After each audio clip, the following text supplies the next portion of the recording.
All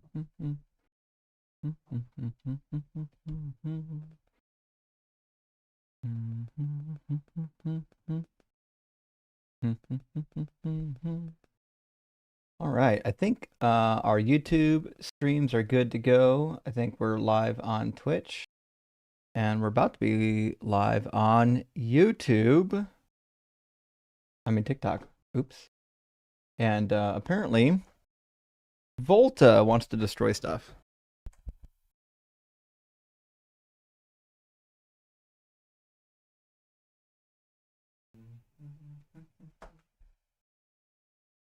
I know, buddy. I know.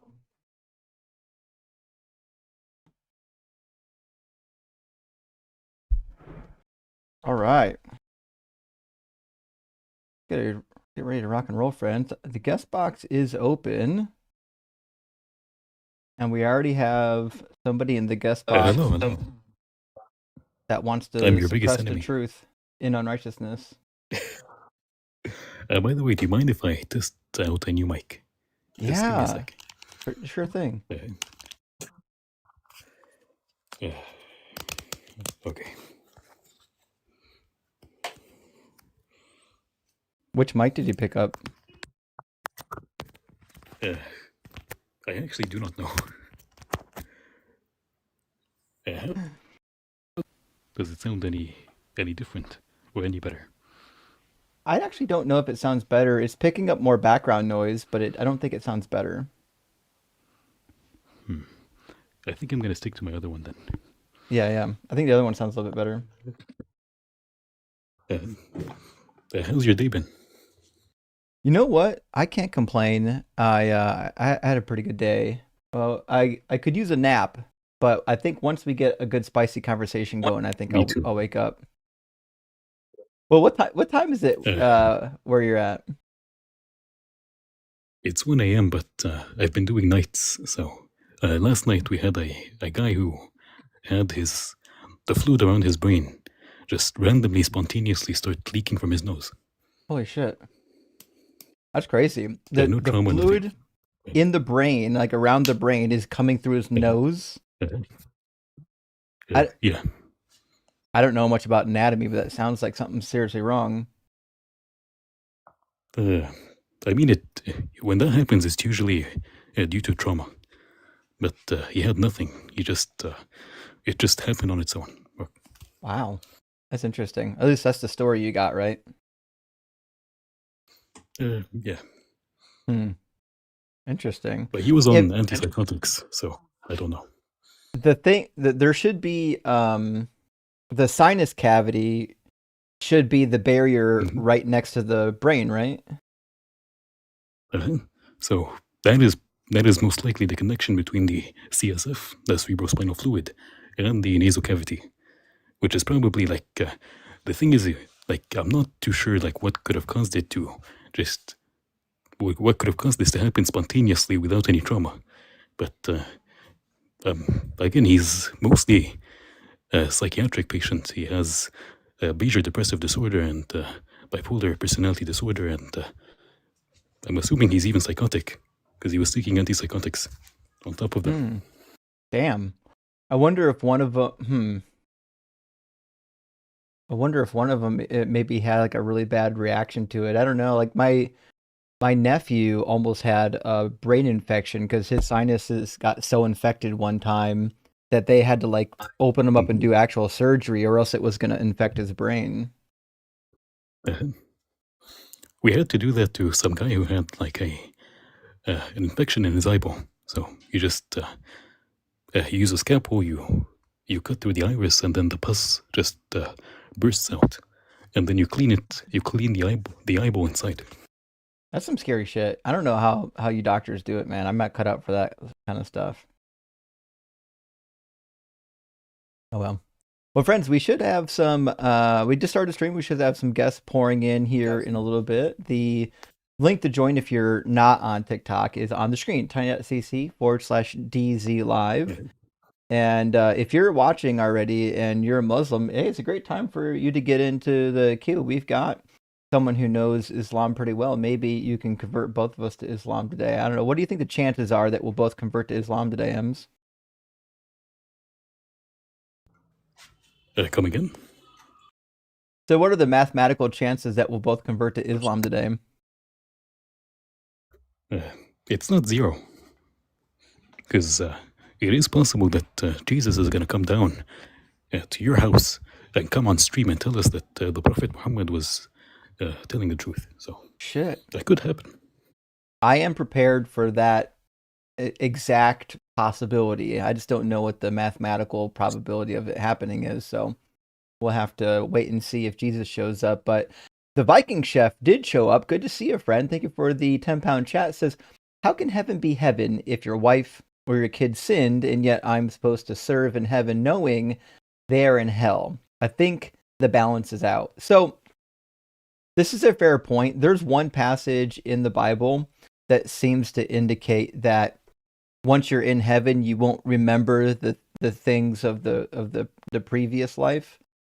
And that seems to suggest maybe like you won't remember your family that's dying and getting burned alive in hell, but it's a really horrific thing to think about because like basically then God is like torturing and destroying your entire family members, and like his solution rather than being merciful is just to like flash your memory so that you're ignorant of what's actually happening. Not a great solution. It's like, could you imagine if like if somebody, the U.S.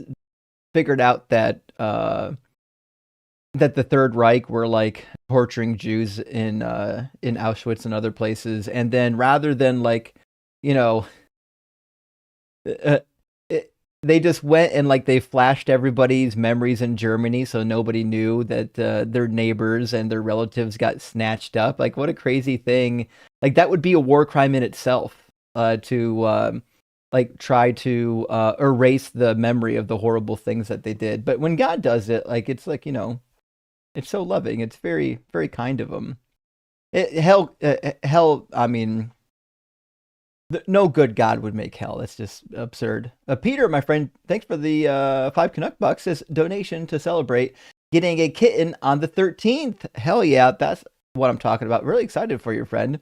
My sister and I are getting a black cat, our black cat brothers, Floyd and Filbert. They're the cutest things. I absolutely agree with you. I'm sure they are the most adorable things ever. And I hope Floyd and Filbert settle into the home just fine. I'm sure it'll be a great addition to the family. And Dr. Pizza, MD, that is, thank you for the super test, says it must have sucked to be the last guy to be circumcised during the early Christian cult before Paul said God was just kidding about that. Could you imagine? Be like, you haven't heard Paul's teachings yet, and you're like, all right, fuck it. I guess I got to get the tip snipped. And then, like, 2 days later, Paul shows up, and Paul's like, if you take the marks of circumcision, Christ is of no use to you. What a horrible, horrible time to get adopted into the cult. Shit. All right, well, we've got a guest in the guest box that is absolutely not going to crash out. We've talked to him before, and it should be fun. I forgot what we talked about last time, but let's bring in Catholic traditionalist and see if we can have some linear discussion. How you doing, Catholic? Yes, very good. Good afternoon. Catholic, are you at least 18? Pretty sure you are because we've talked before. Yes, yes. Yep, and you're Catholic, so I'm not going to ask you about that, but you should already know my introductory question, which is, hey, what do you think is the best evidence or argument for the Christian God being real? Yes, ontological intelligibility. Oh boy, what do you think that even means? Well, I could explain it to you. In fact, I don't know if you're willing to do this, but if I were to ask you some questions, by the answers you provide, you would actually be admitting that God exists. Are you willing to play along? Well, I disagree with your conclusion, but I'm still waiting for a definition of ontological intelligibility. Yes. I'd be happy to explain that with regards to the questions that I posed to you and the answers you provide, but you didn't answer my question. Are you willing to play along? Yeah, as long as you give me a definition. What do you think ontological intelligibility means? Sure. So, with regards to things themselves, the characteristics of things that you perceive to exist, those things are perceivable by you and by me. You would agree with that, right? You mean are human beings able to perceive? Yeah, but I don't think things No, I themselves no, I have a already conceded characteristic. that. No, I didn't ask that question. So That's not the question I asked. what I'm explaining is my answer to what you're talking about. I don't think that things themselves No, are that's not what I said, inherently. though. Okay, I'll just mute you so I can just respond. I figured the crash out would come pretty quick. So what I'm saying is I don't think that things have intelligibility. Like I don't think intelligibility is a property.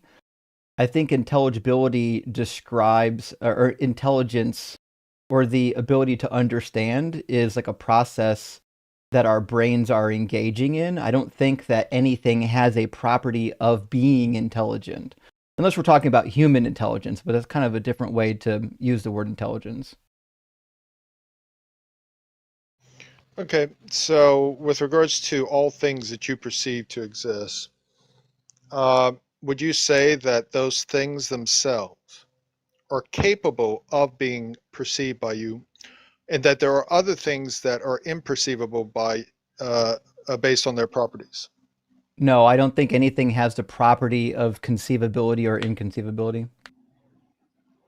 Really? So Yeah. I don't know if you're a Trekkie or not. Do you watch Star Trek? Nope. Okay, so you know how maybe you've watched some other sci-fi shows where you might have a starship, that's able to cloak itself.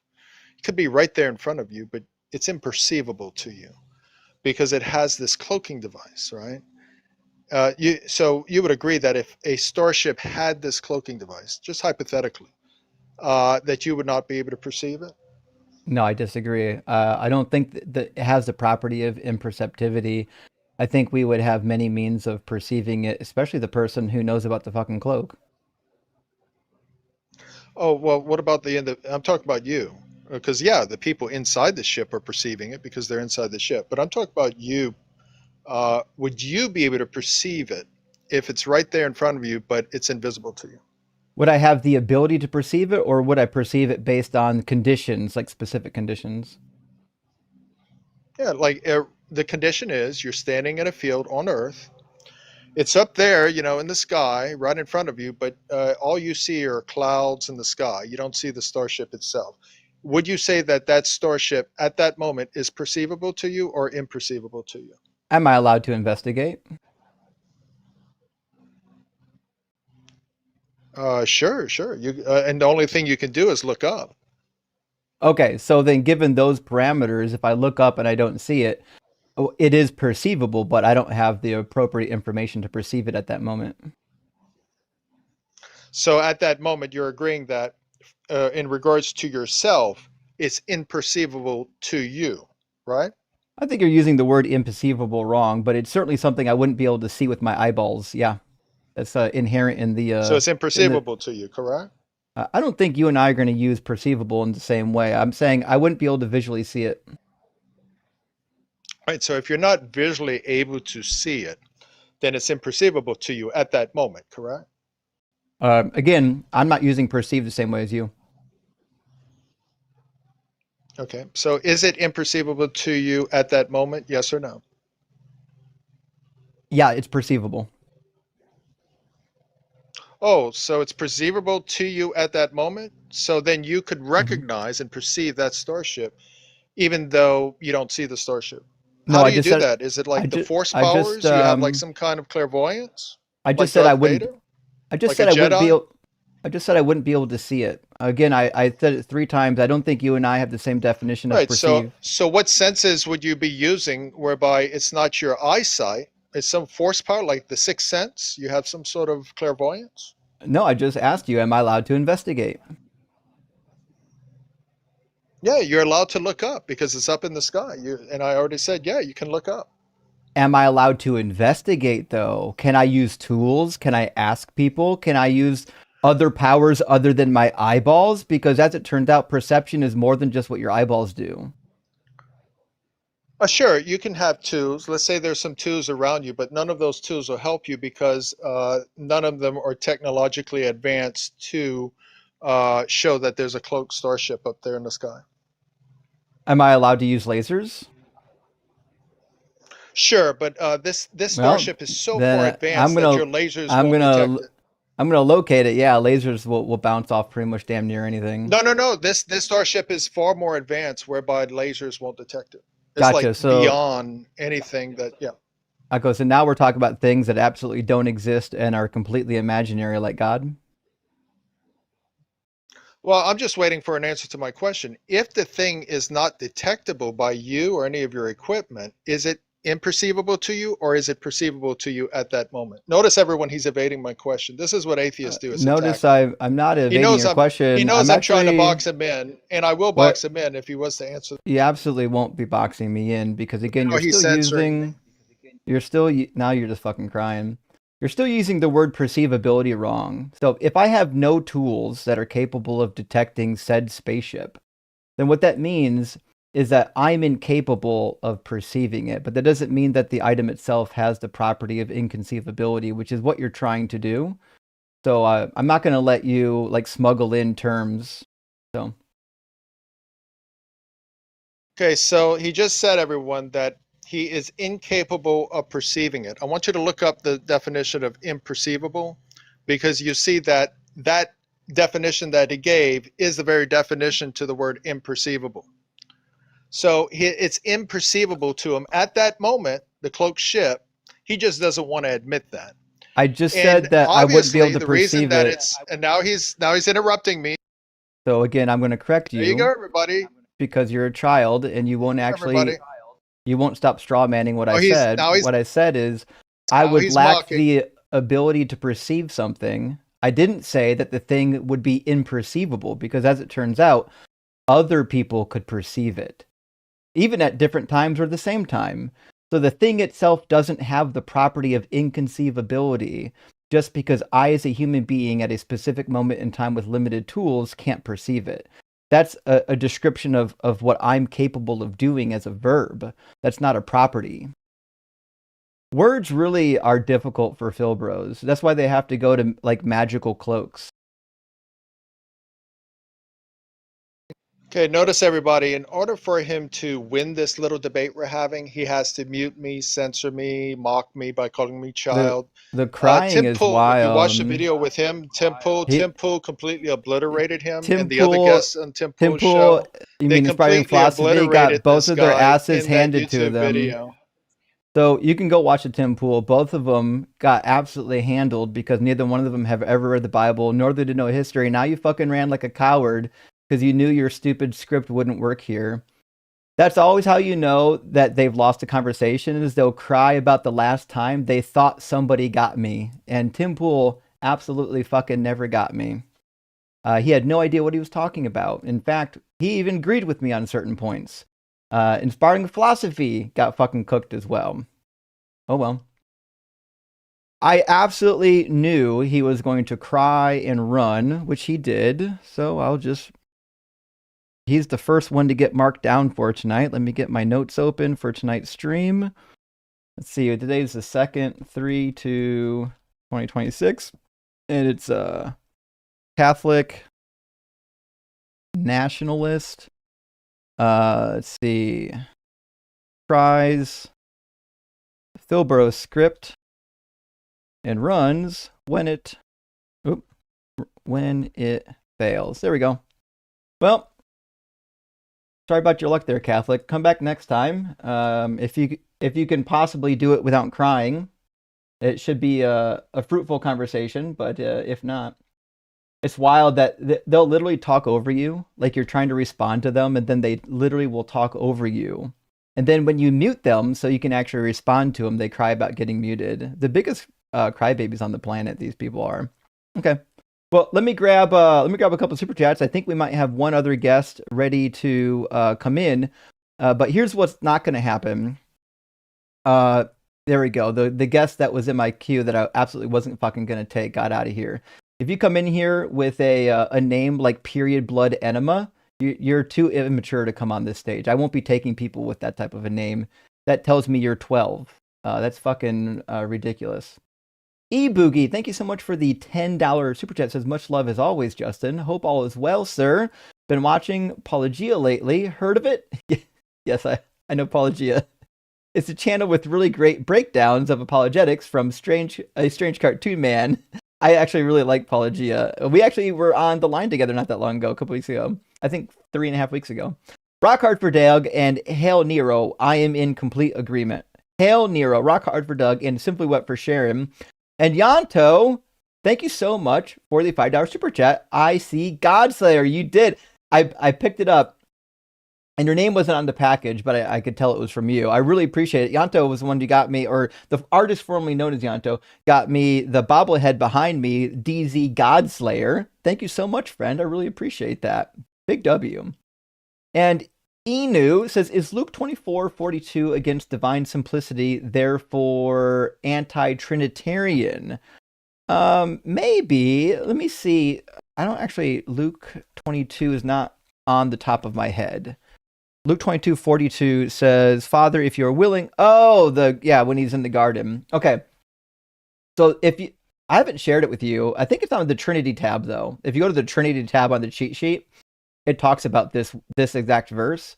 So when Jesus is in the garden and he says, let this cup pass from me, right? He's saying that his will and God's will are different. That's why he ends by saying, yet not my will be done, but your will, which means Jesus and the Father have two different wills. That can only mean that there's two like actual individuals. There's two mind, thoughts, and emotions. Now, this isn't the biggest problem for the Trinity, but it is a problem for the Trinity. I think the biggest problem you have is if you have two humans, let's say they have their own brains, their own minds, they're completely independent, and they literally are only like connected at the pinky toe. Are these two humans, or is this one human? And this is kind of how they tried to do the Trinity. They're saying, listen, we have these two complete individuals, but somehow they're connected by like divine substance, whatever the fuck that substance is. They don't know what it is. And therefore, now it's one. But that's not how it works. We wouldn't do that with trees. We wouldn't do it with humans. We wouldn't do it with anything else. So God is not a substance. It's an identity. So the Trinity, go to the Trinity tab on the cheat sheet if you're interested. I got a bunch of good stuff on there. And Snake, thank you for the $5 super chat. Says, just wanted to share what I call the good book, the Holy Bile of Christianity. 2 ends. Wait, 2 ends? Rock hard for Doug. I don't know what 2 ends mean, but yes, we can definitely move around some words and get the Holy Bible to be the Holy Bile, because that's about what it is. It's nonsense. Author Jack is asking if I debated Tim Pool. Not really. It wasn't really set up for a debate. We had a discussion between me, Tim Pool, and IP, and it was on whether or not, it was kind of a silly topic, it was on whether or not America can survive without Christianity. It was kind of a dumb topic. I had like 2 days to write down some notes for it, and I thought it was a fun discussion. I really got under Tim's skin. He got really fucking mad and yelled at me because I kept making good points. And they ran with it. The Christians started flooding your channel for like 2 weeks, talking about how you lost to inspiring philosophy. Yeah, it was wild. But actually, IP and I had a little bit of back and forth, but he never got mad at me. In fact, we were, even after the debate, we were chatting it up. But I think Tim pretty much hated me. Did you see what he did? Mm-mm. So David Wood turned out to be a PDF file. Oh, and, fuck. Inspiring Philosophy made a video talking about how that he does not, that this is disgusting and that this shouldn't happen, blah, blah, blah, blah. And then he ends the video with saying that, and yet he has turned to Christ, so we have to accept him and clean his sins like Jesus, blah, blah, blah. Nah, I tell you what, if somebody in my circle turns out that they were touching children, um, I might fucking forgive you, but you're not allowed in my circle anymore. Sorry.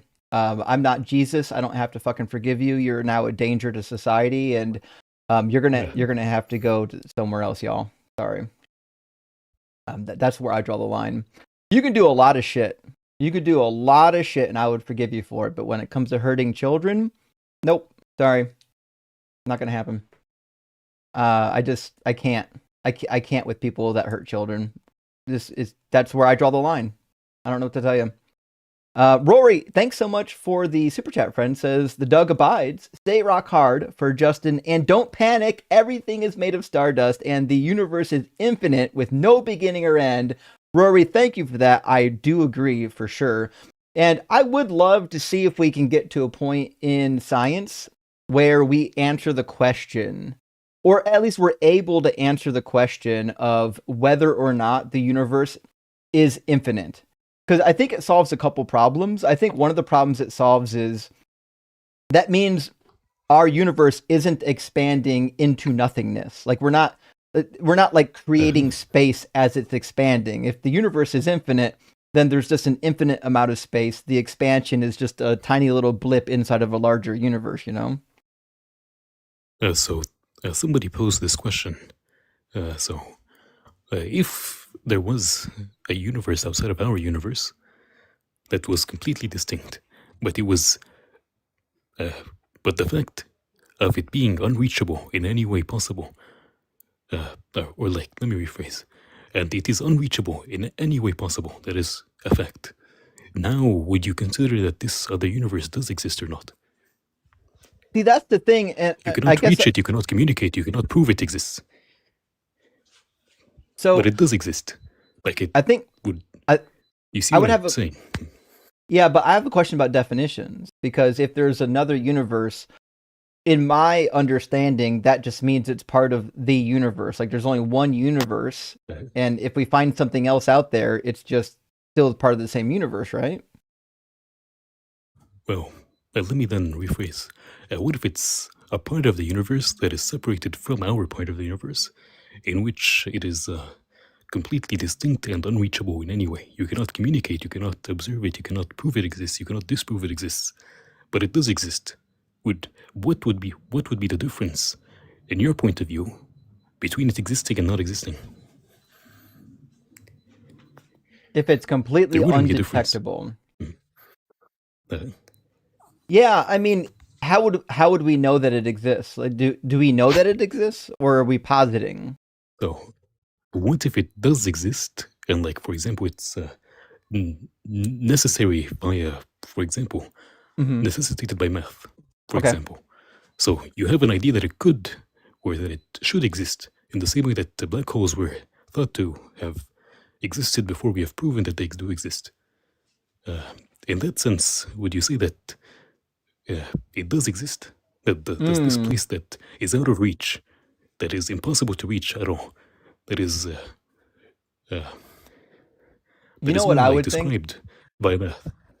I would say this. I would say, I think things that are either mathematically plausible or probable, or things that are metaphysically necessary. On these types of things, I would say that for me personally, I would say I'm on the fence about it. Like if I find a formula that seems to suggest that something's true, but all we have is a mathematical formula, I would say, well, it's plausible, but I would need better evidence to actually believe that it is true. And I think that's okay to say, like, maybe.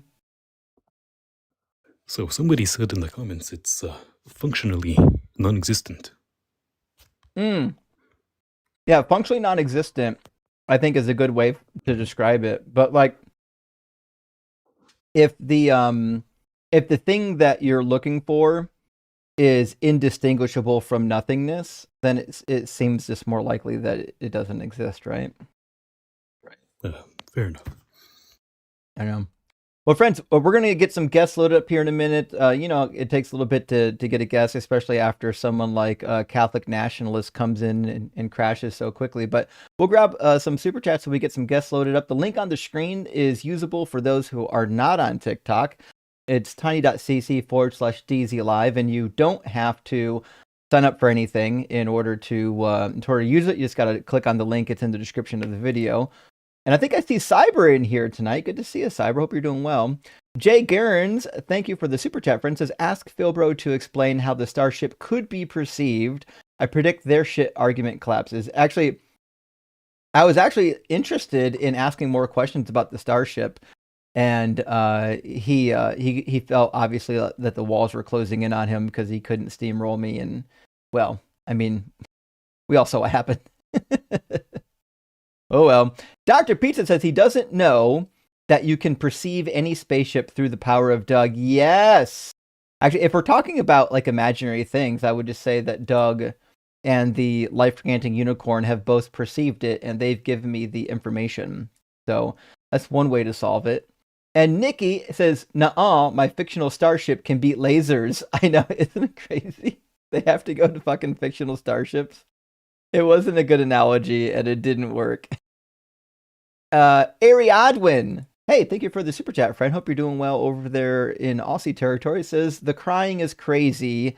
Also, yay for Star Trek references. You know, I'm a little sad I had never really watched Star Trek, because I actually think I would like it. Like, I'm not saying that I would. It just feels like I would. You never know until you watch it, but I do love outer space and I love sci-fi, so it seems like it would be a fit. I just never got around to it. Torah, hey, good to see you, friend. It's been a minute. Hope you're doing well. Says, hi, Justin. What happened to your crybaby sound on your soundboard? That would have been perfect for that guy. Rock hard for Doug. Let me see. I don't know if I added it to the soundboard yet. I do. I have this one.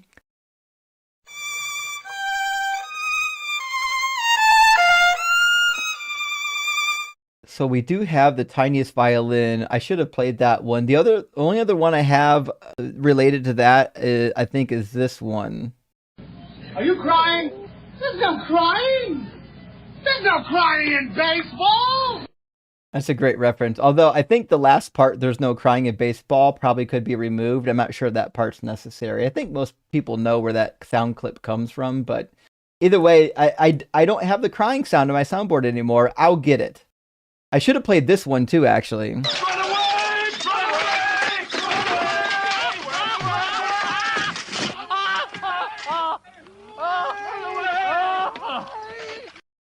A little good Monty Python reference. I forget to use my sounds sometimes. It's just one of those things. You know, there's so much happening at once when you're like running all these streams that sometimes you forget to do some fun stuff. Roy, thank you so much for the $2 super thank you. And I'm going to get this name correct this time. It's Melanitis. Oh, actually, someone came in on Sunday on Unapologetic with the name Melodious. And I instinctually said Melanitis because of Melanitis 616. And I had to get quickly corrected. It wasn't Melanitis this time. It was Melodious. But what are you going to do? I tried. Anyways, Melanitis, thank you for the 25 PLN. And it says, I'm reading 2 Samuel. It's a fucking wreck. Yeah, 2 Samuel's a train wreck from beginning to end. So many horrendous stories, but I like it. Care to explain 2 Samuel 21, who killed Goliath? Rock hard for Doug, or get stoned for Doug. So, 2 Samuel 21 is fun. In fact, my favorite part is it starts with God being a barbarian. God sends a drought for 3 years, and David's like praying, please God, what the fuck's going on with this drought? And then finally he's like, hey, remember what Saul did to the Gibeonites? I'm punishing you for that. And then the way that they fix that is they have to take 7 of Saul's kinsmen and impale them on the mountain of the Lord as revenge for what Saul did to the Gibeonites. Was it the Gibeonites? Probably, yeah. Probably the Gibeonites. I can grab it real quick. I think it was the Gibeonites. Let's see. 2 Samuel 21.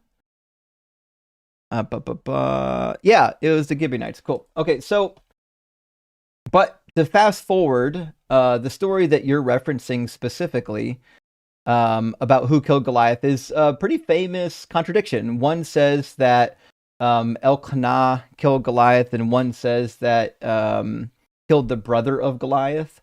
The contradiction shows up in Chronicles. Let me grab the verse in Chronicles that has the actual contradiction. It's going to be 1 Chronicles 20, verse 5. And you know what? I did not yet open up a window so you guys can see my Bible verses. So give me just a second. I'll get that window open so y'all can see the Bible verses.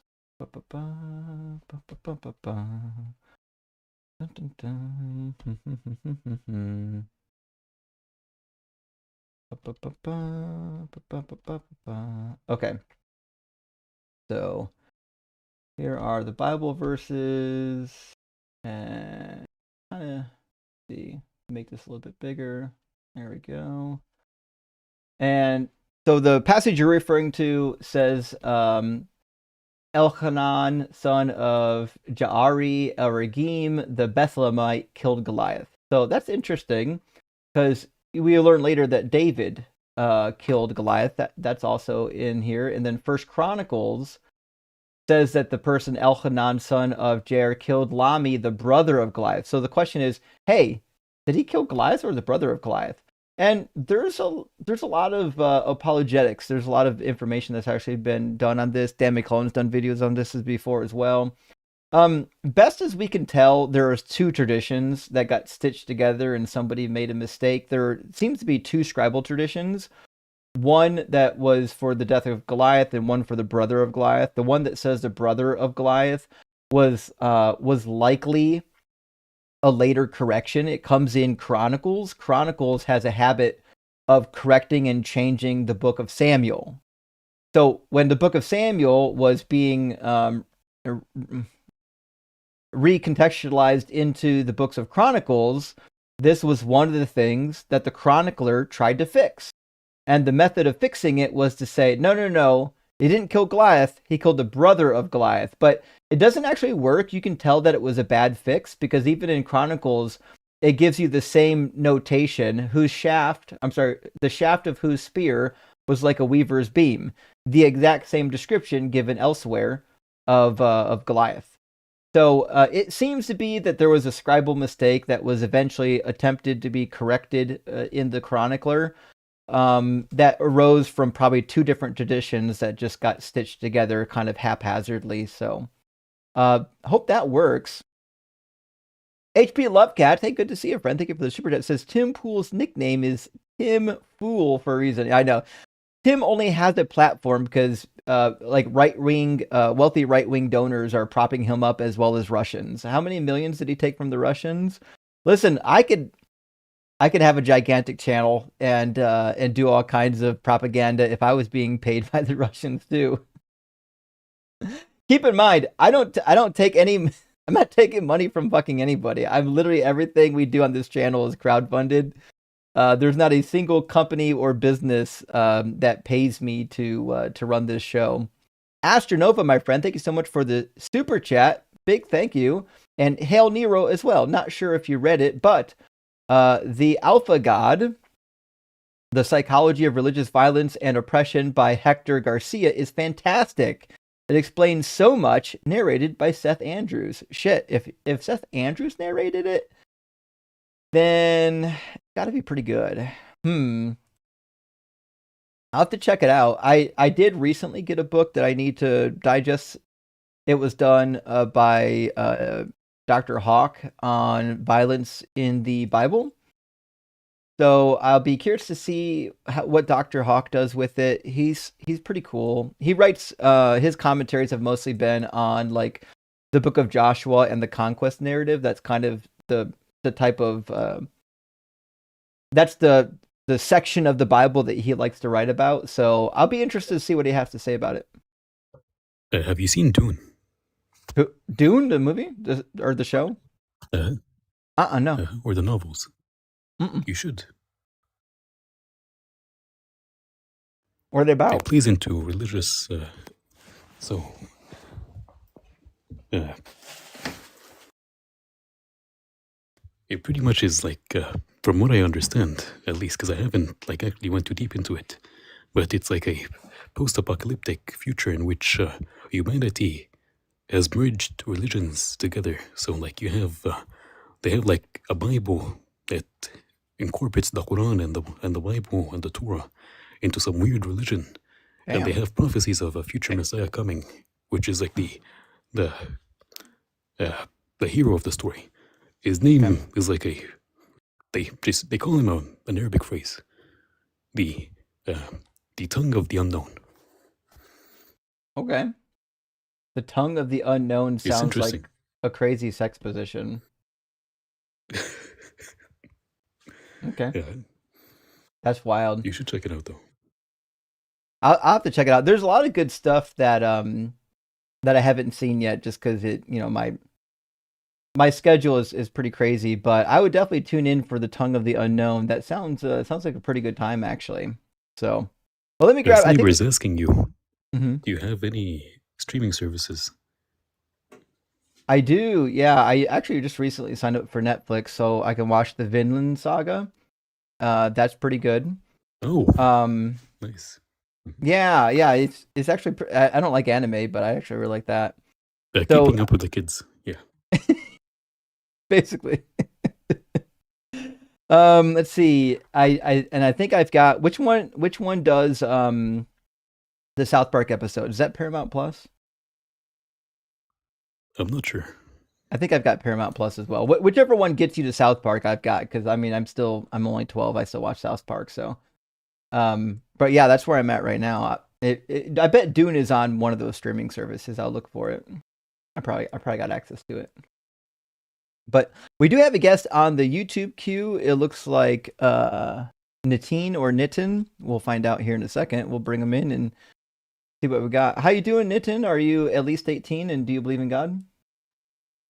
Yeah, I'm at least 18, and I had a quick comment about why the virgin birth prophecy is a BS. I'm not an believer. So if you quickly let me one comment, and it's an honor to speak to you. Sure thing. Well, I obviously agree with you, but what's your comment on Isaiah 7? Yeah, so if virgin, if the original, whatever the text says virgin, obviously it is mistranslated, but if at all it says virgin, then why is it so insignificant in that original story? I mean, Right. virgin birth is not something which is very common. I mean, in the original prophecy or whatever that verse, it is just mentioned randomly, right? It's not really, yeah. It's a good point, because the way that it comes up is like almost in passing. Like it's not listed as some sort of monumental, like large change in history. It's just like, hey, Exactly. the virgin's going to conceive. Okay. Yeah, I mean, if it was virgin, they would have made a big deal about that virgin itself right there, right? But it is just Right. some random mention. Yeah, that's all I had. Thank you very much, and keep up the good work. Thanks, friend. That was a good point. Thank you for that. Yeah. I do love the virgin birth prophecy. It's funny because like when even before I like left high school, I was in Catholic school, and even my Catholic school teacher was the one that brought this up. I knew that the virgin birth was nonsense even before I got out of high school, because she was explaining how like dual fulfillment prophecies work. Like the original prophecy wasn't actually about Jesus, but because of dual fulfillment, it actually is more, the more full interpretation is about Jesus. So like it's not a secret. Like people should know that the original context of Isaiah 7 has nothing to do with Jesus. I'm shocked by the amount of Christians who have no idea that the original context of Isaiah 7 has literally nothing to do with Jesus. It's such a well-known thing. Like when you get to Bible college and seminary, people will ask you sometimes to try to gauge like how much deconstruction you've already done yet. They'll ask you, hey, have you found out about Isaiah 7:14 yet? Like it's such a common fucking thing. Everyone knows about it. It's just wild that Christians get up here and argue for it. But let's grab a couple of super chats. I'm sure we'll get a guest here in a minute. It took about 45 minutes to an hour to get a good guest on our last stream. And then after that, we had a full string of guests. And then we fucking ended with like 8 people in the queue. So don't wait to the end of the live stream to get into the guest box. There's no point in waiting that long. If you want to get in on the discussion, the time to get in is at the beginning, so you don't get cut at the end of the live stream. Because when the time to end a live stream rolls around, I'm ending the live stream, friend. So Dylan, thank you for the super chat, friend. Says it's a good day for a cookout. Rock hard for Doug and Justin's fucking rock. I love it. We got JFR happening now. This is the new hashtag. You know what? I got to get that on the soundboard. I got to get Matt Delahunty saying Justin's fucking rock. I think that'd be a good clip. In fact, let me write a note for that. I'm going to write down on my paper. Let's see. Clip JFR. Got it. All right. So I'll clip that and get it added to the soundboard. We need some more Minar on the soundboard too. Astronova, thank you for the additional super chat. Says Hector Garcia, I hate fucking typos. You know what? I'm with you. I hate typos. I do it all the time because I tend to swipe. I use the swipe type, and then a lot of times I'll hit enter right away without proofreading it, and then I have to correct it after the fact. But I think on your last text message, whatever you wrote in there, I think I still read it as Hector Garcia. If I remember correctly. So Hammond, thank you for the super chat, friend. Says, how do Horus 72 virgins and the wife interact? If a Muslim without a husband dies, does she get them? Well, I don't know what you mean by Horus, but do you know what he's talking about, Ems? The virgins in heaven, yeah. So the wife is supposed to be more beautiful than the virgins in heaven. Her beauty is elevated, and I believe it is even said in one of the hadiths that the first time the man lays his eyes on his wife in heaven, I think like centuries are going to pass by just of him staring at her. And the fuck? If a woman dies without a husband, she gets a husband in heaven. But if she was married before and the husband died, and then she got remarried, she stays where she goes to heaven with her last husband. That's wild. So women, some women who want to like reunite with their husband, they never get remarried, so they become the husband's wife in heaven. So they really took seriously that question that the Sadducees gave Jesus. The Sadducees didn't believe in the resurrection. I have no idea what that is. In the Bible, the Sadducees cornered Jesus and they ask, hey, if a woman is married and her husband dies and she marries her husband's brother, and this happens like 6 different times, then when they all get to heaven, whose wife is she? And that was like their question to stump Jesus, because they didn't believe in an afterlife. But Jesus had an answer for him. A bit, according to the story, was profound, but it actually wasn't very profound. Well, this is part of the reason why the prophet or God doesn't allow people to marry the prophet's wives after him. Partly because they literally are the mothers of Muslims. So like the prophet's wives, like Aisha, for example, at 9 years old, she was the mother of every Muslim. And oh damn! So they cannot marry their mother. But also because they have to end up with the prophet in heaven. Pretty wild being a mother at age 9. Oh. Anyways, we're going to read the super chat. I think we got a guest in here, Bobby, in the YouTube queue. Dalen Richards, thank you for the super chat, friend, says, while you wait for callers, will you talk about the 10 names from Adam? I don't know Hebrew, but that was something I found powerful when I was a believer. Man appointed, mortal, sorrow, sons of... Okay. So you're talking about in Genesis chapter 5, when it gives like a list of lineages that come after Adam. So the thing that you need to know, that was popularized by Chuck Missler, and he's just a goof. He doesn't really know what he's talking about. His background, unfortunately, his background was in engineering. So I think mechanical engineering, if I'm not correct, but I think it was. But he didn't know shit about Hebrew. Like the guy had like a Strong's Concordance and was just like fucking around. So let me see. I think I got the list of names actually written down here somewhere. Yeah. So it's Adam, Seth, Enosh, Kenan, Mahalalel, Urid, Enoch, Methuselah, Lamech, and Noah. Now, if you go to the dictionary on what these names mean, you're actually going to find a pretty large array of names. And the names typically, if you go with the most generic understanding of the words, are going to be Seth means to set. So Adam just means man. Seth means to set, which is really convenient. The English understanding is pretty much the same thing as what it is in Hebrew. So Seth is set. It can mean a point, but if it means a point, it's typically in an idiomatic fashion. Like I set a date, right? It still means set, but if you're using it as an idiom, you can use the word a point. So I wouldn't use the word a point in the fashion that they're going to use it, like Chuck Missler, like that's the actual definition of the word, because it's not. The actual definition is to set, like to put something somewhere. So it would be man set a man, because Enosh basically means a man or a human, or like Anashim would be, I think, people, if I remember correctly. So it just like it's a man, an individual, a person. So it would be mankind or man set humans, a possession praising.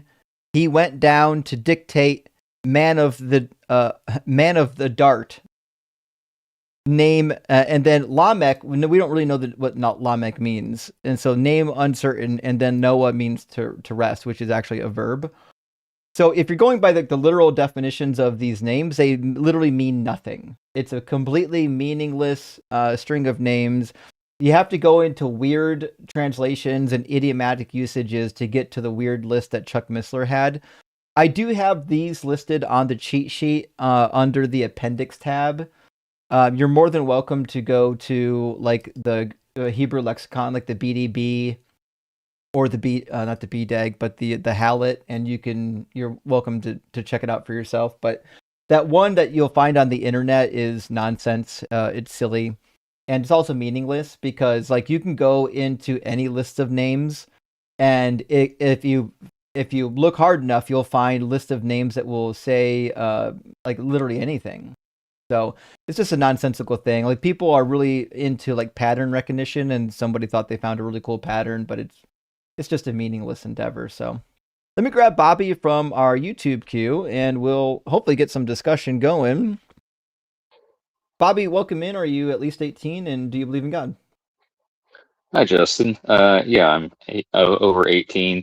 I know you're looking for ops. I don't believe in God. I wanted to run an argument by you for devil's advocate's sake. I'm actually a member of the channel, but this is a thing that I've had in my head for a bit, and it's too long to put into a super chat. Fair enough. What's the argument? So I've heard people come on here and talk about how one of the things that they find faith in is because of the miracles in said religion. Christianity is whatever miracle that Jesus said. Islam is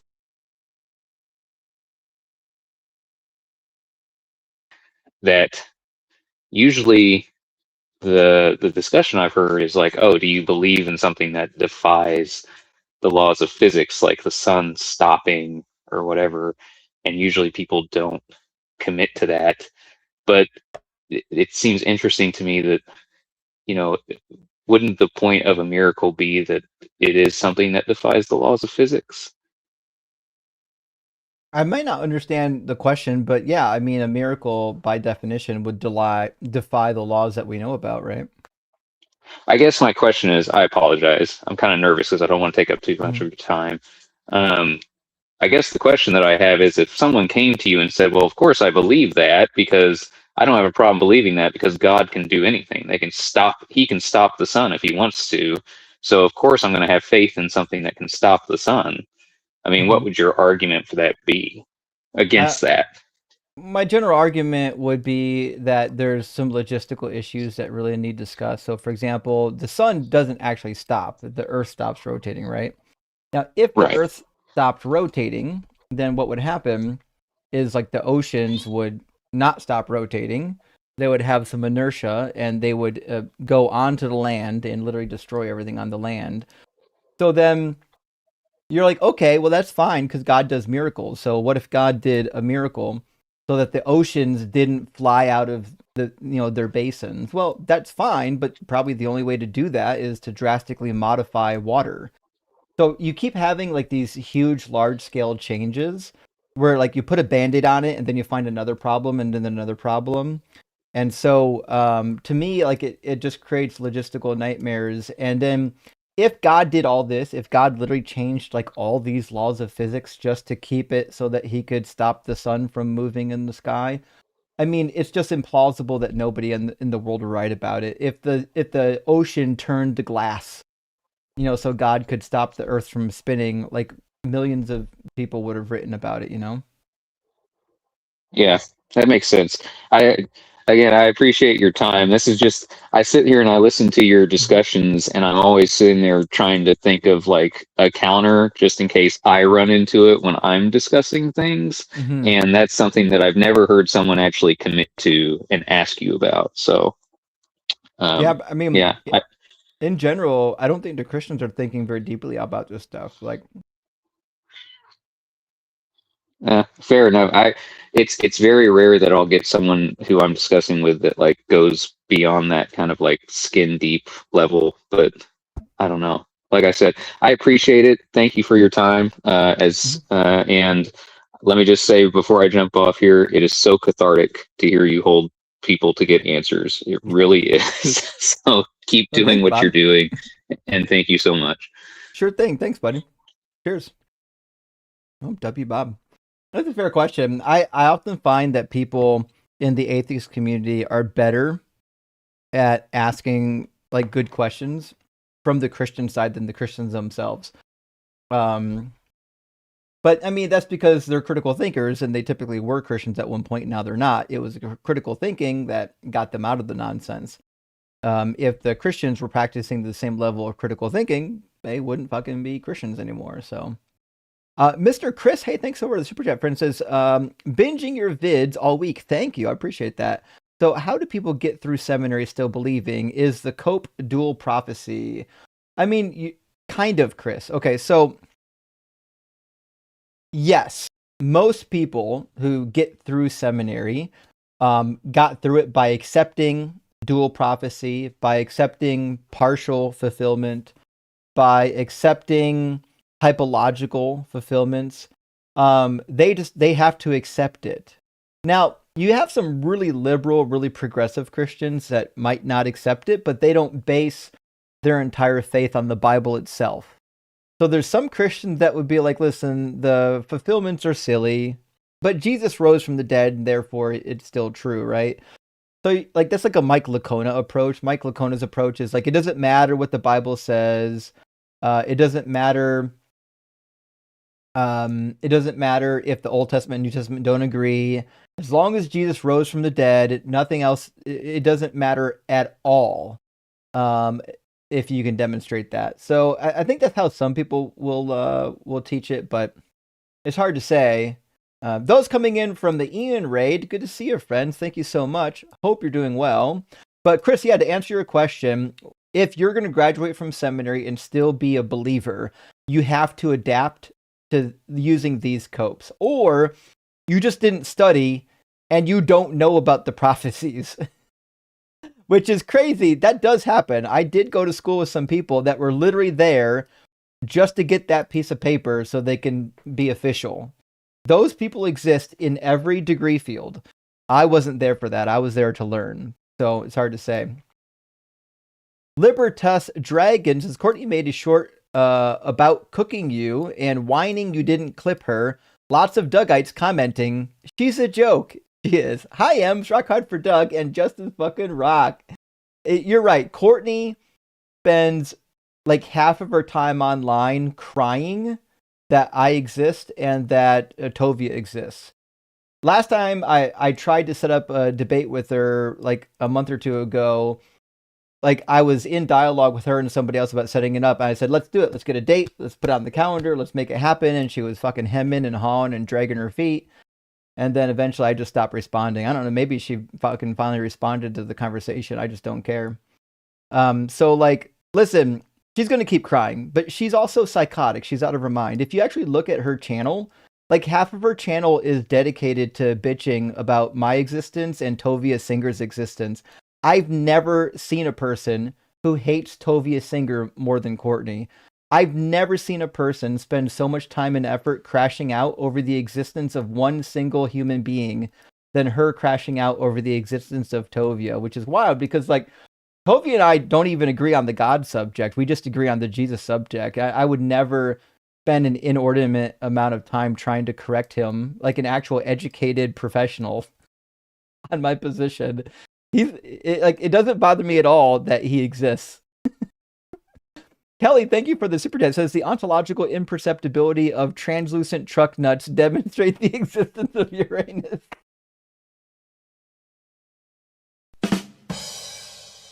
That's fucking unreal.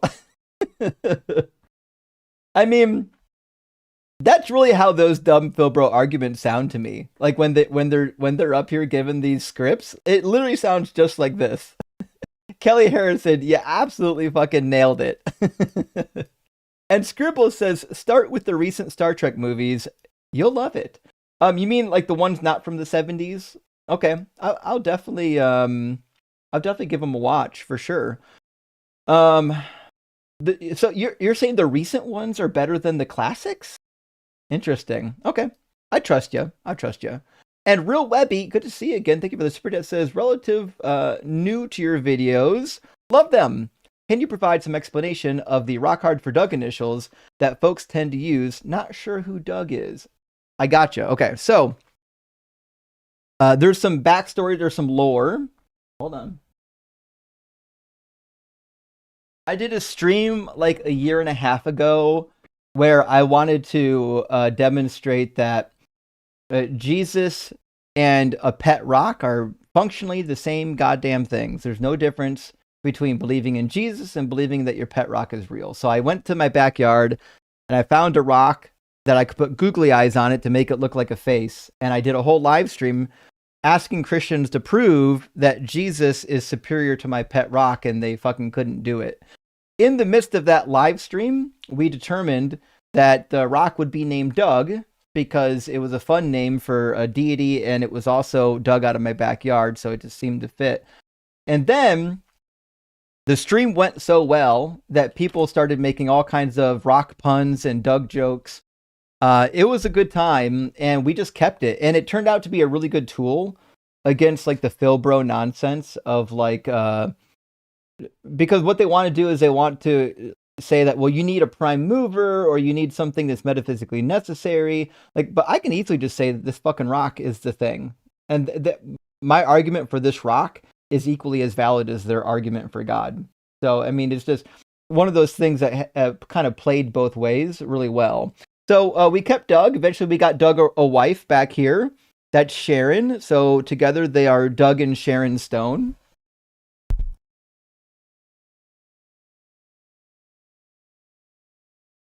And that's how Doug came to be. And that's where Rock Hard for Doug came from, because Doug is he's a fucking rock. We also behind us have the life-granting unicorn over here, actually. Life-granting unicorn and Lisa the Rainbow Giraffe. Both of them mystical, magical creatures that Christians can't compete with. Dread Goose, I think of it super different, says, I know nothing, but maybe the topic David was better than Jesus would be a funny one, like Batman vs Superman fanboy shit show. Interesting. David was better. What would the talking points be for that? To be fair, I think David was a piece of shit. That's my personal opinion. David was an absolute asshat in the Bible. He didn't care about his kids. He was a womanizer and an abuser. He murdered men, women, and children all the time. If you read the book of 1st and 2nd Samuel, when he went out to war, it didn't matter who he went out to war with. It says that he killed men, women, and children. Like, okay, yeah, you're just a piece of shit. So, And he fucking raped Bathsheba. I don't care what anyone says. Bathsheba didn't have consent. She got raped, y'all. You don't have consent when the king summons for you. That's why a married woman went to the king and slept with him, because she didn't really have consent. Astronova, thank you for the follow-up. Super chat says, if you're going to watch Dune, watch the original first. The remake sucked. Sandworms? So you're telling me not only does Dune exist, but Dune's been in existence long enough that there are remakes of it? I didn't fucking know that. That's crazy. I think like the books are like from the 60s or something. Oh shit. I would have never guessed. Okay. Well. They have like apparently like there's like dozens of books. At least that's what I know. I could be wrong.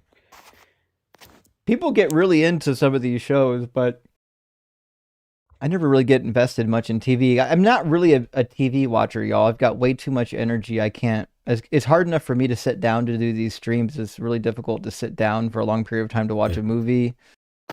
I think I need like some ADHD medication before I could really watch a bunch of shows, you know? Oh, well. Mm-hmm. Anyways, let me get a guest in here. I think we've got one in the queue. It looks like Kay Penny. How you doing, Kay?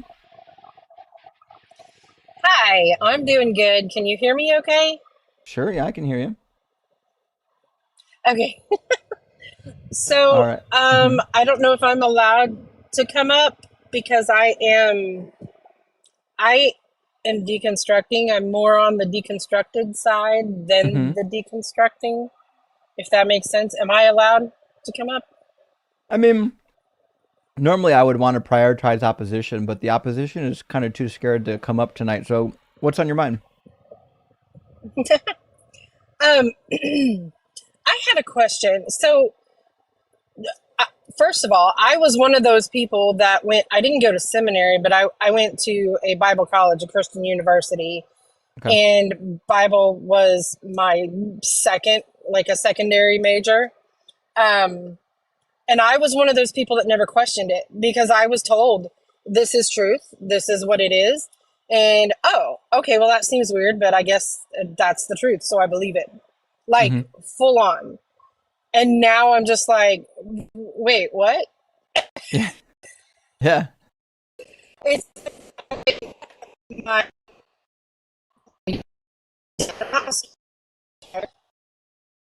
I think we lost you there, Kay. Your reception went out on us. Was married.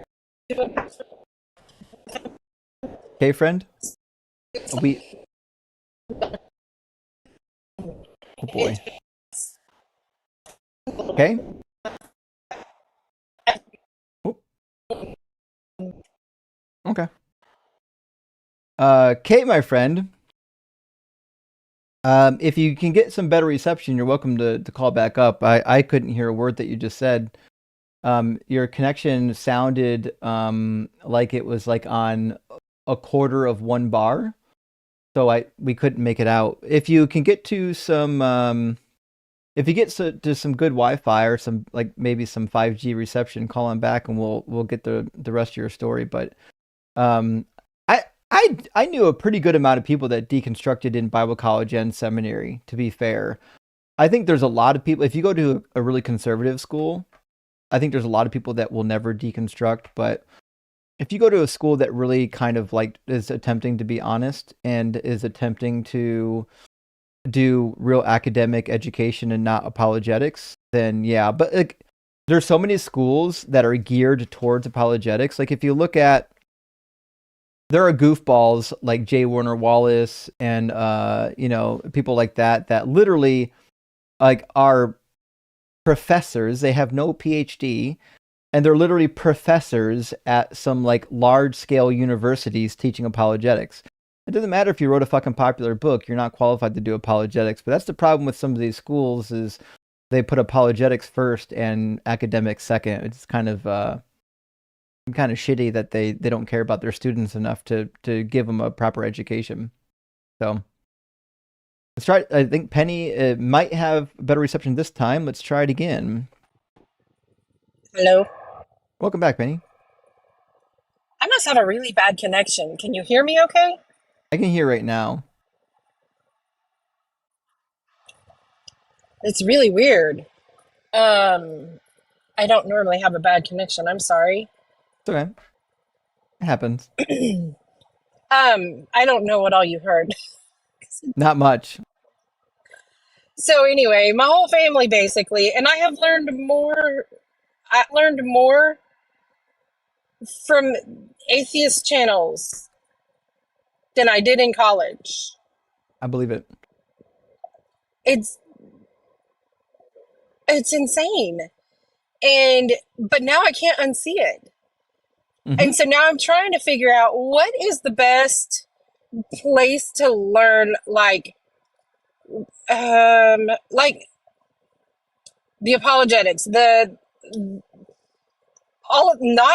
not to side with Christianity, because I know that this conversation is going to happen with my parents. Mm-hmm. And I want to have facts, not just, oh yeah, no, I don't know. I mean, I just don't feel it kind of thing. Mm-hmm. Okay. So I think if you're trying to find information that will defend your position, I don't know of any books that are really good at this other than it's not great, but it's adequate, which is the Encyclopedia of Biblical Errancy. It's a neat little book that has a lot of what's wrong with the Bible all in one volume. I would also recommend getting a copy of the Deconstruction cheat sheet. All the members of my channel have access to it. And then I've got a lot of stuff right there that you can use for ammunition against Christianity and the Bible. But I don't, atheists haven't spent a concerted effort writing about why Christianity isn't true. I do think there are some scholars that will touch on stuff here and there, like Bart Ehrman will touch on things here and there. But we need atheism to do more publishing. I'm hoping to get involved in that myself soon. That would be great. Because I'm not looking to just come out and say, hey, you shouldn't believe this. I just know I'm going to have to defend myself. Yeah. Mm-hmm. Because I love my parents. They were amazing parents. In fact, one of the things that I plan to say to my dad is, you were too good of a dad because you were trying to show me the role of a heavenly father, but you were too good at it. Yeah. Apparently too good. Yeah. I'm just blown away. And I have a friend who went to seminary and she has an apologetic for literally everything. They always do. Like, I'm like, he killed the babies. And she's like, well, but what's wrong with death? What? Well, it's not actually about death. It's about the suffering, right? So if you have the ability to click your fingers and make it so that the babies don't suffer at all and you just zap them into heaven, that's different than like murdering them or drowning them. That would be completely barbaric. Right. And like the guy who sent his concubine out to be raped by who knows how many people and then chops her up? What? Mm-hmm. Yeah, the Levite in Judges 19 and 20, yeah. It's rough. It's insane. It is. I'm like, no child should ever have a Bible. I mean, I agree. I think the best weapon you have as an ex-Christian is the Bible. You really should read that thing, memorize some key passages that you can talk about with your friends and family that are doing apologetics, and hold their feet to the fire. I honestly think the reason why the debate space right now is like why atheists are doing so well is because we're literally just going to the text and saying, hey, how do you account for this text? And Christians have no answer. Exactly, because they don't know it. Right. Yep. They just don't. I didn't. Most Christians aren't reading the book. And I'm 53 years old. Mm-hmm. Like, what? Yeah. Yeah. Okay, well, I really appreciate it. I'll go down and let somebody else come up. Sure thing, friend. Thanks for coming by. Thank you. Cheers. Bye-bye. W to W to learning. Yeah, there are some people who get all the way through Bible college and seminary, and they learn the apologetics and they use them. But in my experience, I feel like that's more of a Bible college thing and less of a seminary thing. Not that there aren't seminaries doing apologetics, but I feel like seminaries they try to be at least a little bit more academic. So let me get our next guest in here. It looks like Zelen Nisak. I hope I'm going to pronounce that one correctly.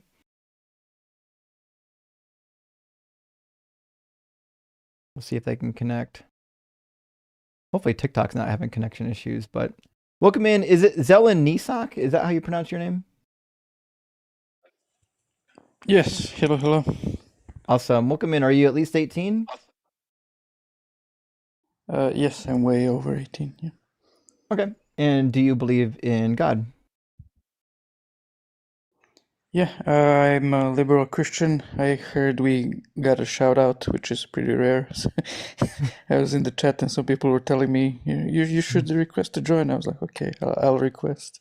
Yeah, liberal Christians, they don't often get into these debates because I think liberal Christians typically they don't really hold fast to the Bible like fundamentalists do.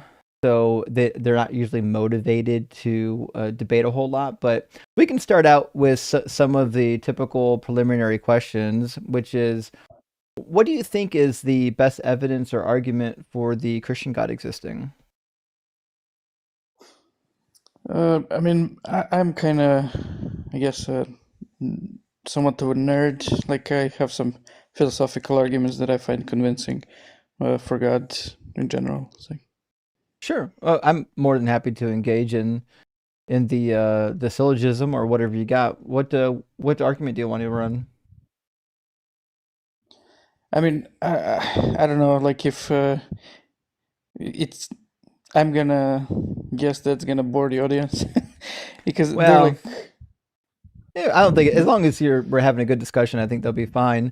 But we do get philosophical arguments here from time to time. We're pretty familiar with most of them. Sure. Personally, I think lots of philosophical arguments that traditionally are used for theism are not that good. Like, I don't find them convincing personally. So I have like some alternate ones or lesser known ones that I do find convincing. Like, for example, one of the things how I got into I was an agnostic for a while when I deconverted from my youthful conservative background. And what got me back into theism was philosophy, and it did so gradually. Like, one of the views that I accepted before I accepted theism, or I should say accepted theism for a second time, is substance dualism. I just got convinced, like, reading philosophy, that like that's the correct view of the philosophy of mind, that which basically means souls exist. And like, if you accept that, it's kind of easy to go from there that God exists. So there's like an argument that Richard Swinburne gives based on, like, he tries to convince you of substance dualism, which I already did, and then he from there builds an argument for God. Like, that's for me the primary kind of thing that convinced me back into theism. Sure. Well, I don't know what substance dualism is, so maybe we start there, huh? Basically, just the belief that souls exist. Oh, I don't believe. When we're like asking. Yeah, but like, in philosophy, like when they ask, okay, how do we explain consciousness and minds and some things about our consciousness, and there's like different positions that people propose, different kinds of materialism or something similar to materialism, and like one of the views is this kind of soul view, substance dualism, and I just convinced that that's the correct one. Yeah. Right, but I'm not. What would be an argument that could persuade somebody to substance dualism? Sure. So, this one is also going to have a step back. Like, do you believe in like free will? I don't know if I do. I assume by free will you mean the ability to choose things, and I don't know if we actually do. I'm kind of on the fence with that one. Yeah, that's a difficult one. So, I guess I could just like explain my view not that much for like trying to convince you, because then we would need to go into me giving you arguments for libertarian free will existing. Like my view is kind of like, if I believe in free will, which I do, I am very much convinced that free will exists. The argument for substance dualism is kind of simple. So the argument goes like, material things, as far as we can see, at least the macro material things, like physical objects, not counting the subatomic stuff, function deterministically. They function according to laws of physics. A billiard ball hits a billiard board, etc., etc. In addition to that, I believe that there's libertarian free will, which is non-deterministic. So the pretty simple conclusion is there's something non-physical that explains how I have free will. Yeah. Well, I don't believe in free will. I don't even know if I believe in the ability to choose, but let's say I did. I don't understand how that gets you to a soul, because why couldn't it be possible that our brain just has the freedom to choose things? No, it could be, but like it seems to me that we have the functioning of material objects pretty down in terms of like scientifically understanding how they work, and that understanding, at least for macro objects, seems to be deterministic. Like there hasn't been any scientific like kind of discovery of a physical object kind of just swerving off away from clear causal antecedent chains of causation. Well, again, I don't think human beings do that. Every decision that a human being has ever made has been preceded by some sort of input. Yeah, I mean, I understand the views of not accepting libertarian free will, but again, that would be now an entire convo about like why I think we should believe in free will. But yeah, that's why I said I think these arguments might be a bit boring. Like it's a lot of philosophy that you can go backwards and backwards into. Like, why do you hold this? Why do you hold that? So let's just imagine for a second that I did believe in the ability to make decisions, like that the brain can actually make decisions, is not just responding to stimuli. Where would God and where would souls come in? Well, the view would be, so it would basically be two premises. Like premise one, macro physical objects function deterministically, and that's defended just by appeal to science and to our knowledge about physics. And premise two, we have libertarian free will. And from that, you get the conclusion, well, the libertarian free will needs to be explained by something non-physical due to premise one. Yeah. Oh, I think I kind of have a problem with premise one and premise two. So you say macro physical, is that the word you're looking for? The macro objects, that are physical. Okay. So do dogs have the ability to choose? I don't know. That's kind of iffy, but it seems that if they're fully physical, they would function in a deterministic manner. What's the difference between like an ape that is deciding to eat something versus a human being deciding to eat something? Why is one deterministic and one not? Well, that would get into like why we should think we have free will, and I think the shortest thing would be like we should accept a sort of an epistemological approach of phenomenal conservatism, and that leads us to accepting that libertarian free will exists, because that's what we perceive when we introspect, and that's how it seems to us, and we should accept things as they seem to us. But no, I don't think you believe that. But also, if a dog and an ape have the ability to make decisions as to what they're going to eat, I don't understand how a human being is somehow different than a dog or an ape. Well, in the sense that we're not making a judgment of whether we have libertarian free will by comparing us to other similar beings. We're making that judgment based on introspective, like thinking and philosophical reasoning. I didn't use any philosophical reasoning as a 3-year-old to figure out what kind of food I wanted. Sure. I mean, I don't know. I don't know what else to say on that. Like, I just think that's kind of the approach to be taken when we're asking, like, do we have libertarian free will? We should do like this sort of philosophical introspective start, kind of like Descartes quasi, Well, you know. but that's what we're doing right now, right? I'm investigating whether or not our ability to make decisions has anything to do with souls, and it seems like that's they're not really connected because animals have the ability to choose, but typical Christian doctrine says that animals don't have souls. Yeah, but you know, it's just that the implication would be their decisions are deterministic and ours are not. Well, I understand you believe that. I'm asking, why would someone believe that? Why would I believe that fundamentally there's a difference between an animal's ability to choose and our ability to choose? Well, because for us, we would have philosophical reasons to believe we have free will, and for animals, we don't have reasons to believe that they have. Well, what are the reasons? Well, it's going to be something about introspection and epistemic justification of accepting like introspective perceptions and seemings. Animals have introspection, and in fact, they make up games and languages. In fact, dolphins will make up games with each other. In fact, they'll play games with pufferfish even. They recognize and care for their young just like human beings do. Elephants will literally celebrate with each other when a new elephant is born.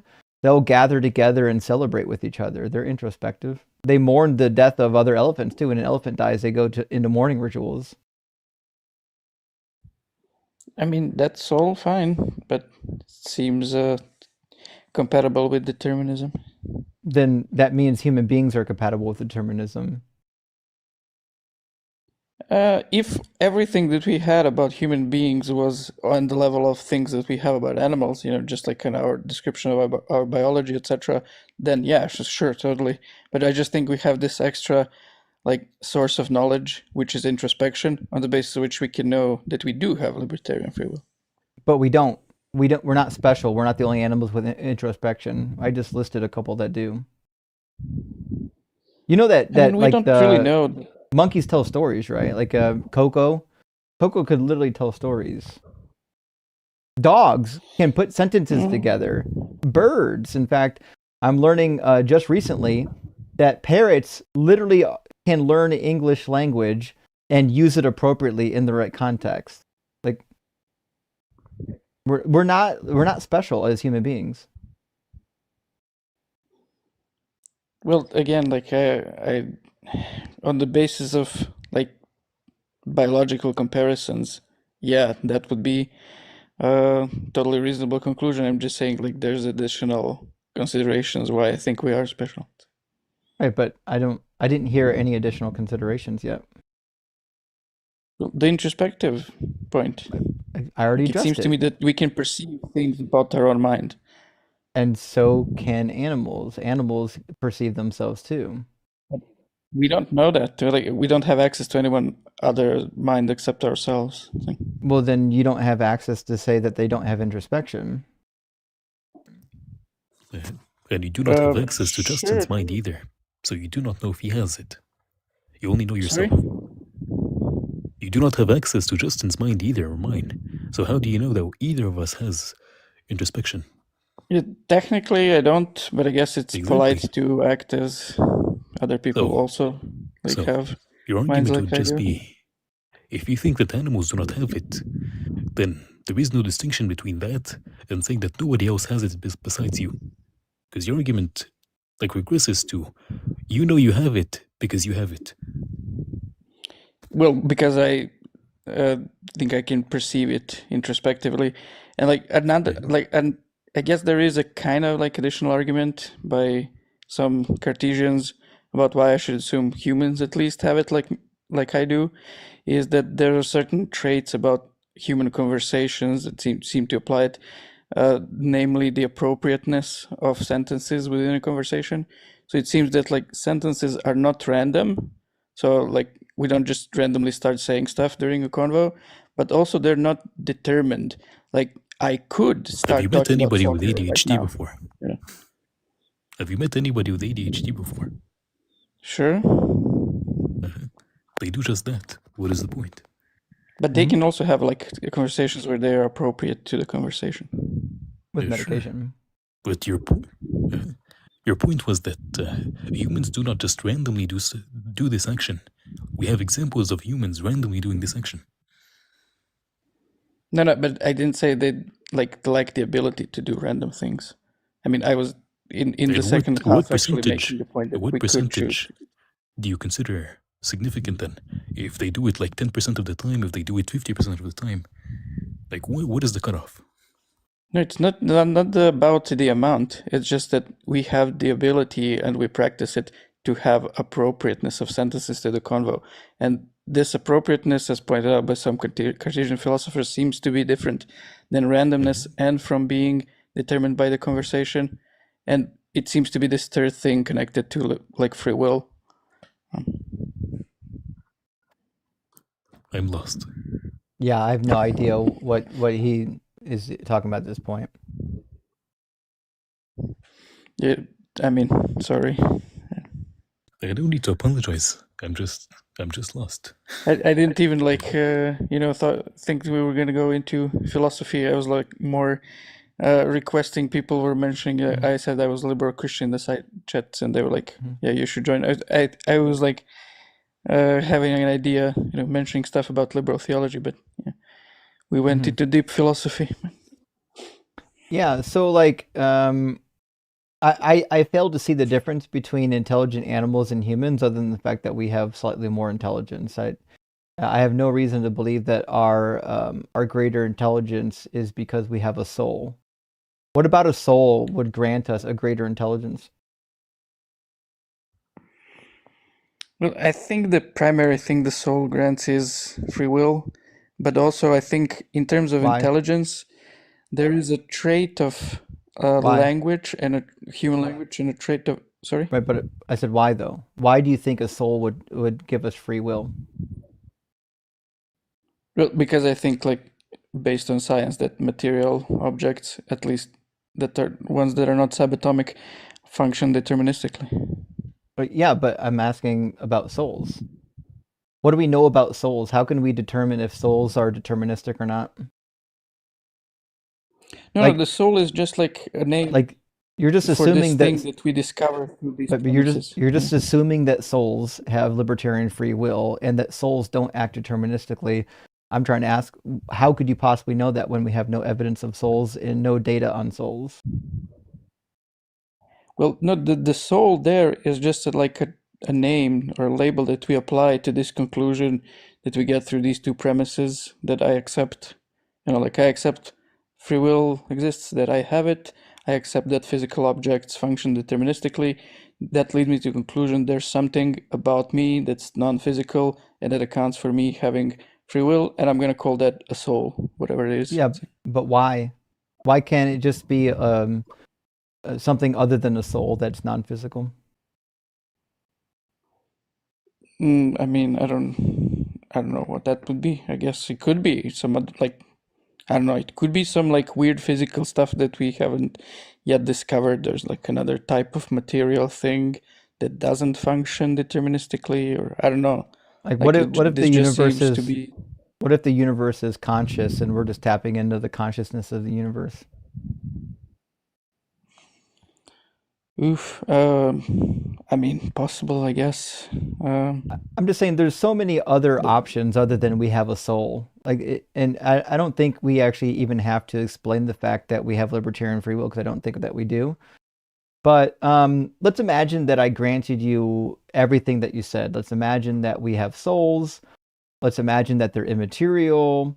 Why would we think that that leads to a God? Because like the Buddhists believe in souls, they believe in spirits, but they don't believe in God. Why would that lead to a God?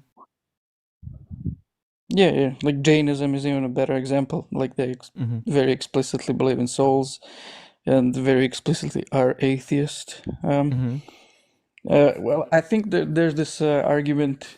And by the way, like all of this stuff that we now mentioned, and you mentioned all these other possibilities other than souls, I grant all that. Like I'm not saying, like I know lots of times Christians want to say whenever they give an argument, it needs to be this way. I'm just saying, like, yeah, all of this could be otherwise, like, but this option that I accept, like, just seems more plausible to me than those other ones based on certain reasonings or comparisons, etc. So I'm not like claiming any sort of, it needs to be like the soul or what like it's 100% like that. So just to say that, and it's the same thing here with the argument for God. So like, if we believe that there are souls, so why should we believe that there's a God? So this is like Swinburne's argument from substance dualism, and he basically goes the route of talking about, it seems that if we believe that there are souls, it seems that they are harmoniously paired with our brains in general. Like my soul is paired with my brain. I perceive the external world through my eyes. Like I make decisions in my soul. My body moves in accordance to those decisions. It seems that there's this like two-way interaction that's harmonious. And he wants to say like, it's very unlikely, in fact, like probably inscrutably unlikely, that the natural biological physical process of natural selection would produce a body that's like just right for connection to a soul. And it's the other hypothesis that God created like the universe in such a way for these two things to harmoniously match seems much more plausible. So that's like the argument there, and kind of like what's the better explanation for these two things matching up in a good way. Right. But I'm asking, why would somebody choose to go the God route? Let's imagine that human beings have souls. I think there's two questions we have to answer. One, why would that lead to God? And if human beings have souls, how come animals don't have souls? Well, the first one would be just kind of this seeking for an explanation of why souls are matched to the bodies and why brains have developed in that way for them to be compatible with the matching with a soul, because that seems like very less likely on like a naturalistic kind of viewpoint than a quote unquote design viewpoint. And the other one, well, we don't know. Maybe they do have a souls. They're just not like, their brains are not developed enough for it to be like a full match or something. We don't know that whether they do or don't have a soul. Okay, so animals could have souls. Oh, who knows? Right. Okay. So I guess I didn't hear an argument for why us having a soul will lead to God, and that's fine. Let me ask another question. What if Ems and I just both granted that we believe in a God, but God is actually the rock behind me on the shelf, Doug? Why would we believe that God is the Christian God rather than this rock behind me? Well, I think the biggest difference is going to be like, is it the rock asserted to be conscious or? It is, yeah. The rock is conscious. It speaks to all of us, all of his followers at least. Okay.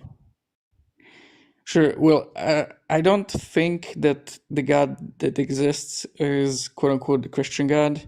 Like I accept a view that's not that ludicrous. Like it is very unheard of in fundamentalist circles, but it is like accepted by us liberal Christians and even by moderate conservatives like the Catholic Church, which is definitely not a liberal organization.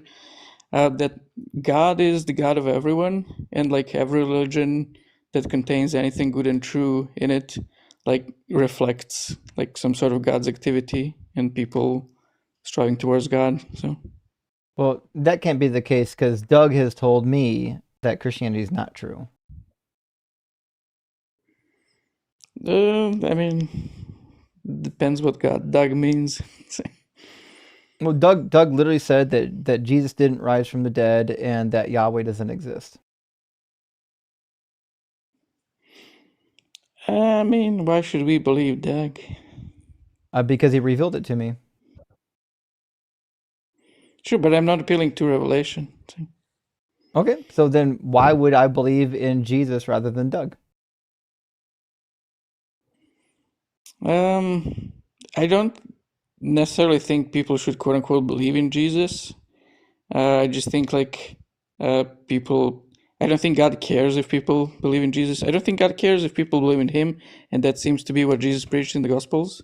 Are you a believer in Jesus? I mean, I am a follower of Jesus, sure. I try to center my life around his teachings. Yeah. Okay, is Jesus the Son of God? In a way, I'm very like kind of Bishop John Shelby Spong kind of Christian. Gotcha. That helps me out. Okay. So you don't believe in the literacy of the Bible then? Oh no. Like I don't think like almost any liberal theologian that I met like believes that the Bible is infallible and inerrant, let alone literal. I'm saying infallibility and inerrancy are different than literal. Is John Shelby Sponge thinks that the Bible, like almost none of it's literal. In fact, he agreed with Michael Goulder that like even Mark is essentially fiction that is designed to be read upon the Jewish liturgical calendar, and that it was more the meaning was metaphorical, not literal. But I mean, if that's the case, I don't know why you would pick Christianity over any other religion.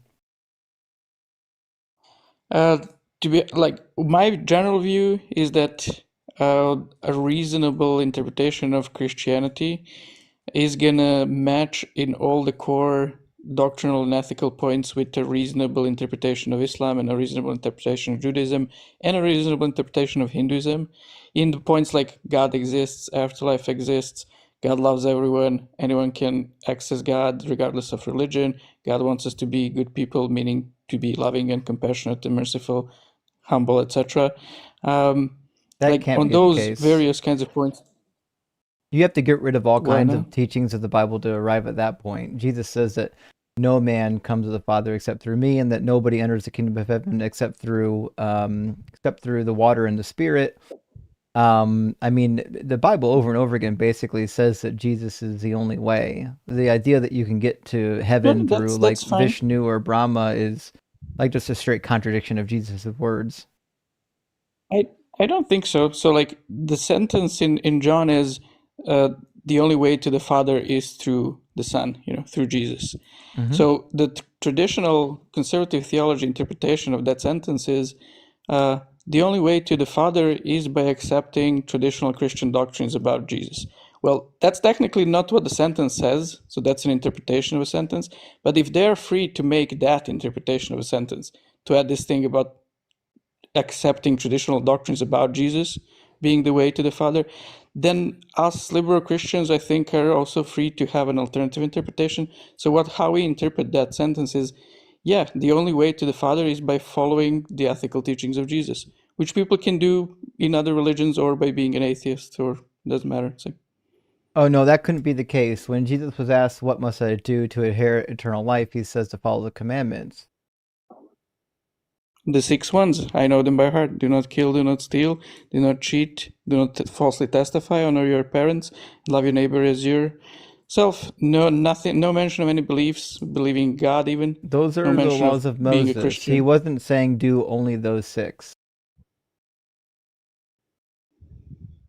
I mean, I don't think he was being kind of, elusive. It's interesting I think how almost none of the Bible is literal, but when Jesus says in order to inherit eternal life, you have to follow only these 6 commandments, even though he literally said in Matthew 22 that there are 2 other commandments that are even more important. Like, what a weird spot in the Bible to take literal when you don't take the for rest of it literal. salvation. Well, I mean, I don't really think literal allegorical is really the important dimension. But what I said is you've picked a very weird verse to read extra literal when you don't think that the Bible is supposed to be read literally. Well, I think the general approach in liberal theology is a kind of like a red letter approach. We focus on the teachings of Jesus, and that formulates our doctrines. And other stuff, if it seems to contradict Jesus, we're going to either interpret it or reject it. So.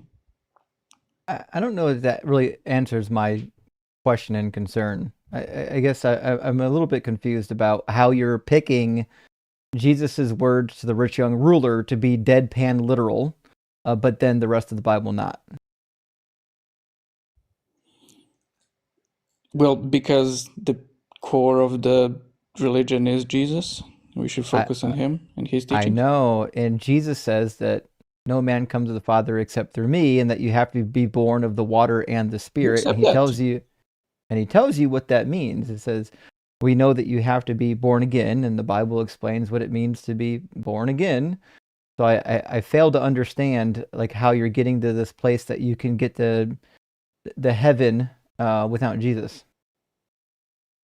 We're just rejecting the medieval traditional interpretations of these things, that to be born of spirit or born again or born from above or to have faithfulness, or as they translate faith, like has anything to do with accepting traditional doctrines that like some theologians developed a few It's not a centuries after doctrine. Jesus. It's just Jesus's straight up words. Does he anywhere say like that salvation is by accepting this or that doctrine belonging to a religion called Christianity or anything like that? It's not a doctrine. I didn't say anything about doctrine.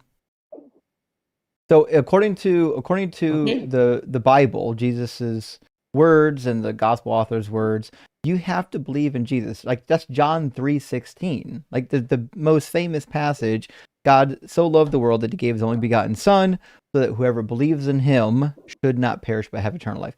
So at a minimum, you got to believe in Jesus. That's like the starting point. And then it says two verses I would later, say that's a mistranslation. whoever believes in him is not condemned, but whoever does not believe is condemned already, which is why he says in John 8:24, unless you believe that I am he, you will die in your sins. Well, again, like I don't think the traditional reading of those verses about being about belief is correct. I think like that word group about pistis and pisteo, pistos, pistoi, like should in most cases be translated as faithful to, faithful, those who are faithful, etc. It has nothing to do with people believing I anything. I agree that pistis typically is not just believing in something, it's actually having trust in the thing that you believe in, but that still gets you to the same destination, which is unless you put your faith and your trust in Jesus, you don't get saved. Well, no. The view here is that faithfulness to Jesus means following his ethical teachings. Like But an you atheist don't who is follow trying his to be ethical loving and teachings. compassionate is faithful to Jesus. But you don't follow his ethical teachings. His ethical teachings says that you have to follow the law of Moses. Oh, I disagree with that very much. Well, then I guess you haven't read the Bible. We already agreed that when you talked to the rich young ruler, he said that you have to follow the commandments. And then in Matthew 5, he didn't say just these 6 ones. You have to narrow it down because you don't like the commandments, and we're used to that. Christians hate the commands of Moses. No, Matthew, it has nothing to do with what I like. No, you definitely don't like the commands of Moses, which is why you don't want to follow them. If you liked these commands from God, you would just follow them. There's a lot you don't like, which is why you're going to run from them. But Jesus says, whoever breaks one of the least of these commandments and teaches others to do the same will be called least in the kingdom of heaven, but whoever does them and teaches them will be called great in the kingdom of heaven. So, according to Jesus, if you want to be great in the kingdom of heaven, you got to follow the laws. Which laws? The laws of Moses. Okay, and why does he have the antithesis of the law in the Sermon on the Mount? What he's doing in Matthew chapter 5 is he's strengthening the law of Moses. That's what it means to fulfill the law of Moses. He's bringing an interpretation.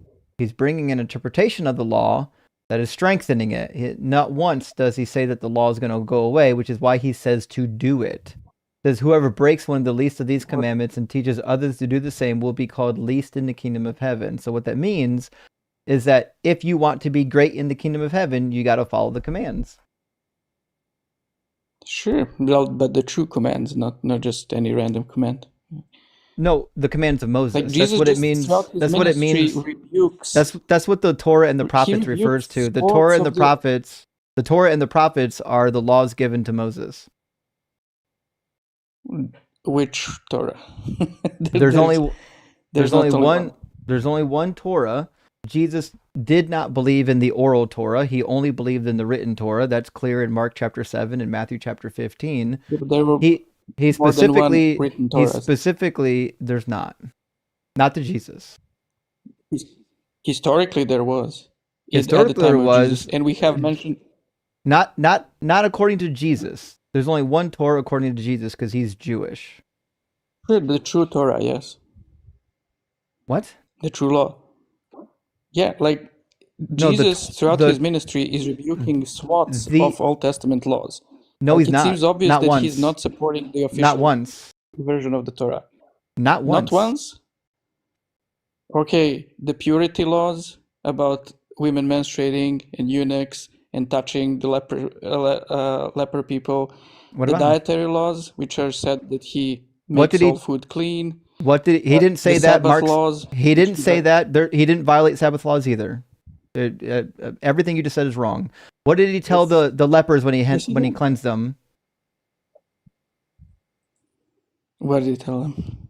He said, "Go present yourselves to the temple according to the law of Moses." Okay. Okay. It was still forbidden for him to interact with them. It's not forbidden. Laws, and he still interacted. No, it's not. Okay. Show me the law where it's forbidden, because in Leviticus, literally the priest is allowed to go to the lepers to do the work. Like, you're not forbidden to go towards or around sick people. The sick people are the ones that are supposed to isolate. That's their responsibility. It's not the responsibility of the priests or the prophets or the men of God. Men of God are allowed to be around sick people to heal them. Like, case in point, the healing of Naaman. I don't remember that example, but like, there's no law. What I'm saying is there's no law that prohibits Jesus from getting near someone who's sick. Okay, I might have been mistaken about that one. I will look into it further. I don't think. I don't know. I want to try to go further. That I don't know, like, if I'm correct or not now. But on it's just one of like these many points where he seems to be rebuking the Old Testament laws. But he never did. Not once. Not really. Nope. Not once did he do it. I think there's lots of examples. Like, in fact, like, I think the Sabbath breaking is very instructive in his response. He never broke the Sabbath. That he's breaking the Sabbath. He never did. So, what he says when they accuse him of breaking the Sabbath, like, he doesn't say, "Oh, I didn't break the Sabbath." He says, "What law did he break?" So what? David also. What law did he break? Working on the Sabbath. What work did he do? Because if you actually read the Mosaic law, you're allowed to pluck and eat. There's nothing against it. So what Jesus is rebuking, and he does like 6 or 7 times, he's rebuking the Pharisees and the scribes that are holding him to the oral law. He doesn't follow the oral law. That's why he rebukes them in Mark chapter 7. That says you are nullifying the commands of God with the traditions of men. The traditions of men are his reference to the oral law. He doesn't believe in the oral law. He rebukes it at every turn. Not once does he ever say anything about the law of Moses not being good. And he specifically says to follow the law of Moses. And not once did he break a law of Moses.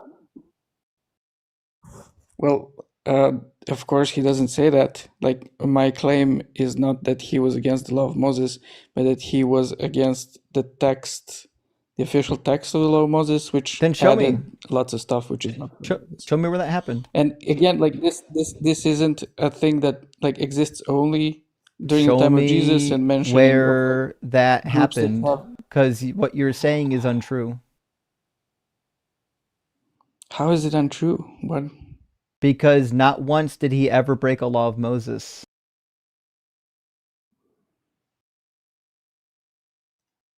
I don't know, like, I can say that he did, and you can like pull up like a fundamentalist Christian apologetic of why he didn't. I'm not And I'm saying giving I you disagree a with that fundamentalist apologetic. apologetic. What I'm saying is the instances you mentioned are not breaking the law of Moses, because I know the law of Moses and you don't. You can't just say he broke the law of Moses because you want him to break the law of Moses. Show me which law he broke and when he did it.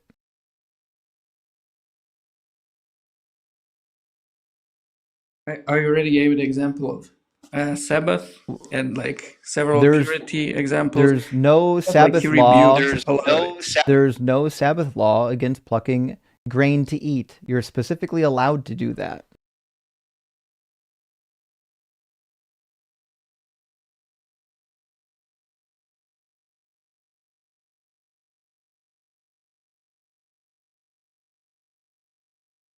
Oh, sorry, I was muted. I mean, I don't know what you want me to say. Like, I just don't agree with the traditional interpretations of these verses. That's what Jesus. I'm asking like, you to doing- find me the law of Moses that says you can't pluck grain on the Sabbath. the law that says you shouldn't work on the Sabbath. It's not work. Again, this in traditional So response. are you not like, allowed to eat? doesn't- Is eating forbidden on the Sabbath? Oh my gosh, I didn't know eating was forbidden on the Sabbath. It's not work. It's not work. It's eating. Like, it doesn't make sense from the perspective of how he responds. It's like, only he never it's only, says like, "Oh, it's I'm only not work. violating the Sabbath." It's only work if you are actually collecting and reaping. Well, you are collecting, just No, in a way. he's not. He's plucking and eating.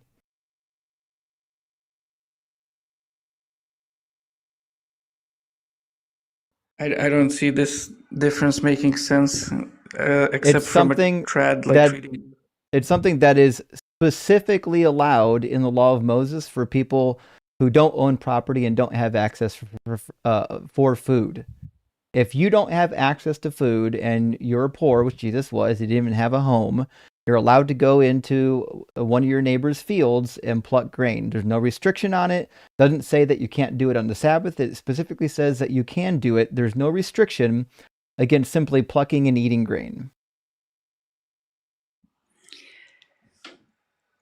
Again, I know the trad explanation, and the trad explanation, like there, it also doesn't say you can, like as a poor person, pick from the corners on the Sabbath.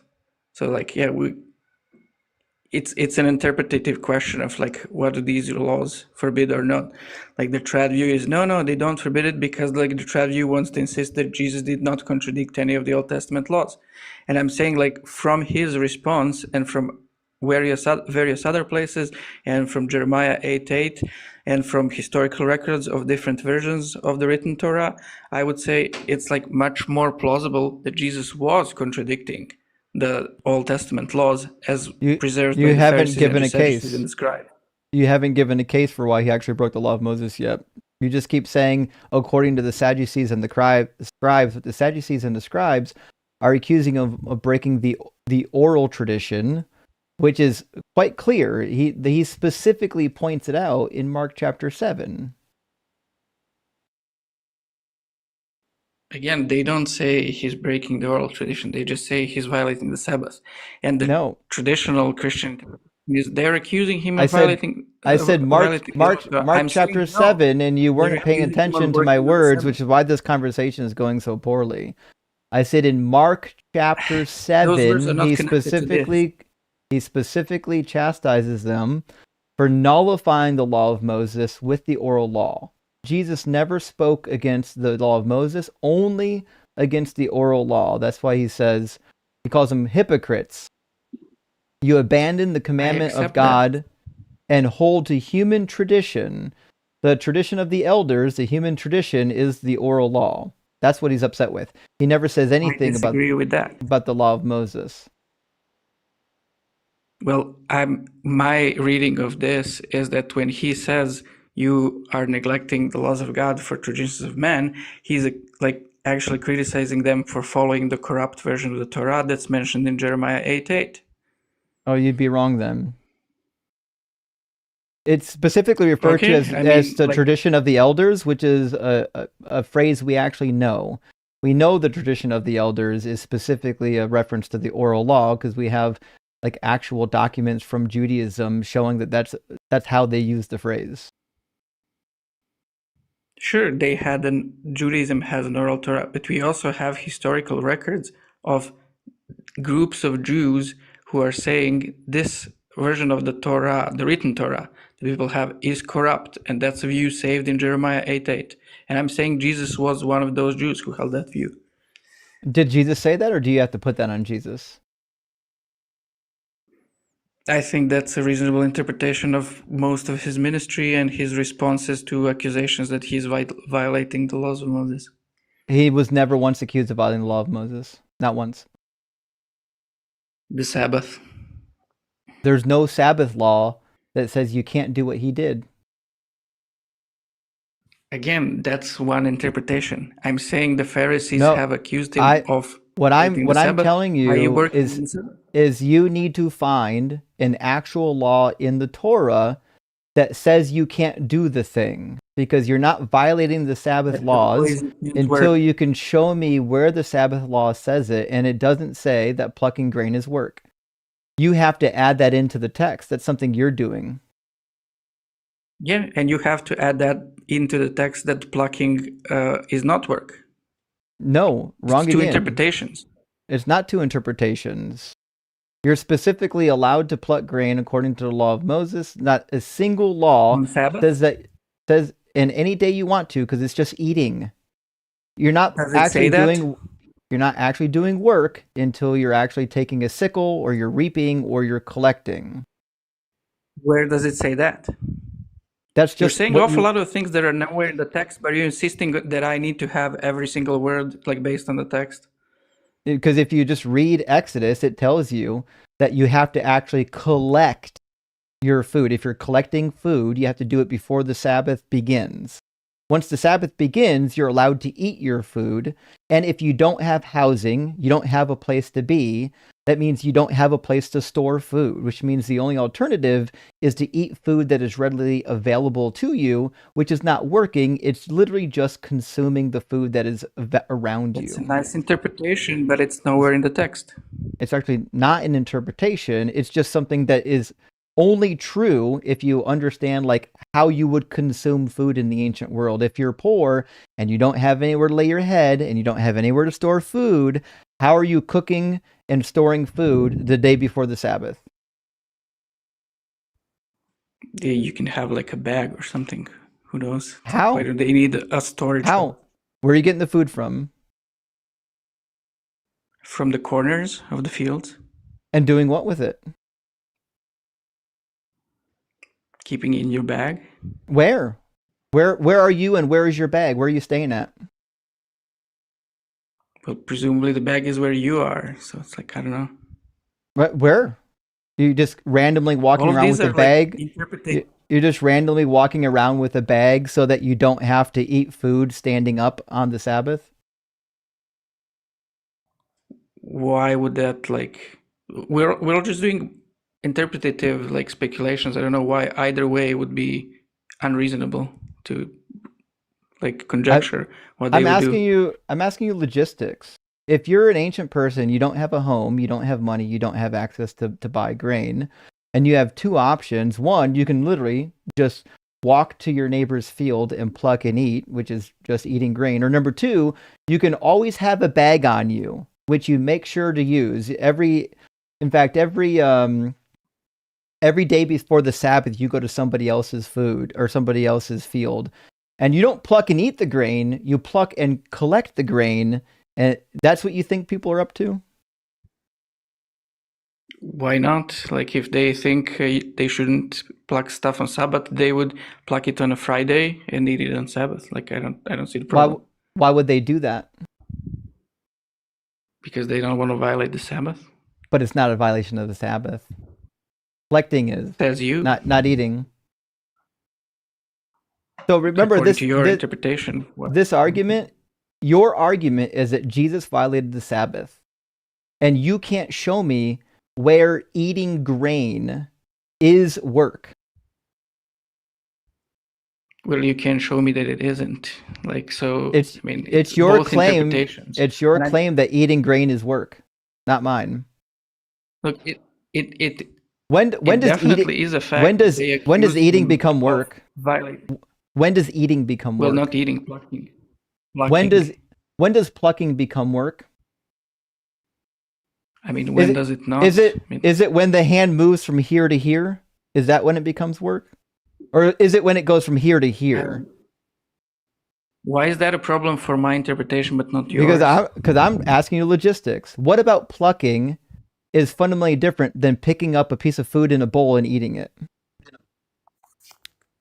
Justin, I don't know, probably that you're not taking it from a field. Leviticus 18:5. What about, Leviticus 18:5 you're saying? Oh, sure. Yeah. Cyber said that? For some reason, it's named after a Pokemon, so I'm not sure. Wait, what? They say Pikachu Nefesh or something. Nefesh? I don't know. I don't know what you're saying. Maybe you said Cyber was Leviticus mentioning it? 18:5. Yeah, he said it allows you to set aside the law to save a life. I don't know much about that, but he does have a background in Judaism. Let's bring him up. Yes, it is. Pikachu Nefesh.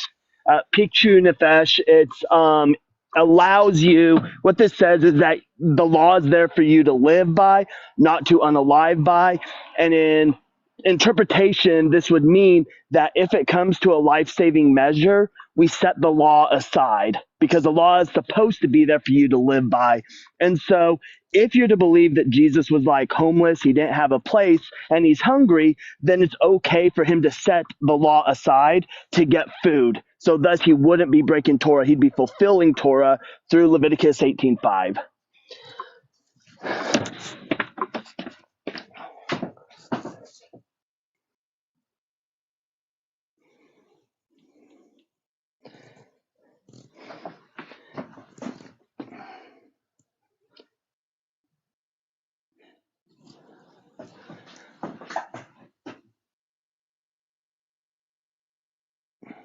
Hello?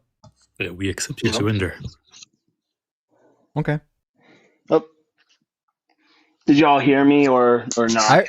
I heard you. I heard you. I don't know if the guest heard you. They just kind of disappeared. Oh, sorry again. No, I heard it. Yeah, I know about that interpretation in Rabbinic Judaism, but like Jesus wasn't a member of Rabbinic Judaism, so I don't think that interpretation, like adding a third interpretation, like makes my interpretation less plausible. So. It's actually pretty crazy that he just said Jesus wasn't part of Judaism. Of Rabbinic Judaism. Well, we have sages before Rabbinic Judaism. We have sages that talk about this. That like this doesn't come from Rabbinic Judaism alone. We have this going as back as far into even during the Maccabees. We have this being talked about by sages. And allegedly it goes back to the times of Moses, but like I don't think Jesus was like a member of the school of Hillel or Shammai or whatever. My thesis here that Jesus was an Essene-like Jew who rejected the official version of the Torah and accepted an alternative one. Except you can't demonstrate a single law that he broke. Except I did, and the only rebuttal is like, oh, Rabbinic Jews have a different interpretation. Except you can't actually. You're just insisting that the law says you can't pluck grain on the Sabbath. It doesn't say that. You have to invent that. That's just an interpretation that I have, and I'm saying it's more plausible than the alternative interpretations. Actually, it's not plausible because Jesus specifically tells you to follow the law. So if Jesus tells you to follow the law point blank explicitly, then what makes the most sense is that Jesus wasn't purposely violating the law. He was violating the oral tradition surrounding the law. In fact, Matthew 23, at the beginning of Matthew 23, Jesus explicitly says, because the scribes and Pharisees sit on the seat of Moses, therefore, whatever they say and teach, do it. However, don't do what they do because they're hypocrites. And then he spends a bunch of verses listing why they're hypocrites. But he straight up says, do and say what they teach. Again, like, I'm interpreting his relations to the Pharisees and to the traditional law as partial acceptance. He does follow the law of Moses, but what he thinks is the true law of Moses and not the corrupt version that Jeremiah ate. What were the Pharisees teaching? Which version of Torah were the Pharisees teaching? The official one that we have preserved now. Yeah, and why would he then in Matthew 23 say, hey, whatever they say and teach, do it. Just don't do what they do. Because the things that they were doing was in line with the oral law. I mean, that doesn't make sense because presumably they will also be teaching the oral law. They weren't just practicing oral law. So it sounds like you just don't have an answer. I mean, I just answered why I don't think that. I mean, I know you got the 5Ds of Dodge debate down. Like, Justin's been asking you, like, what law specifically was broken, and you've just been going in like this circle, like it's just Torah. Which law? Torah. How is that a dodge? And what was the law? Working on the Sabbath for the 17th time. Like, it's not working. And do you know what the Sabbath like? Can you list in the Torah where it lists what's considered work and not work on the Sabbath? Do you know where that's found? Found almost anywhere. Probably. Yeah, go find one. Go find the scripture. I've been asking him to find me the actual law that says you can't do that. And I said work on the Sabbath. Again, like, for example, I'm asking you to find the passage that says eating grain is work. And I'm saying that's an unreasonable ask because it's not. If you can, your claim is that eating grain is work, and your claim is that it's not work. And why is your interpretation or claim better than mine? Because your claim is that it violated the law, and you can't even substantiate what the law is. So you can't substantiate the alternative interpretation according to which I can, because my alternative interpretation rests on the fact that Jesus says to follow the law. And I agree with that. And that law is the Torah. He didn't say the true law. He didn't say a different Torah. He says the Torah and the prophets. He didn't designate any special parts of the Torah. He didn't say that the Torah was corrupted. A few times. Not once did he ever say that. A few times. Not once did he ever say that there are special parts of the Torah that you should obey. Well, I would say that he said that by rebuking swaths of the Old Testament law. Except he never did. Also, like, yeah, which one did he do that? I Go ahead. Like just like get a sentence out. What I was starting to say is that the differentiation, I would say, is made when he says to the Pharisees and the Sadducees that they don't know the law of God. They don't know the law and the power of God. One instance and the second instance that no one knew the Father except the Son now, who has been sent by the Father. So he's telling them they have no idea about like what God actually commanded. And he is coming to perfect, not fulfill the law. That's a mistranslation. He says perfect the law, meaning improve, meaning correct the corruptions that Jeremiah 8:8 mentioned. That's not what that word means. You're taking huge. No, it doesn't mean what you're saying it means. It doesn't mean correct. That's a huge liberty with the word in Greek. That's certainly not the case. There's not a single actual commentary in the New Testament that's going to give you that definition. My explanation of what's happening in the New Testament is what literally almost all of Christianity teaches. Like every study Bible you've ever read is going to tell you exactly what I'm telling you, which is clear as day in Matthew 15. When the Pharisees and scribes came to Jesus from Jerusalem and said, "Why do your disciples break the tradition of the elders, for they do not wash their hands before they eat?"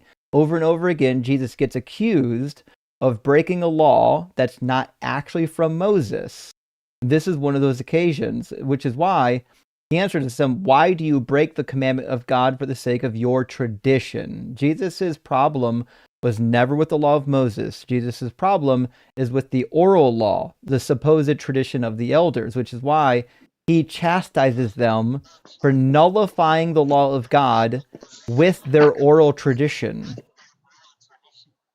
That's why it says, for the sake of your tradition, you nullify the word of God. Nullify the law of God. Look, the oral traditions, in the sense of the oral Torah, that's like part of the Mishnah and like the Gemara, I guess.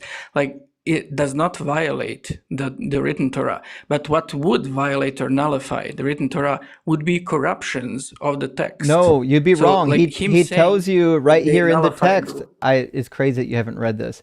He tells you in the text how the oral tradition nullifies the written tradition for Moses. He says, for God said, honor your father and mother, and whoever speaks evil of father or mother must surely die. So he's saying, according to the law of God, if you speak ill of your father or mother, you must be put to death. But you say, whoever tells father or mother, whatever support you might have had from me is to God, then the person need not honor the father or the mother. So for the sake of your tradition, you nullify the word of God. So he's saying, you specifically have a law in the tradition of the elders that nullifies carrying out this particular law of God. That law is from the law of Moses. Yeah, and I would say that specific instance is an internal critique of the Pharisees, and that law isn't at all from God. But so it's like, what is the critique? That they're being hypocrites and they're adding commandments to God. How did they add commandments to God's commands? By corrupting the text of the law. No, he's talking about the tradition of the elders. Again, the phrase tradition of the elders means the oral law. That's how that phrase gets used in the culture. When he says your interpretations, sure. You can literally just look it up. Like, look it up. Tradition of the elders. What does this mean within Judaism? It's an actual reference to the oral Torah. Cyber, am I wrong? I know that. 100% correct. And in fact, the only time Jesus gets upset about them with the oral law is when the oral law itself seems to contradict what the written law says. That's the only time he seems to be upset. Why? Because they're being hypocrites. They're chastising him for not following their human traditions, which allows them to bypass the law. And so he's like, well, why are you getting mad at me for bypassing your tradition that allowed you to bypass this specific law? You're ridiculous. You're being goofy. So again, like I want to return to my argument about connected to the accusation that he's violating the Sabbath. His response. No. We're talking about Matthew. We're talking about Matthew 15. Try to pay attention. Matthew 15 on the board, where we're clearly demonstrating a point here, which is that Jesus is upset with the Pharisees for doing something. The thing that he's upset with them for is not corrupting. He didn't say corrupt. He says nullifying the law of Moses with your tradition. Yeah. That phrase, tradition of the elders, means the oral law. That's how it was used. You can read all the early Jewish texts. We know what that phrase means. It's not a fucking mystery. This is not something that Christians and Jews are debating. Jesus used it in the same meaning? Why do you think Jesus used it in the same meaning? He didn't. You're saying Jesus used the phrase traditions of the elders in the same meaning that it's used in rabbinic Judaism? No, I didn't say that. I didn't say anything about rabbinic Judaism. I said in Judaism. Well, I'm gonna reject that. I'm gonna disagree with that. It's pretty crazy how you have to make Jesus not Jewish in order for your interpretation to work. Go ahead, Cyber.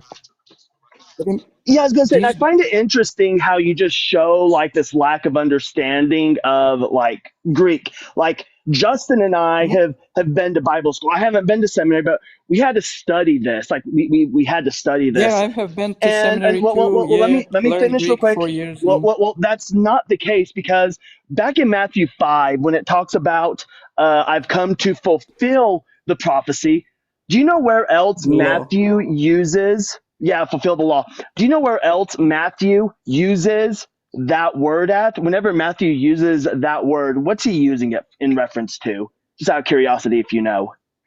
I don't know off the top of my head.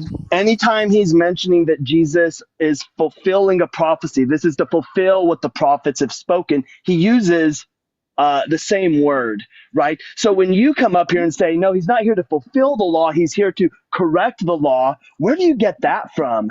Like the text, Matthew doesn't support that. From looking at the Greek word in that verse, which means to perfect, to improve. But that doesn't mean to correct. It doesn't. No, what lexicon are you looking at that's going to say it means I think to even the correct? trad, like Strong Concordance, will tell you it means Strong's to perfect. Concordance is not a lexicon of the language. There you go. Do you know what a concordance is? Just out of curiosity, do you know what a concordance is? Yeah, Yes, do you know I what a do. concordance That's why I is? said even. Now I don't believe that this guy has been to seminary if he thinks the Strong's Concordance is relevant.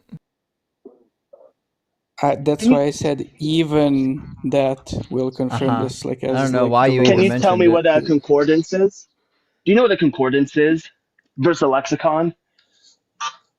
Explain it to me, please. Yeah, a concordance is how a specific text is using specific words. That's what a concordance is. So the concordance, the Strong's Concordance, is specifically how the KJV are using these words. It's not a lexicon, it's just how the KJV is using these words.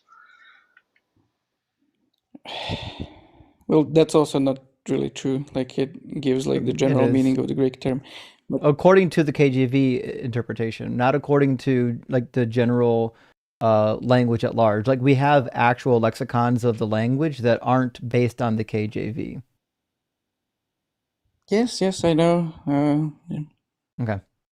Well, listen, Zell, we had a good time talking. I think we're way off the topic at this point, whether or not God is real. I mean, and we've been at this for an hour, and I assume the audience is getting bored because I hear people asking about a kick poll.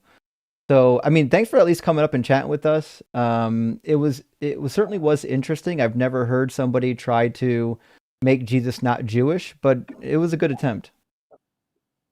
Essene Jewish, not non-Jewish. I'm sure.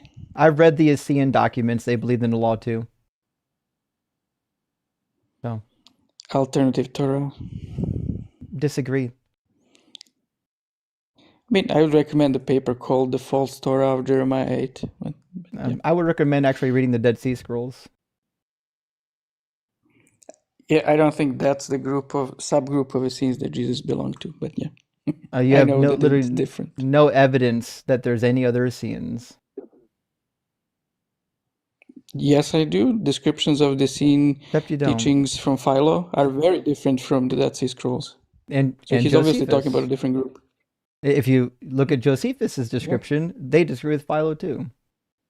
You could just read the documents from the Dead Sea and see what they believed. It lines up pretty well with the Essenes. All right. Listen, enjoy the liberal Christianity. It's fun, like to do make believe with the Bible. But we got to move on to the next guest, okay? Sure, cheers. Cheers, man. Hey, real quick before I drop, I was listening to that and man, I was air punching so hard my phone about took a trip. I'm gonna drop down here shortly, but just so chat knows, Justin and I are going to be reuniting the Rock Trinity. I currently have possession of Rocky, and on Thursday, Rocky will be starting his trek to Justin's house. So the Rock Trinity will be reunited. So we got that to look forward to. And I am only like 150 followers away from 10,000. Oh, fucking A, are you serious? Let's do it. Yeah. I'm like, ugh. And I'm working on. I've been trying to go live, but my computer likes to do this thing because I only have a laptop. It likes to do this thing where it overheats pretty easy and it resets on me. So as soon as I get a new setup, you and I will probably need to set up a time to get together so I can get my programming and everything set up. But I will start going live regularly again. For sure, I'm looking forward to it. When you do, let me know and we'll get it set up for you. Will do. Hey, thanks for dropping in, I'm buddy. gonna go ahead and you're always welcome up here, right? Ems know too. Yes, I appreciate it. And I did want to let Ems know that I spent like a whole day thinking about becoming a Muslim. I was on Bought by Bloods live. He's doing this year where he's focusing on smashing Islam. And Ems saw me on there, was like, when did you become Muslim? Ems, after about 30 seconds, I realized that Islam isn't for me. That is 30 seconds too long. So it was 30 seconds too long. Oh boy. Well, thanks for stopping by, buddy. Yep, not a problem. I'll let you go ahead and kick me. Cheers, buddy. Come on back if you get free time. All right, I'm gonna grab a couple of super chats and we're gonna get Talia in here and then Chris. Those were the order that they came in, so I'll try to get them in the order that they arrived in. Dan Sensibility, good to see you tonight. Thank you for the $10 super chat. It says happy birthday to allegedly Ian. Go follow them if you don't already. Fuck, I didn't know Ian had a birthday today. I was just talking to them. Allegedly. Oh, fuck, you're right. That's true. It is alleged. Yeah.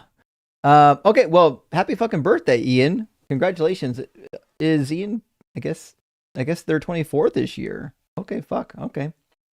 Almost 25. to 25. Okay, so they actually get their insurance dropped this year. A few more centuries before he's old as you. So yeah. By the time he's as old as by the time they're as old as me, Ian shit, I'll be like 1 foot in the grave. But that's fine though.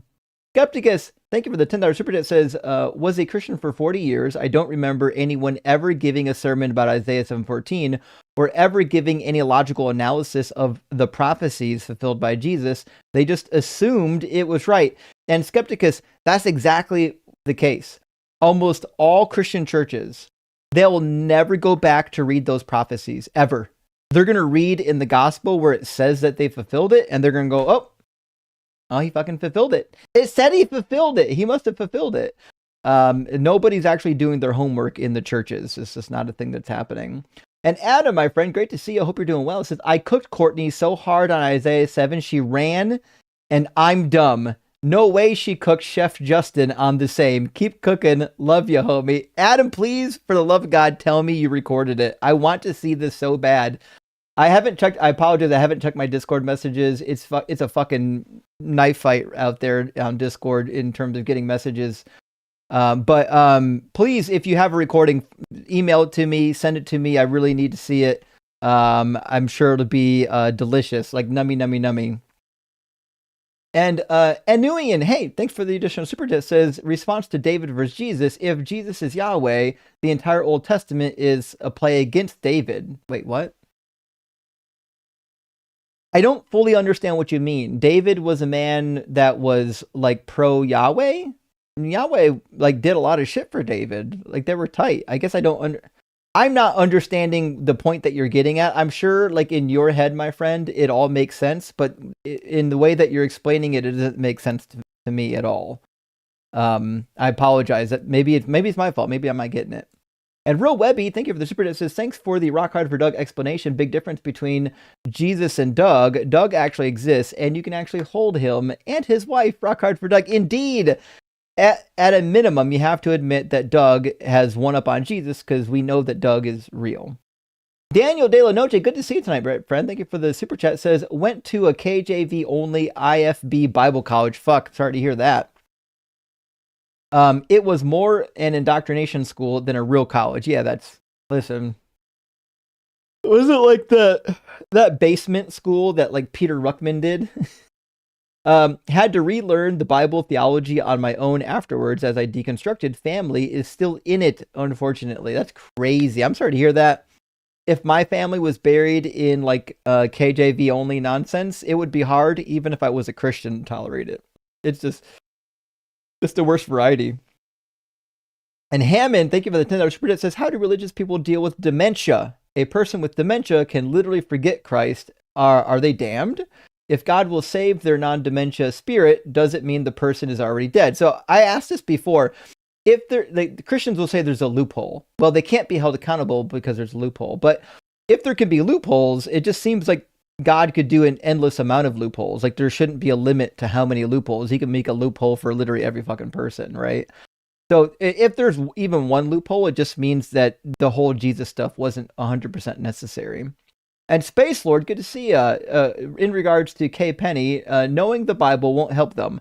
Knowing the Bible and believing it is the main problem. Actually, that is the case. Knowing the Bible isn't that concerning. It's actually like reading this shit and then actually believing that it's true. That's where the madness comes in. Bryce Aroni, good to see you, my friend. Hope you're doing well. Says the best explanation for an unknown is always the one that requires the least amount of assumptions. Any explanation that requires you to assume both a soul and a God cannot be the best one.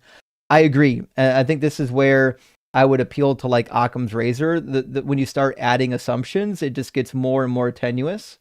And also, thank you for the follow-up, friend. It says, only John's Jesus makes salvation dependent on belief. John 3:16-18. But Synoptic Jesus says the opposite. He says you have to obey the commandments and do the will of the Father. Matthew 7:21. Indeed, actually, that's a good point.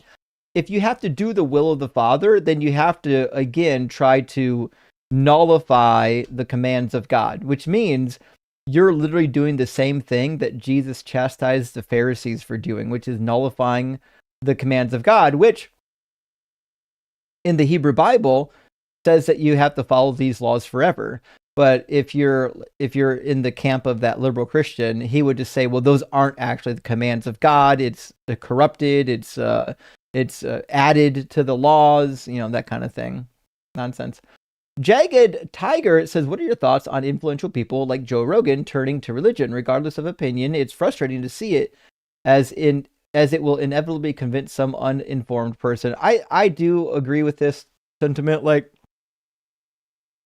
I wish people who had a proper education in this field would get more playtime, and people who have, like, they're just laymen would just shut up. They have no idea what's happening. And like, they can't, I get it. Like, everyone's allowed to read the book. It's for everybody. But like, someone like Joe Rogan doesn't have the ability to know when Wes Huff is lying to him, or when Wes Huff is just too stupid to say things that are true. You know what I mean? That's why it's frustrating with somebody with a giant platform that they're not actually like fact checking anything. Double Donkey Surfer, thank you for the 666. Hell Nero says, in Israel, there was a special elevator in the hotel that stopped at every floor on the Sabbath, so Jews didn't have to push a button and do work.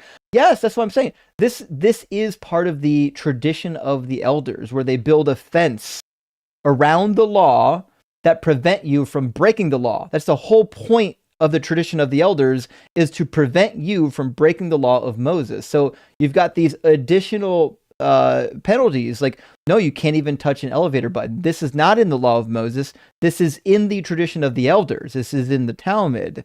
And so that's why they were mad at Jesus, was because he was breaking the tradition of the elders, and that's why he said so.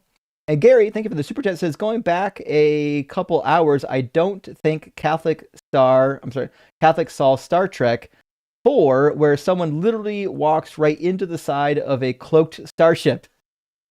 I know, that's a really good reference, but like, he would just say like, well, I have a special starship. It's not like that one. You know what I mean? This one's ontologically different, right? All right, I'm going to grab 4 more super chats, and then I'm going to put Talia in here. Rock hard for Doug. Really appreciate the super chat, friend. Hope you're doing well. Says, it's hilarious this non-literalist has to get into the weeds, or the wheats, to prove smart modern pretzel interpretations to make the fake man god perfect. Guess who grinds the grain? Doug and Sharon. Fucking A. Absolutely. It's such a good point, Josh. Like, it's crazy when they pick and choose which parts are literal and which parts aren't, right? It's always the same thing. They'll do anything to throw away the parts that they don't want. But when you get to some of the parts, like about Jesus' own words, now we have to take them hyper literal and hyper specifically. But fucking why? If none of the rest of it's true. Susie, my friend, good to see you. Thank you for the $10 super chat. It says, in Southern Baptist Sunday School, we used to sing Ezekiel, say the wheel. Wait, what? Say or saw? Ezekiel, say the wheel. I never knew what that meant. Can you briefly explain what the hell I was singing about? I am a hard atheist now. Lucy, that's a good question. I didn't go to Southern Baptist Church. I don't even know the reference. Let me see what that's referring to. I mean, I assume it's referring to the vision in Ezekiel chapter 1, chapter 10, where you've got like that weird floating thing that's supposed to be like the chariot. But let me see what this song actually says. Ezekiel, say the wheel. Oh, Ezekiel. Oh, so that was a typo. It should be Ezekiel saw the wheel. Well, if that's the case, that's an easy interpretation. It's just referring to this part of Ezekiel. Give me a second. There's a really goofy illustration of Ezekiel's vision, but it comes from this chapter. Hold on. The vision of the chariot. If you read through this vision, it's going to describe a chariot with all kinds of goofy stuff on it. Towards the end, it should talk about a whole bunch of wheels. Give me a second. There we go. As I looked at the living creatures, I saw a wheel on the earth beside the living creatures, one of each of the four of them. As for the appearance of the wheels, their construction, their appearance, so on and so forth, it describes all these wheels. Traditional interpretation on the wheels is that it's not that this is meant to be a literal creature. It's that the wheel, everything on this creature is representative, and the wheels, the way they're described, seems to suggest that that's what's keeping the chariot mobile, and the wheels are set up in a way in which the chariot can go in any direction it wants to. Right? It can go anywhere it wants. So that's typically the understanding of the wheels. So if you saw, I mean, if you're Ezekiel and you saw the wheels, it just means you saw the chariot of God. That's all. So hope that explanation helps. Last super chat for now from our Wurja. Thank you so much for the $10 super chat. It says, I'm listening to the Bible in the car, and today, Mark 7:18-19, Jesus says you can eat whatever you want. What? What about all the dietary laws? Again, we didn't get a chance to cover this passage, but Jesus didn't say that. It's really interesting how many people get the impression that Mark 7, Jesus is saying that you don't have to follow the dietary laws. This is actually a parenthetical comment by the author, by Mark, or supposedly Mark, not by Jesus. So when you read through the section, give me a second. Oh,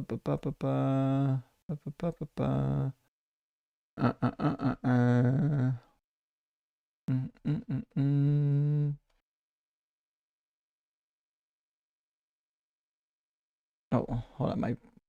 There we go. There you go. So in 19, it says, since it enters not, this is Jesus' explanation, since it enters the heart, but not the heart, but the stomach, it goes out into the sewer. Now, this is a really interesting discussion he had about foods, and that's fine. I don't think that Mark's interpretation of Jesus' words is correct. According to Mark, he says, thus he, Jesus, declared all foods clean. I disagree. I think Mark's a fucking goof, and that's pretty clear when you read it. Jesus didn't declare all foods clean. What he's actually doing is trying to explain why you don't need to wash your hands. Remember, that's the beginning of the chapter. He's giving you an explanation on why washing hands is not a problem. It has nothing to do with whether or not the foods themselves are clean or unclean. So, but I get, if you're Mark, why you would want to jump to that interpretation, because you're like, fuck the law, we don't like this thing, but we're not going to. Okay, it's a good observation though. Let's bring in Talia. Talia's been waiting for a while, and then after that we'll grab Chris. How you doing, Talia? Hello. Oh, Talia, are you at least 18? Can you hear me? Hello? I can hear you, but you kind of sound like you're 12. How old are you, Talia? Hello? Talia? I'm over 18. Okay. I just have like I can try to deepen my voice a little. That's okay. Just checking. So are you a believer? Do you believe in some kind of a God? Yes. Cool. And what kind of a God do you believe in?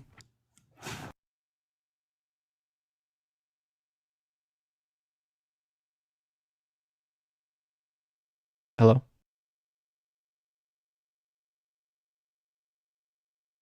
Hello? Yes. Hold on. Can I restart in a bit? Yep. Come back when you're ready, okay? Okay. Well, I guess they weren't ready. All right. Fair enough. Well, guess we'll grab Chris from the queue. Welcome in, Chris. Are you at least 18, and do you believe in God? Hey, older than 18, deconstructing Christian. So I don't know what I believe right now. So you're figuring it out, okay. Yeah. What do you think is keeping you in it?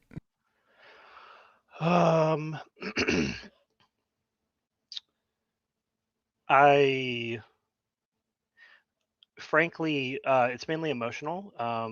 Most of the intellectual work I've done, especially after listening to folks like you and the line, kind of keep coming up more on the atheist side. But I just think the reality of me just disappearing here in 50 years is just really difficult to swallow.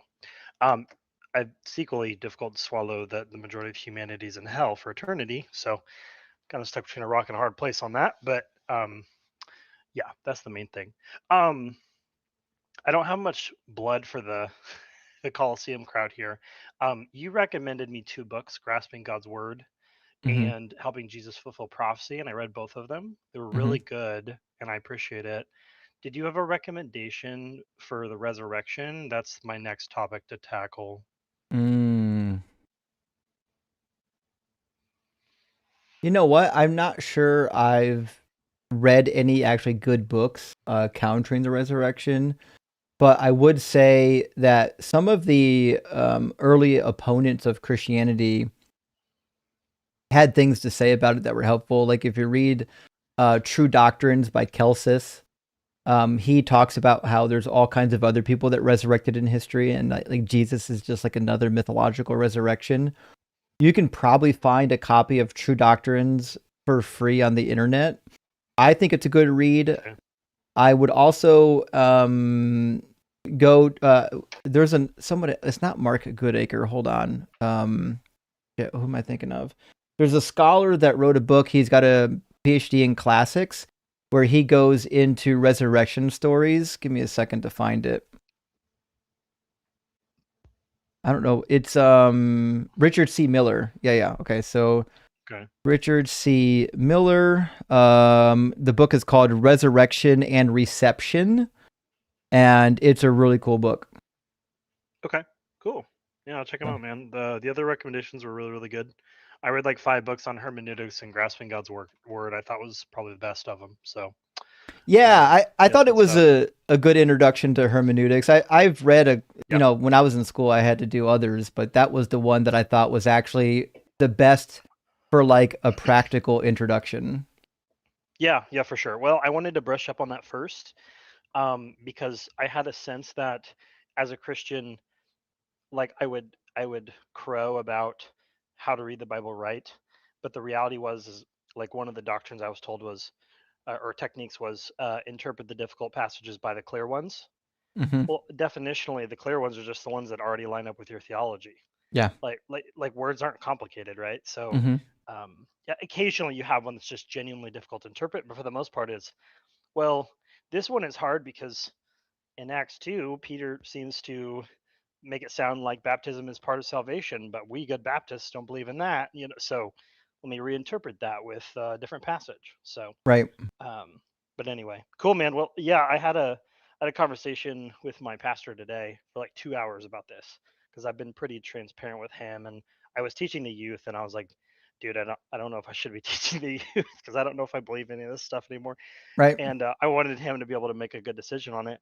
But man, after like hours and hours of talking about prophecies and Old Testament and slavery and all that, he kind of told me like, dude, if you don't have that like faith and God presupposition, a lot of this isn't going to be convincing to you.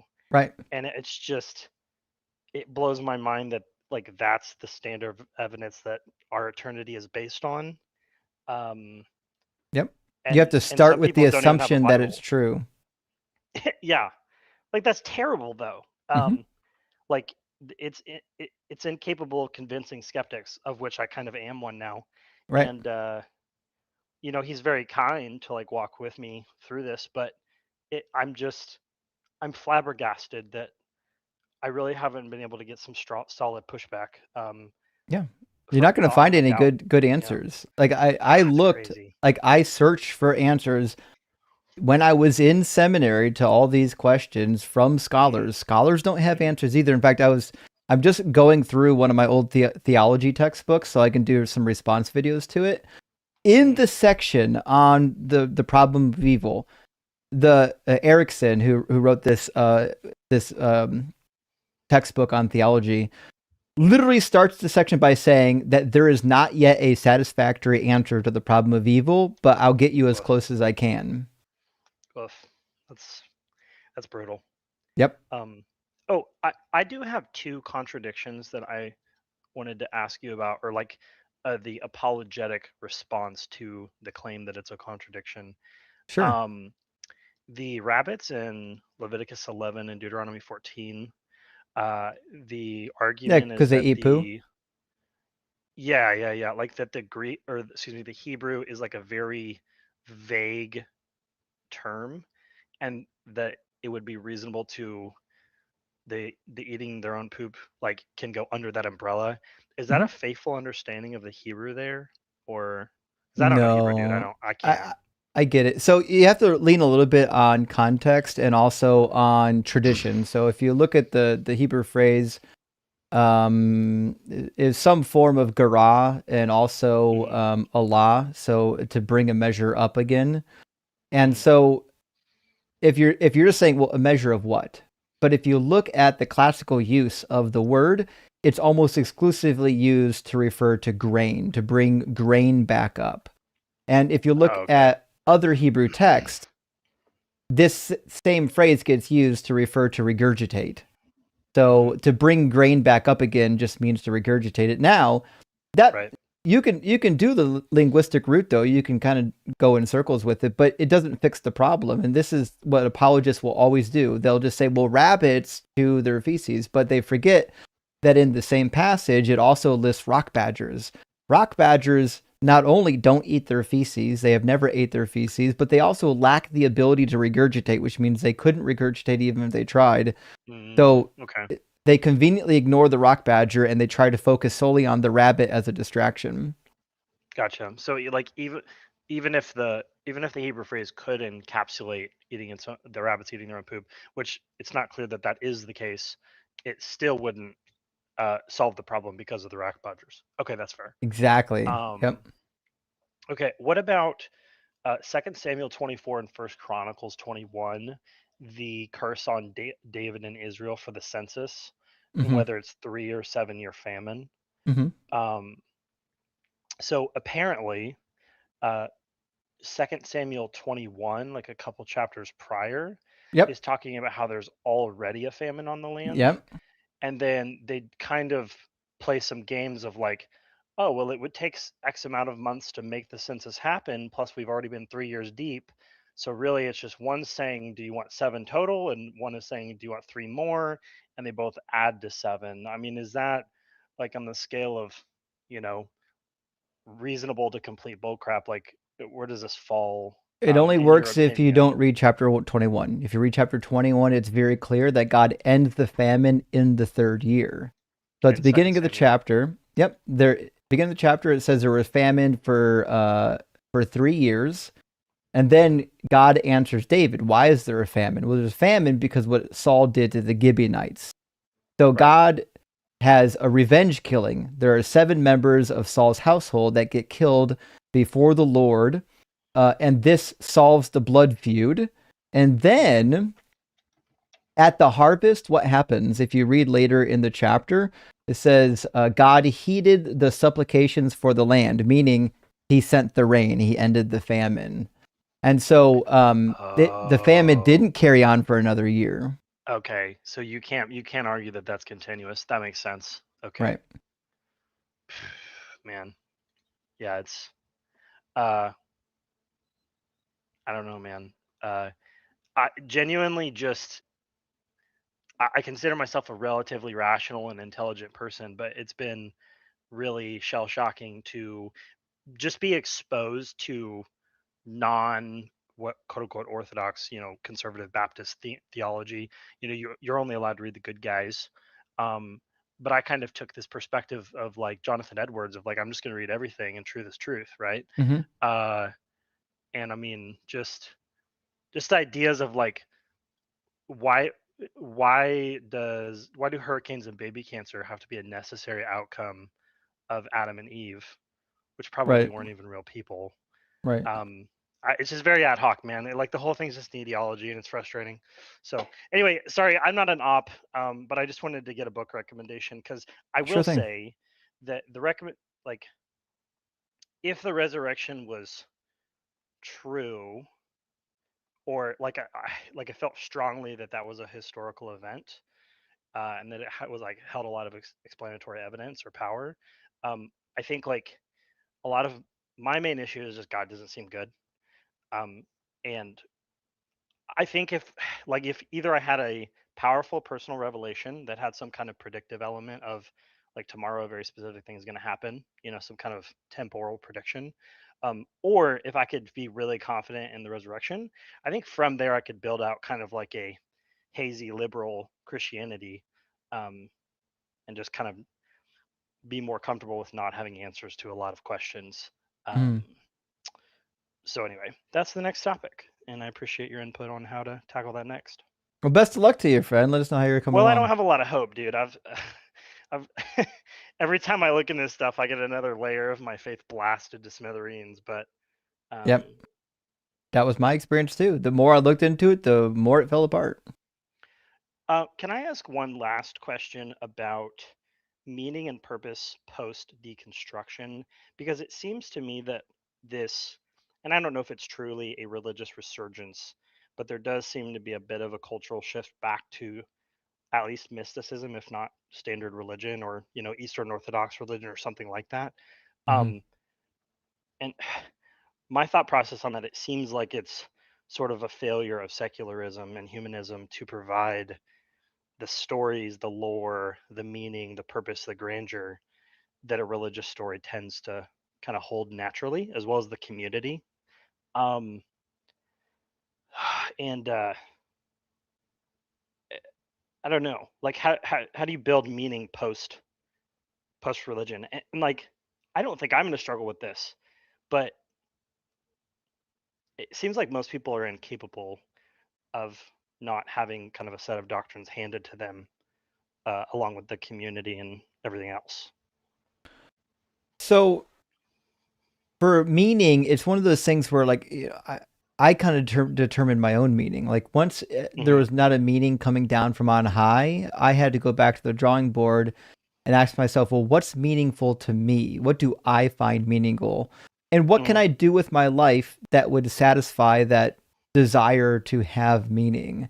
And unfortunately, for every individual, it's going to be different. For some people, it's having kids. For some people, it's social causes. For some people, it's literally just doing charity work. And for some people, it's just finding a significant other that you love and you want to spend your life with. It's something that I think every individual is going to have to figure out for themselves. But the route that I took was asking myself, what brings me meaning in my life? And when I die, what will I look back on wishing I had done that I didn't do? If there's something I think I'm going to regret not doing, that means it's probably going to bring meaning to my life, and I probably want to address it. I think that's fair. I've done a lot of meditation on my own death, kind of realizing that I am finite and I probably don't have an eternity after this. And it does, I think, bring a lot of clarity in how I want to live the day to day. It doesn't, like, I had a dear friend die last year, and there's just nothing in terms of comfort. They're just gone. It's sobering, yeah. Yeah, man. It's just, unfortunately, I don't know that most people have truth as an actual, like, pinnacle value. I think most people have community and comfort is more important when push comes to shove. And it makes people like us a little bit of an outlier, because we're willing to go to the painful places if it means that we're not deceiving ourselves. I don't know.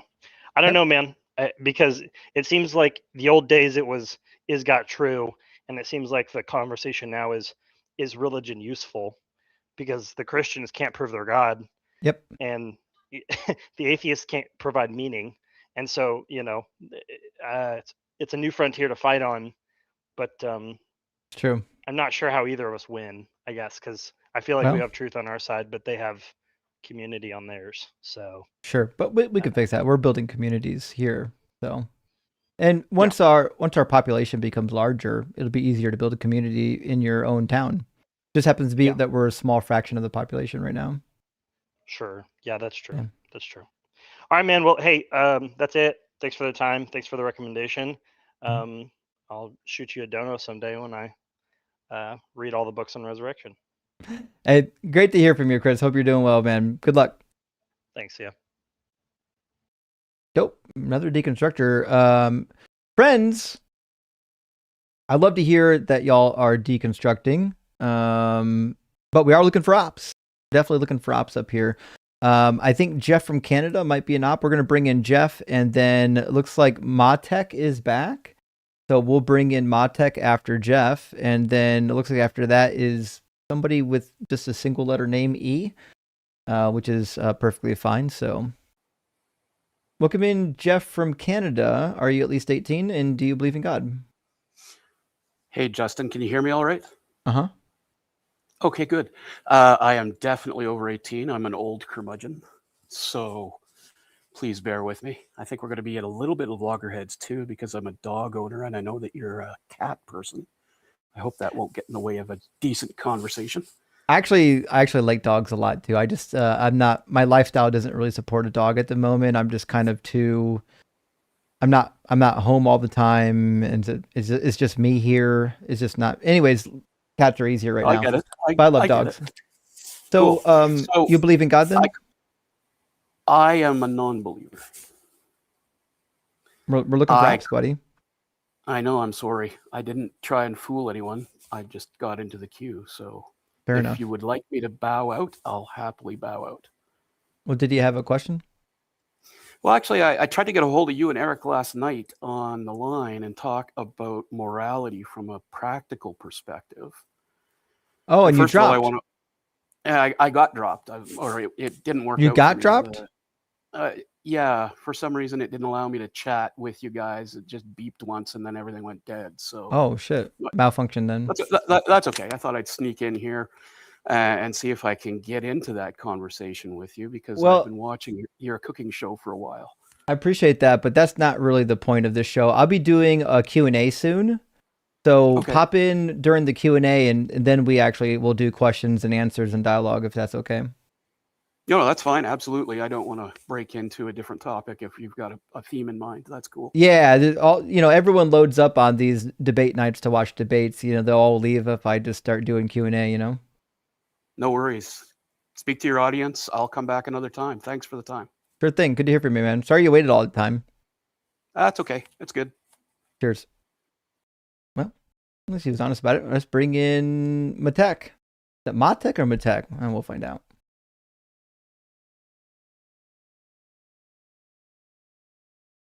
Maybe. I'm getting the connecting symbol of doom.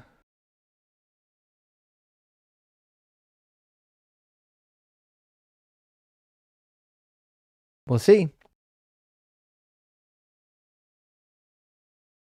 Matek's been in the box for a bit. Maybe Maybe like the last 45 minutes. Be a shame that they didn't connect. They waited all this time.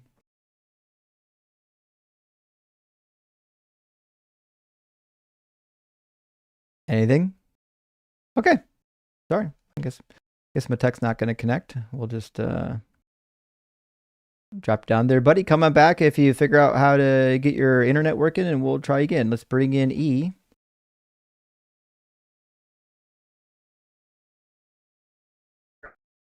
Get your internet working, and we'll try again. Let's bring in E.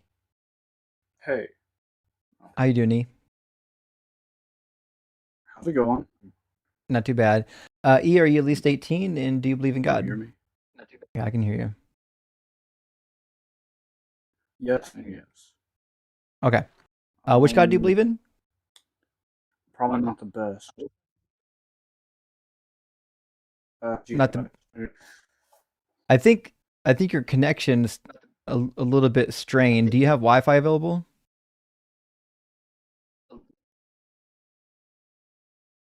Yes, it's not that great. Yeah, you're breaking up pretty bad. I can barely hear you. Ask you a question though. Well, maybe you can. We got to figure out if you could actually get a connection. What I'm saying is, every time you talk, it breaks up a lot. It'd be helpful if you could get better reception. Let me see what I can do. Well, you go find a better reception. I'm going to go use the restroom real quick. Ems is in charge now. I'll be right back.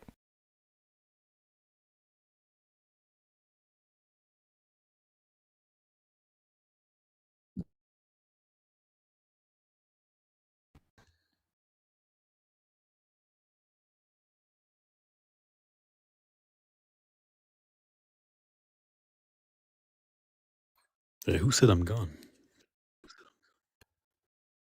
What's up? I'm here. Hey. Do you have a connection now?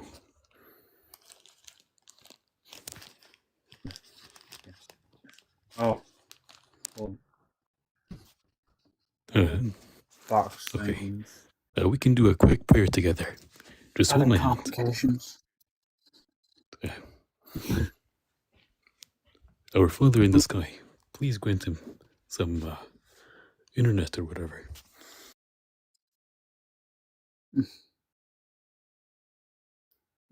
So, do you believe in God?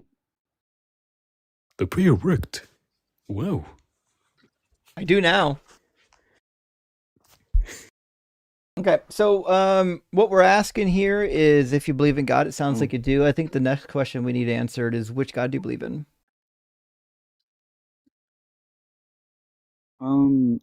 Christianity. Okay. What do you think is the best evidence or argument for Christianity being true? I don't know. I've heard once that there is a lot of evidence that shows that Jesus Christ was alive at the time.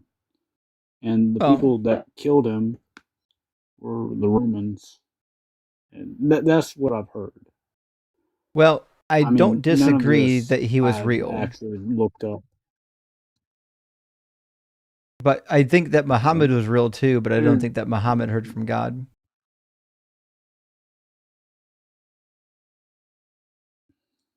I don't know or practically anything about Muhammad. My bad.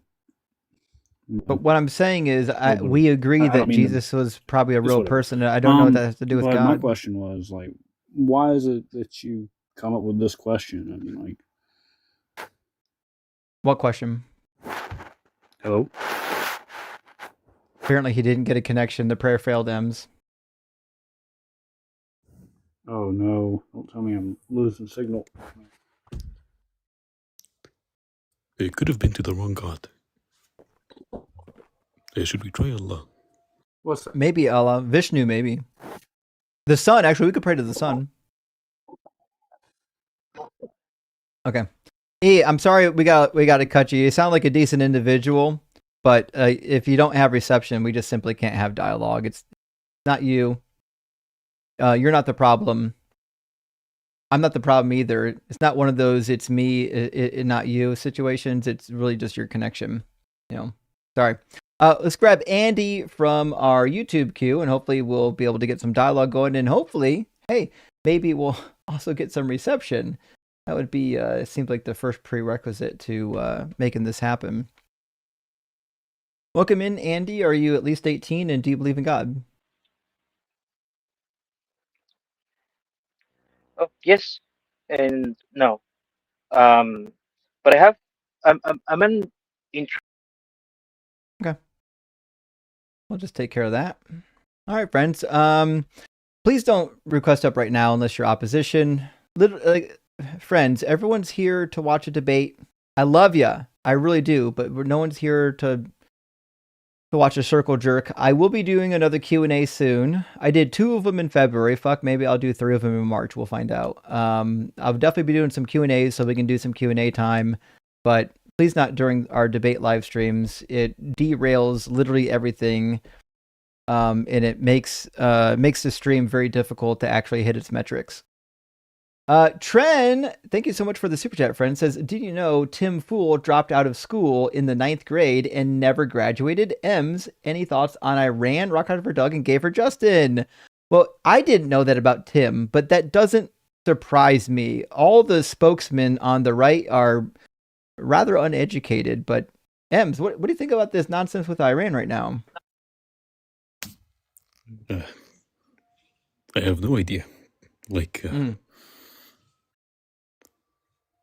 It's unexpected, but I guess there is no more. There is, I guess there's not going to be a theocracy there next year. So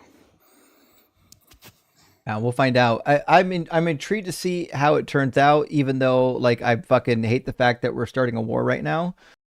I'm hoping that now that we've started the foolish war, that at least we'll have the outcome of not having another dictatorship from theocracy again. We'll see. If don't they want to install a prince or something? Who knows? But just because they want this to happen doesn't mean that they're not just going to go right back to what they had before. They literally, if they're a sovereign country, they can do whatever the fuck they want. Did you see the replacement for the Ayatollah? He was unalived on his first day of work. That sounds about right. Yeah. There's a lot of people there that aren't going to accept this new way of life. It's not, you can't just put somebody in power. Well, if it was only that easy. Sandspark, good to see you, friend. Says, how are you supposed to make 72 versions last forever? It's a fair point. That's a long session. All 72 of them at the same time as well. Their hymen refreshes every time you enter. Oh, fuck. You mean their versions forever? Oh, yes. That's ridiculous. You thought you only got 72. Come on. Why the fuck would you even want that? I have no idea. People are so weird, man. Keiko, thank you for the super chat. Says, do you follow Dwayne Hook out of Ohio? He's a tree climber who does amazing cat rescues. No, but does he have a TikTok? Because now I kind of want to find who this Dwayne Hook character is. Looks like he's on Facebook and on Instagram and on YouTube. I'll have to check him out and drop him a follow. I don't know this Dwayne, but I am now following said Dwayne on Instagram. So anyone who rescues cats is a friend of mine for sure. Now I follow him. And Hammond, thank you for the super chat, says, is it possible that incest among the gods is a reflection of the royal elite incestuous practices rather than the other way around? I mean, yeah, obviously. So, but you got to remember, the gods were always imagined to be like the humans in the early days, right? So they ate, they drank, they practiced incest. These things all happened because these are things that their inventors were okay with. You see what I'm saying? That's why the gods were written that way, because the gods were written to reflect mankind's behaviors and habits and thoughts. Ibuki says, LOL, I knew I recognized Apologia's voice. Simply what for shared. Listen, I know Apologia. I did not recognize his voice. I didn't think it sounded like him, but That's just me. My hearing devices might be different than yours. Scribble, thank you so much for the super chat. Says, so fallen world because Eve ate fruit, but then JC died for our sins. So how Christians qualify we're still in a sucky world? What do they think J-Dog died for? Is it a fair question? So, like, in Christianity, they do this thing where they'll say, like, Satan is technically defeated, but not yet. The kingdom is technically here, but not it's not full yet. Like everything is like it's already here, but there's the majority of it's not yet come to completion, right? So that's there. And in fact, part of the Bible where they get this notion from are the zombies in Matthew 27. The zombies coming out of the tombs and walking around are supposed to be an indicator of what's to come. That's why it wasn't all the dead people coming to life. It was just a fraction of the dead people coming to life because it was a representation of what's going to come in the future, which is crazy because all those zombies actually just fucking died again. Like they didn't live forever. They're not with us today, which means God brought them to life. They came out of the tombs. Who knows how long they lived for? And then they fucking died. Gone. Like, what a nonsense passage. And still attacks a bit. Says, what's the Hot Wheels behind you? Well, listen, my friend, that's a Lucid Air. One of our channel members who knows that I love electric vehicles because I'm an electrical engineer, has been dreaming with me to one day own a Lucid Air. And you know what? The dream got realized when he sent me one. It's right behind me on the wall, my own very own Lucid Air. So, I mean, it's just, dreams come true, right?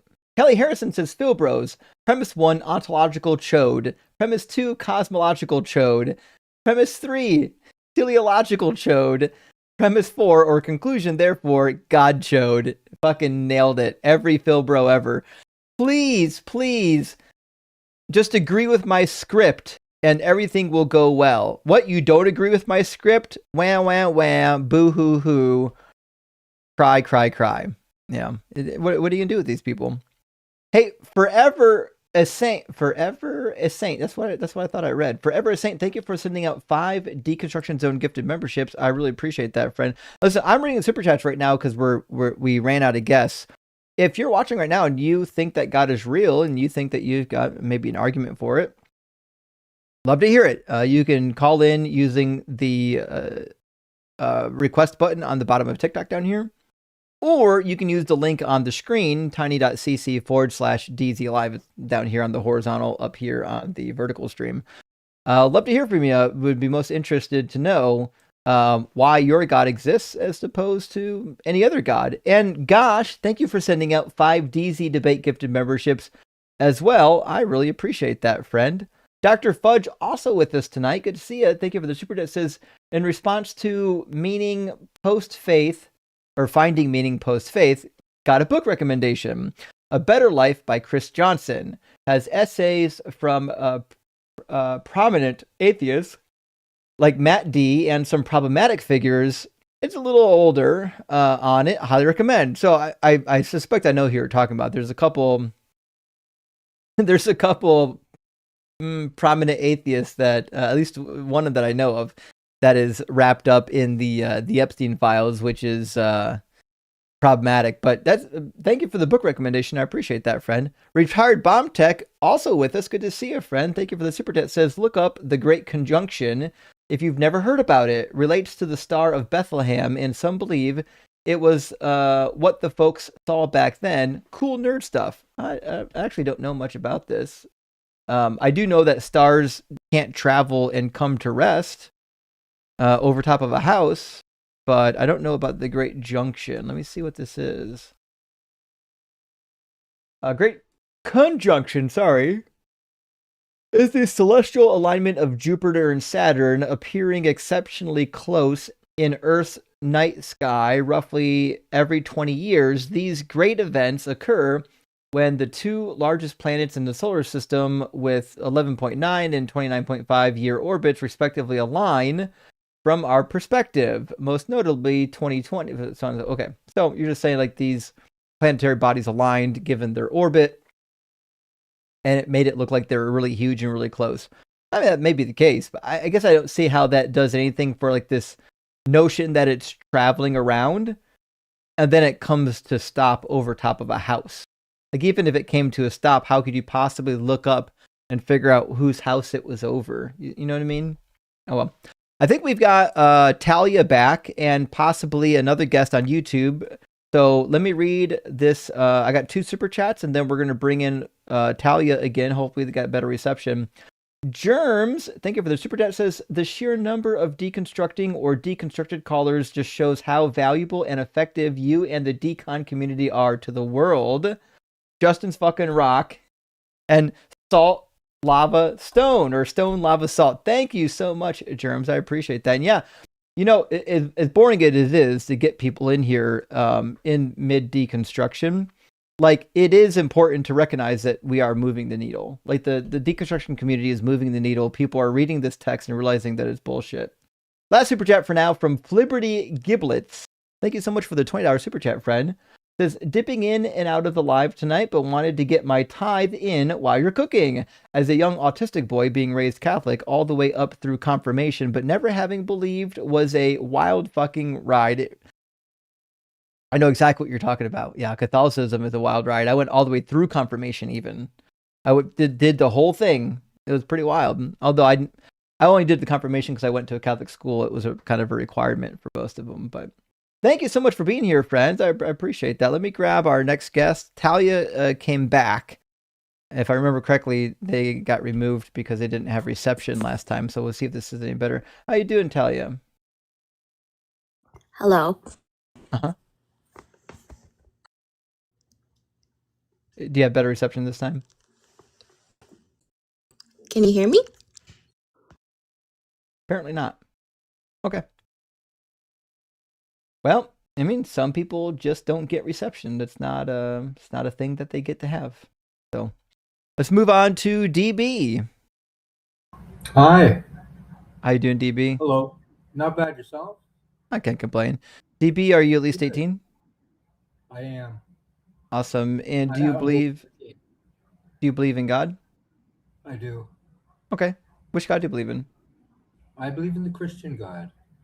Sure. Okay. I'm a Unitarian. I believe just only God is the Father. Only the Father is God. The Holy Spirit is just an emanation from the God to empower the elect. And Jesus Christ ontologically was just a man like you and I. Sure. A Messiah seated at the right-hand side of God, but just a man ontologically. What do you believe about the Bible? Do you think the Bible is true, or do you think it's inerrant? What are your beliefs there? Inerrant, I don't know about that. I think the autographs were probably in better condition than the copies that we have now. A small percentage. Inerrant, are they inspired? Yes, to a large degree. I find it as the rule book for mankind. So if there are a few variants and, textual emendations, interpolations, all that stuff, sure.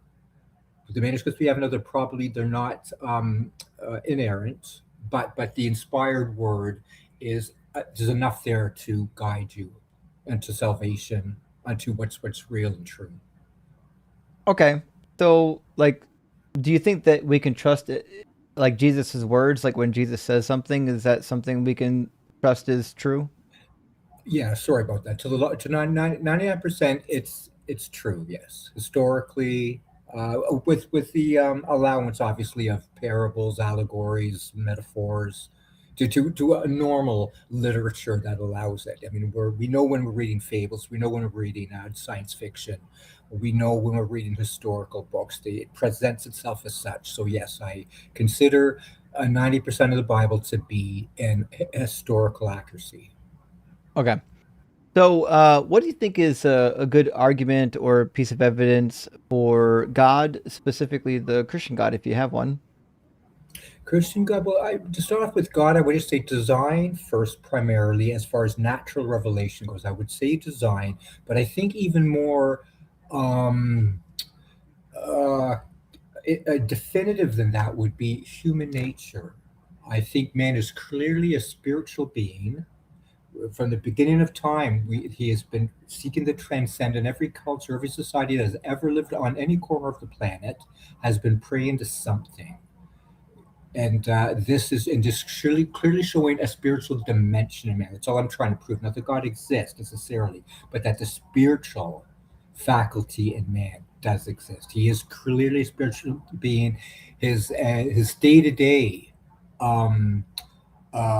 motives and intentions are not on the secular level. They're not just survival alone, like any other creature that's not created in his image. Man is ostentatious. He's pretentious. He'll drink himself to death. He'll do the most absurd things to even defy his intellect. That we clearly see an influence upon him that defies his intellect, and it's a spiritual thing that's coming. That's on him. The wickedness that he's capable of, and the altruism. These things sort of defy logic. To sacrifice yourself for somebody else, maybe somebody you don't, to the benefit of somebody halfway across the world, where you're not reaping an immediate benefit yourself. Don't have a vested interest in doing so. He will perform acts like these that defy practicality, pragmatism. And again, even just smoking yourself to death, drinking yourself to death, making yourself poor out of all the bling you're wearing for, pretentious purposes and all that. It's something in there is defying the intellect. Do you see the spiritual warfare that's going on? I don't think that's the spirit. I think those are like actual chemical reactions happening in your body. So like if you've ever seen someone who drinks themselves to death, it's because when their body tasted alcohol, it said that is the most rewarding thing I've ever had in my life. I must have more of it nonstop. So it's not that they're defying their intellect, it's that their body itself is having a chemical reaction to something, which is the same reason why people will die for others, is because we have like typically a really strong sense of empathy. It's an evolutionary adaptation that allows species to actually survive as a species. So the thing that allowed us to survive as a species is cooperation. And because we survived as a cooperative species, we have a tendency to feel empathy for people within our group or even people not in our group when they experience pain. Like when my son gets hurt, I physically feel pain when he gets hurt. When another child gets hurt, I physically feel like grieved because of it, and just because this is an evolved trait. Certain animals too, as well. There's quite a few animals that practice different levels of empathy towards other animals if they've been hurt or harmed. To a small degree, most animals do not. They kill indiscriminately. There's no funerals, no eulogies given if their youngster dies. There's there's no grievance. There's quite a few animals that do. Elephants and dolphins both bereave their dead. Not to a definitive level where you would say the animal kingdom has that capacity. If there's a few exceptions that, or even this whatever ritual they go through, which seems to give this appearance, I wonder how bereaved they actually are, how devastated, how distraught, incapacitated to do that. The way a mother would just fall on her knees if her child witnessed her child die. They don't have that reaction. I've seen them now. I love animals. I love watching videos on them and so forth, but I've seen enough of that where they just watch. They eat each other alive. They don't have like on a large scale. Humans do it too, right? You understand that humans will kill each other as well. We understand those people to be extremely irrational. You put them before a psychiatrist or so forth. You're going to detect a short circuit. You're going to detect a screw loose. What's the difference between an individual that harms other individuals versus an ape that harms other apes?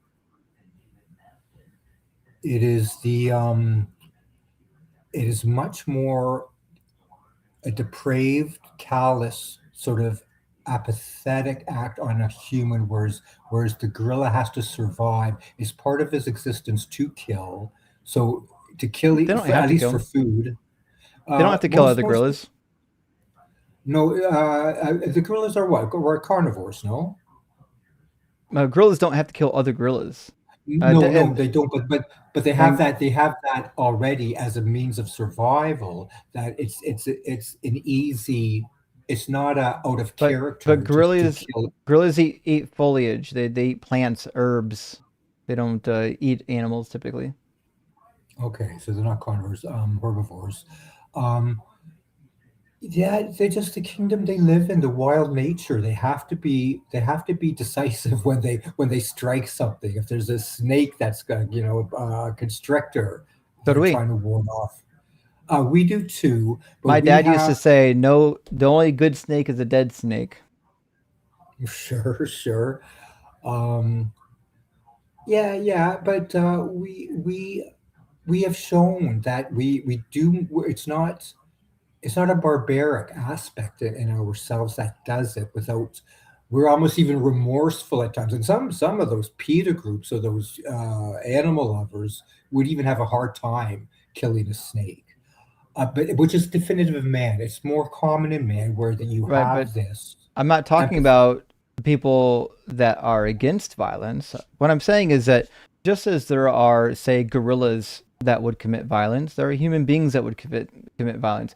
There are gorillas that would not commit violence, and there are humans that would not commit violence. I'm saying there's really no real distinction there. If you just simply size up the violence aspect, I mean, there's a huge difference just in. Well, I guess I would always make that appeal to man. Man prays. Man seeks the transcendent. He philosophizes. He has this moral capacity. I mean, maybe that's the difference there, the moral capacity. Gorillas don't have the moral aspect to them. Yeah, they do. If they're doing it, if they refrain from killing, yes. Yeah. Have you considered that all that you're describing is more associated with higher intelligence individuals? So wouldn't you say that, for example, people who lack intelligence are more violent than people who do have intelligence? Well, that was my point about we have something, an influence upon us that defies. Then why wouldn't you tie that to intelligence itself, not to species? Because again, morality, there's no rational reason under the sun why a man will hate another man for the color of his skin. There's no argument whatsoever that, no, there's not. Yeah, because they've been trained to believe that this person was cursed by God. So the curse of Ham was used to justify hatred towards people that were dark-skinned for a long time. It wasn't just out of the blue. It wasn't just randomly, we don't like African Americans. It was the curse of Ham for a lot of people. They wrote entire books on it. No, I understand. I'm aware of that argument, but that's an interpretational thing. So somebody with a depraved heart or mind interpreted as such. I know that Ham gets cursed by his father for doing what he did, but I mean to relate it to a race where does Ham go in the Bible after he disperses? Well, apparently, what's Africa? He's that. Here you go. So they were using this individual that created, the lineage of the Africans to explain why they're cursed people. Do you hate men for the color of their skin? I don't, but if you read the literature from the time period, they had reasons. In fact, evolution for some people was even a reason. They theorized that some human beings were more evolved than other human beings, and therefore some would be lesser. I actually know a fucking guy that lives in Florida who literally thinks that African American brains are less developed than other brains, which is why they have musical choices that they prefer. He's a racist piece of shit. I told him to his face. But anyways, my point is, there's a reason. It's not just random. They're not good reasons, but they have reasons. Well, that's my point. Not a good reason, not a justified reason. So define the intellect again. If you're using your faculties, if you're using your brain, you're not going to make that conclusion. A good reason to me isn't always a good reason to someone else. Just because I don't find it to be persuasive doesn't mean somebody else won't find it to be persuasive. That's a man who has an ulterior motive. The man can truly believe something as superficial as your skin color, as your hair color, as your stature, as your wealth. He didn't cite skin color. He cited genetics. No, but I mean, take it to another level. Take it to any level of a person's wealth, being judged by your wealth, being judged by your looks, being judged by something as superficial that does not come from Who's doing intellect. That's that? not pragmatism. Who's doing that? That's very self. Who's doing that? Yeah. Well, that's prevalent all over. That's prevalent everywhere. Okay, all over every society. So why do people get judged for their wealth? It's assumed that they're prestigious, that there's a benefit for somebody else from them. You got it. There is a reason. It's presumed that you have some qualities about you that allowed you to become wealthy. Wealthy people all the time are presumed to have some sort of advantage or some sort of edge over the poor. Now, in the modern days, we know that that's not true. Most of the wealth gap is because of like inequalities in the system. But what I'm saying is, all the things we do as human beings, whether we love or hate other people's, there's always a good reason, or there's always a reason for it. It's not like it's just happening. No, of course. Whatever, even the white supremacists has their justifications, have their manifesto, and they write these things down and explain.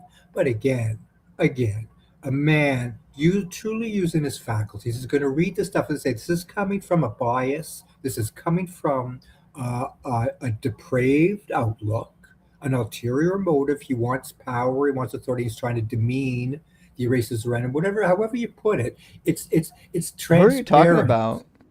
I have no idea what you're talking about. For example, a white supremacist, for example. What about it? If he's writing a justification to his beliefs that me as a white man, I have a superiority over other races, or Mein Kampf, Hitler writing his book and explaining the inferiority of other races and certain clans of people or whatever, he's writing justification behind it. I know, that's what I keep telling you. It's not random. They have explanations for why they hate certain groups. It's not just hate for the sake of hate. There's an explanation behind the hate. Typically, it's not a good explanation.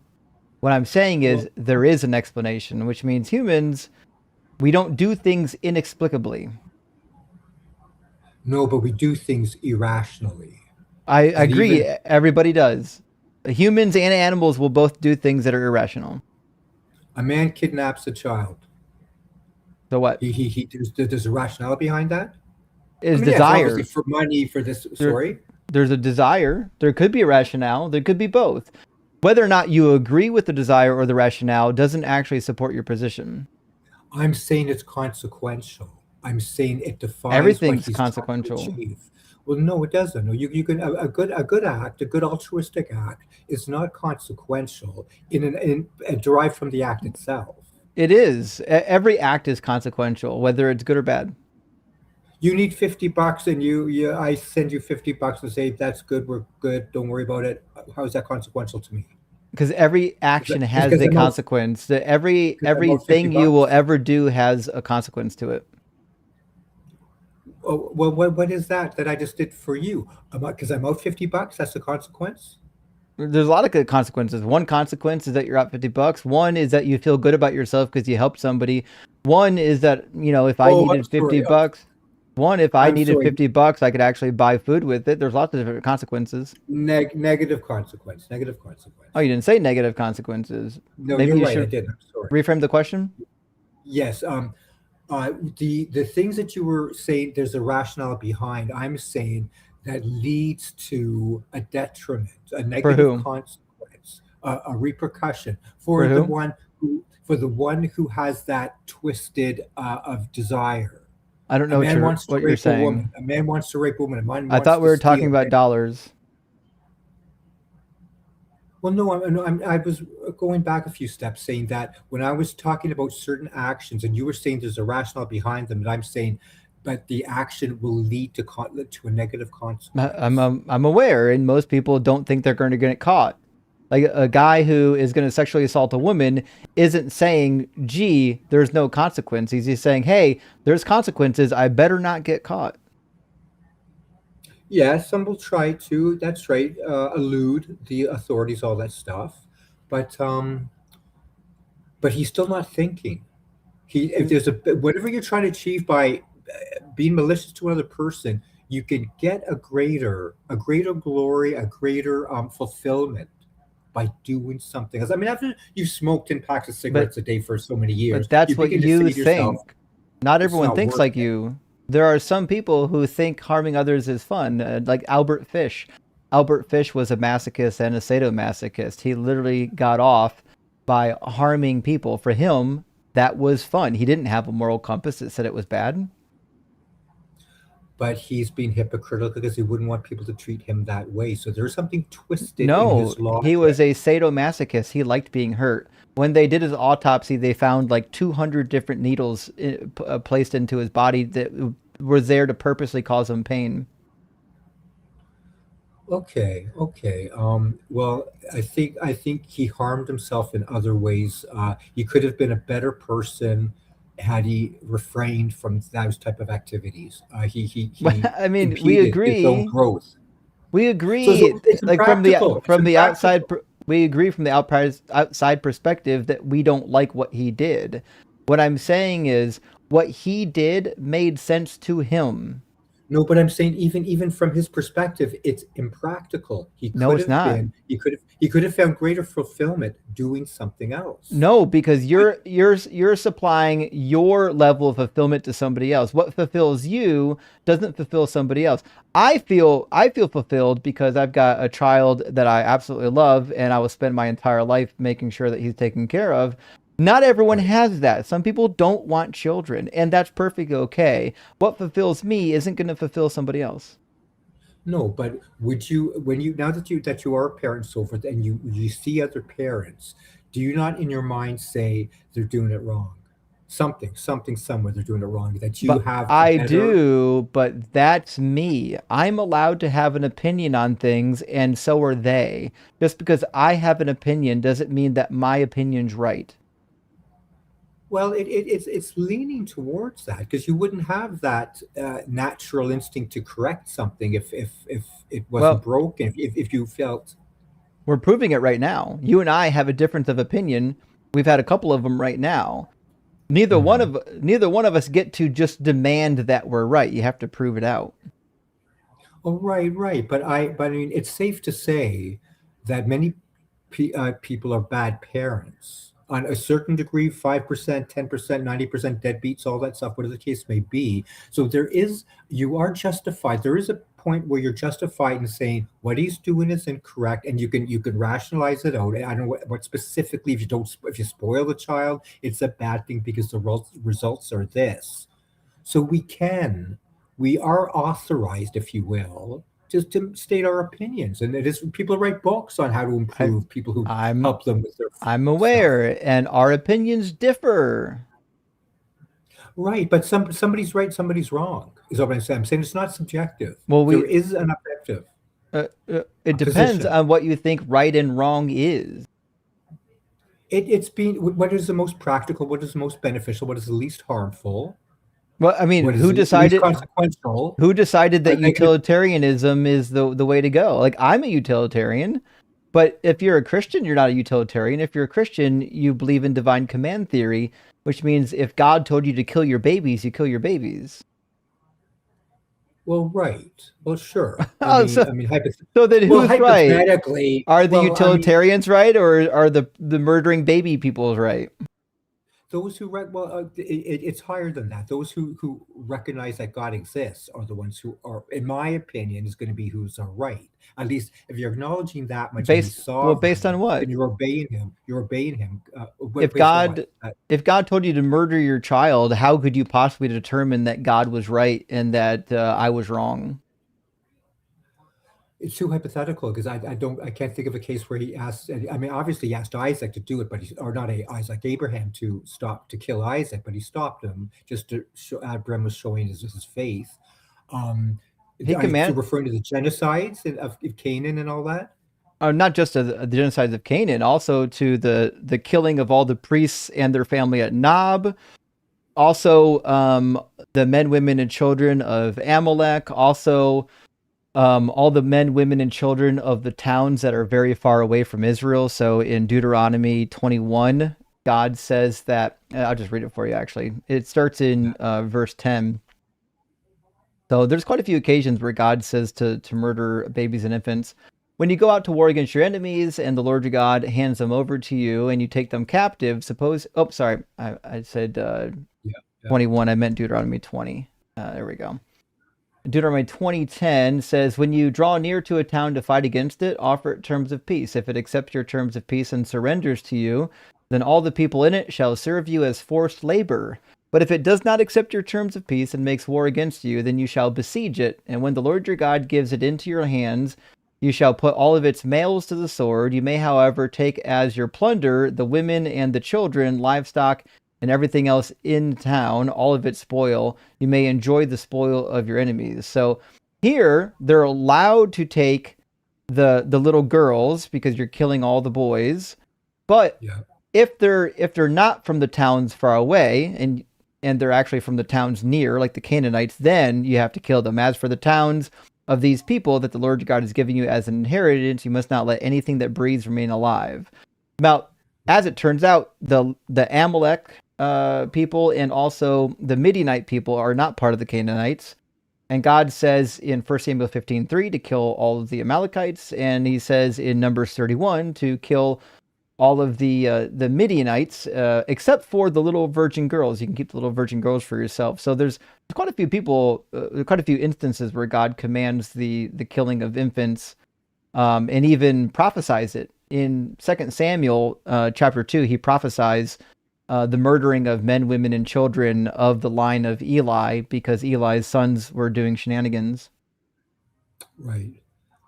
Yeah, that's right. God had, listen, God had his, I'm going to sit here and say one that I have implicit trust, an acquired implicit trust in God, his judgment. He explains that the Canaanites he gave them 400 years to repent. They were extremely wicked, beyond our imagination, I would imagine, sacrificing their own children and all that to the fire. That there is this, obviously they were evil. They were wicked men. Okay, so sometimes they would sacrifice their children, so the solution is to murder all the children? It's a cleansing. I imagine if you grow up in that society, you're going to be as wicked as your parents. God would know. Well, no, not always. Do you think that children always commit the crimes of their parents? That's pretty crazy. No, not at all. But it may be in society, if these things were practiced, you can generalize and say, yes, they grow up in that culture. They're going to, embrace, emulate what the society, the tradition is. There's an evil there that's odd because these cultures, the Canaanites, aren't practicing child sacrifice right now. We don't even have evidence that they were doing child sacrifice. I mean, anywhere near the Iron Age even. But all those people groups still exist and are not doing child sacrifice. Well, Israel was doing child sacrifice. The time of Manasseh, a king, he was doing that. So it was in the time. Are they doing it today? No, I can't. No, not on a large scale that people are. Okay, so what that means is that children aren't destined to commit the sins of their parents. Yeah, it wasn't on such a large scale. These were wicked kings that God denounced. The dynasty was from father to son and so forth. You would have a good king, you'd have a bad king, you'd have a good one, a half good one, a partially bad one, all that stuff. It wasn't a real cultural thing. God abhorred that, so it would never abhorred what? Abhorred child sacrifice. Oh, so kind of. It would never have gotten to the degree as those that accepted it. So God abhorred child sacrifice, which is why he commanded it according to Ezekiel 20:25, and why he killed his own son? Who killed his own son? God did. Ezekiel? Who, Jesus Christ? Yeah, it's kind of the foundational story. Kind of a hypocritical move to say, I hate child sacrifice, also let me murder my son. Also, Ezekiel disagrees. Ezekiel thinks that Exodus is commanding child sacrifice. He says, God says through Ezekiel, I gave them statutes that were not good and ordinances by which they could not live. I defiled them through their very gifts in their offering up of their firstborn in order that I might horrify them so that they might know that I am the Lord. And I think this is based right out of Exodus 13 in the offering up of the firstborn along with the animals. Yeah. No, there was no burnt offering. Okay. Humans were not sacrificed anywhere in the Levitical law. Never. Oh, I didn't say sacrificed. Well, this is what we're talking about, child Also, sacrifice. I do think you'd be wrong though, because Leviticus says so. That Leviticus 27 talks about people devoted to destruction. Yeah, no. Destruction is a wrong interpretation of it. When you're devoted to the Lord as your firstborn, like in the case of Jephthah, when his daughter came out of the house, first thing to come out, she wasn't sacrificed. She was dedicated to the Lord. You're gonna make it worse, not better. If you're bringing up Judges 11 and Jephthah, you're not gonna like this at all. Well, no, but that's being devoted to the Lord. It's not a burnt offering. Well, it does say burnt offering in Judges. It does say burnt offering. You're right. But it's not what transpires with the human. The human it is though. She's dedicated. Like Samuel was the firstborn. Nope, doesn't say that. Oh yeah. Samuel was dedicated. No, I'm not talking about Samuel. I'm talking about Jephthah and his daughter. So just let's read it, right? So in the passage, it says that Jephthah made a vow to the Lord. In fact, let me grab it. The Spirit of the Lord came upon Jephthah, and he passed through Gilead and Manasseh, and he passed on to Mizpah of Gilead. From Mizpah of Gilead, he passed on to the Ammonites, and Jephthah made a vow to the Lord and said, if you will give me the Ammonites into my hand, then whatever comes out of my house to meet me, I will return victorious when I return victorious from the Ammonites shall be the Lord's, to be offered up by me as a burnt offering. And so he goes to war. He's victorious. Jephthah's daughter comes out of the house, and then he's troubled by the fact that he's got to kill her now. And then what happens? It says he does according to the vow. It says that at the end of the 2 months, she returned to her father, who did with her according to the vow that he made. Well, the vow that he made was that she would be a burnt offering, which means she became a burnt offering. Right. No, I know. I don't know if I'll articulate this very well, but no, that's right. He did say burnt offering, but when you dedicate your firstborn, when you dedicate someone to the Lord, it is that word you used. It is a destruction, so to speak. It's harem. For virginity. She was the Hebrew word is harem, and it doesn't show up in this passage. What shows up in this passage is burnt offering. He did according to his vow, and his vow was to offer her up as a burnt offering, which means she became a burnt offering.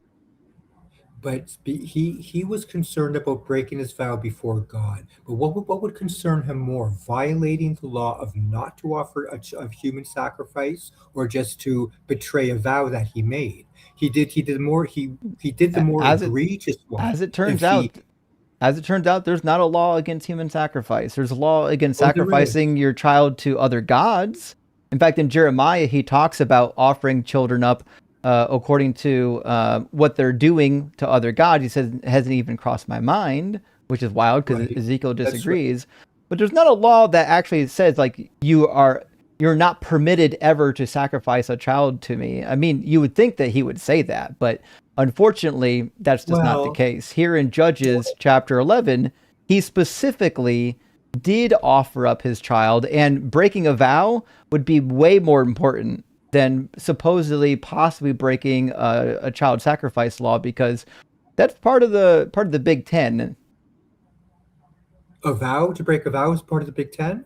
Yeah, that's what it means to bear the name of the Lord, or to take the name of the Lord in vain. It's to break a vow. It's the practice of bearing the Lord. Nisa in Hebrew means to carry the name of the Lord in a vow, which is why we see so many passages that talk about this. That's why in the Ten Commandments, it literally says that this is the only one where God will hold you accountable if you're guilty, meaning if you break your vow, you will be held accountable. All contracts, all vows in the ancient world were done by taking on the name of your God, and that God was going to hold you accountable if you broke your vow. So breaking vows was incredibly serious, which is why over and over again in the Bible, people do horrible things because they can't break their vows. Like Judges chapter 21, the Israelites vow not to give their daughters in marriage to the tribe of Benjamin.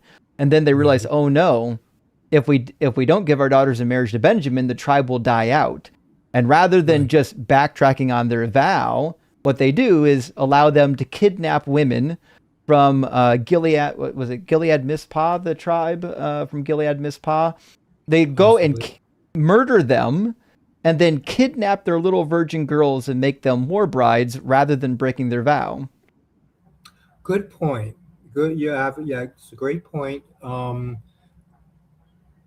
Okay. I'm sorry. I'm not articulating it well, but I don't believe Jephthah offered his daughter to the burnt offering. At the time. But it says she did. Yeah, no, she mourned for her virginity. That's I'm a very aware. strange thing. Because she's right. No, it's not That's strange. Strange. Well, it is. If you're going to die, it's a little different than just a virginity issue where you're going to be chaste because you're dedicated to the Lord. You would mourn your virginity because you're going to die childless. Well, right, but I mean, I don't think that you wouldn't word it that way if death was impending. Yes, you would word it that way. You certainly would. Well, you wouldn't say I'm not going to be able to enjoy traveling. I'm not going to be able to enjoy a husband. I'm not going to be able to enjoy friends and this and that. A nice pina colada on the beach when death is facing you. It's virginity she was to remain chaste. It doesn't say anything about remaining chaste. You have to add that to the text because you don't like what it actually says. What it actually says is that Jephthah did to her according to the vow, and the vow was to make her a burnt offering. I think the hyperliteralism is not appropriate in this context. It's not hyperliteralism. It's just what the text says. If he didn't follow according to her vow, then it should have said that he did something different, but it doesn't say that he did something different. And it sure as heck doesn't say that she was dedicated to the temple or that she was redeemed or that she had to remain a virgin all of her life. In fact, if you read other Jewish literature, being dedicated to the temple doesn't mean that you remain a virgin the rest of your life. Typically, after you reached the age of puberty, you had to be removed from the temple because your flow of blood would make it so you couldn't actually stay there. That's why in the proto-evangelism of James, Mary, when they realize she's hitting puberty, says, we must now marry her off, otherwise she will defile the place, because her flow of blood, being dedicated to the temple, is a problem. So that doesn't mean you're going to be a virgin all your life. That's what they went out. It's intimated there that not intimated. It is when they say that's what we went out and mourned. Let me go for 2 months with my friends to go mourn the fact that I will never be married. I will remain a virgin. That's what it does say. It doesn't say that. What does it say? It doesn't say that she's going to be a virgin all of her life. It says bewailing her virginity on the mountains. She's going to die a virgin. If she gets dedicated to the temple, when she reaches puberty, she will be taken by a man. She doesn't get to stay at the temple. You can't be a woman and live and serve at the temple once your flow of blood is happening. Right, it makes you unclean. But okay, well, I'm sorry. My recollection of the text is that they went out and mourned for a few months, specifically to her virginity. I know, because she's going to die a virgin. Not going to be married. Well, it didn't say anything about marriage. Well, it was implied. It's not implied. Well, it is. The Levitical law says if you sleep with a man prior to marriage, you're going to get stoned to death. No, it doesn't. It doesn't say that. Yes, it does. Not only does it not say that, I can bet you money it doesn't say that. It says if you're found in the city and you slept with the man and you didn't cry out, you both are guilty. It was out in a rural area. Only if you're married. Only if you're committing adultery. In Deuteronomy 22. No, fornication. That's fornication. Nope, it doesn't say that. In Deuteronomy 22, you can sleep with an unbetrothed virgin and you don't get murdered. That's in verse 28 and 29. So it says here, if a man meets a virgin who is not engaged and seizes her and lie with her, and they are discovered, the man who lay with her shall give 50 shekels of silver to the young woman's father, and he shall become his wife because he violated her. He shall not be permitted to divorce her as long as he lives. So he doesn't get murdered because he didn't commit adultery. No, you're right. There's another passage where if they're found in the city, she doesn't cry out. If a man violates her, because she's married. It says, verse 25, if the man meets the engaged woman in the open country. She's already engaged. She's already pledged to be married.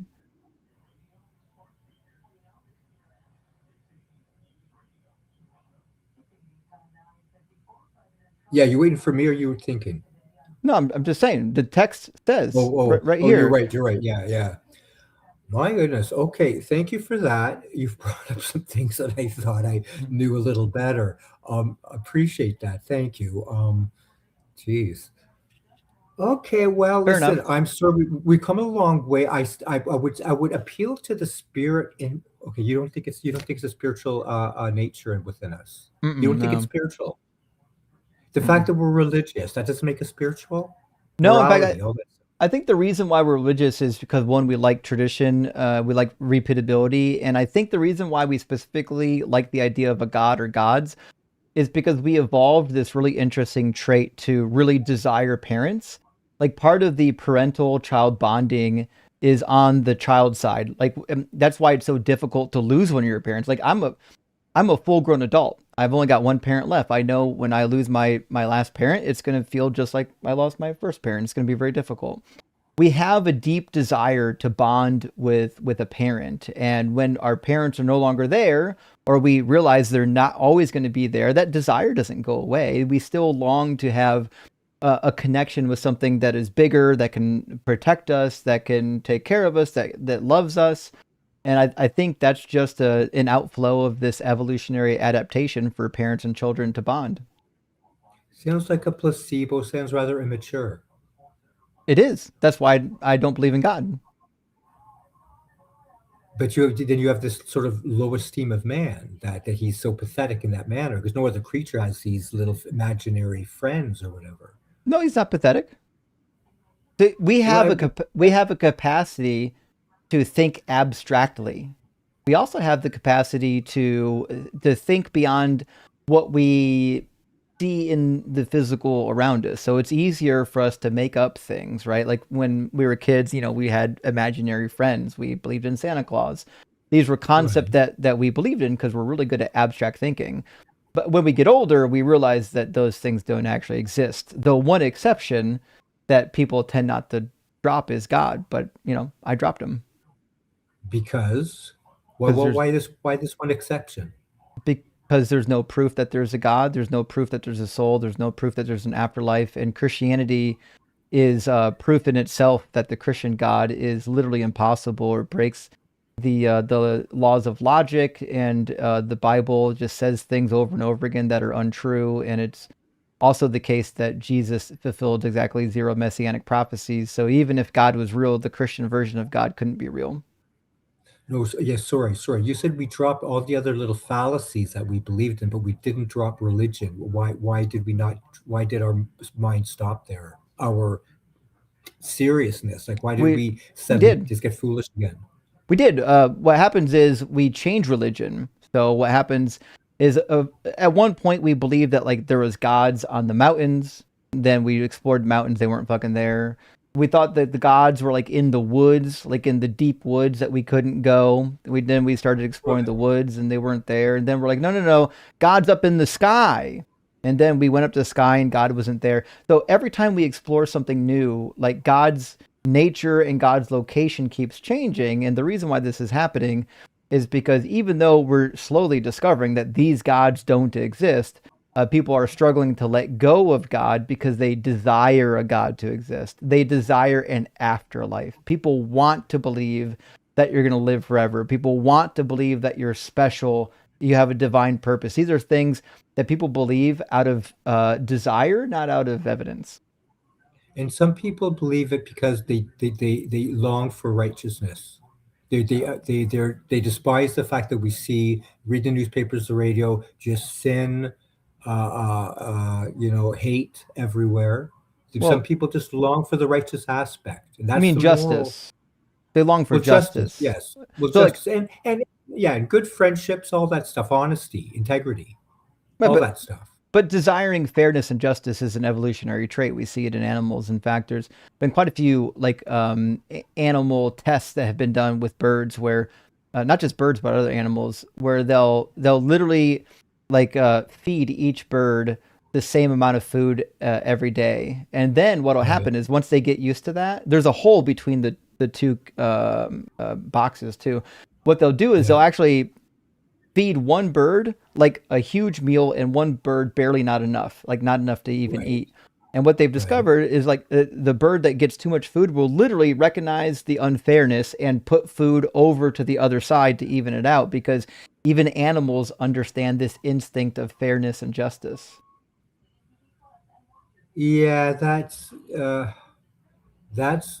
more survival. Food they get. I don't think if it's something less not say less tangible, but less instinctive. They have a birth instinct. They have a mating instinct. They have a eating and defecating, all that stuff instinct. That survival that they have to feed their kids, so they understand nourishment is like that. Yeah, okay. I don't think it's an interesting example. It's just one of many. Like if you just look up like inequality testing among animals, you'll find hundreds of studies where they've done inequality testing with animals. Animals, by and large, will respond to inequalities the same way humans do. They'll recognize inequalities, and typically they'll try to rectify it. Not in all cases. Not all animals have that level of cognitive ability. Obviously, it's not true in every animal species, but for the more intelligent animals, it certainly is a trait that was evolved. Okay.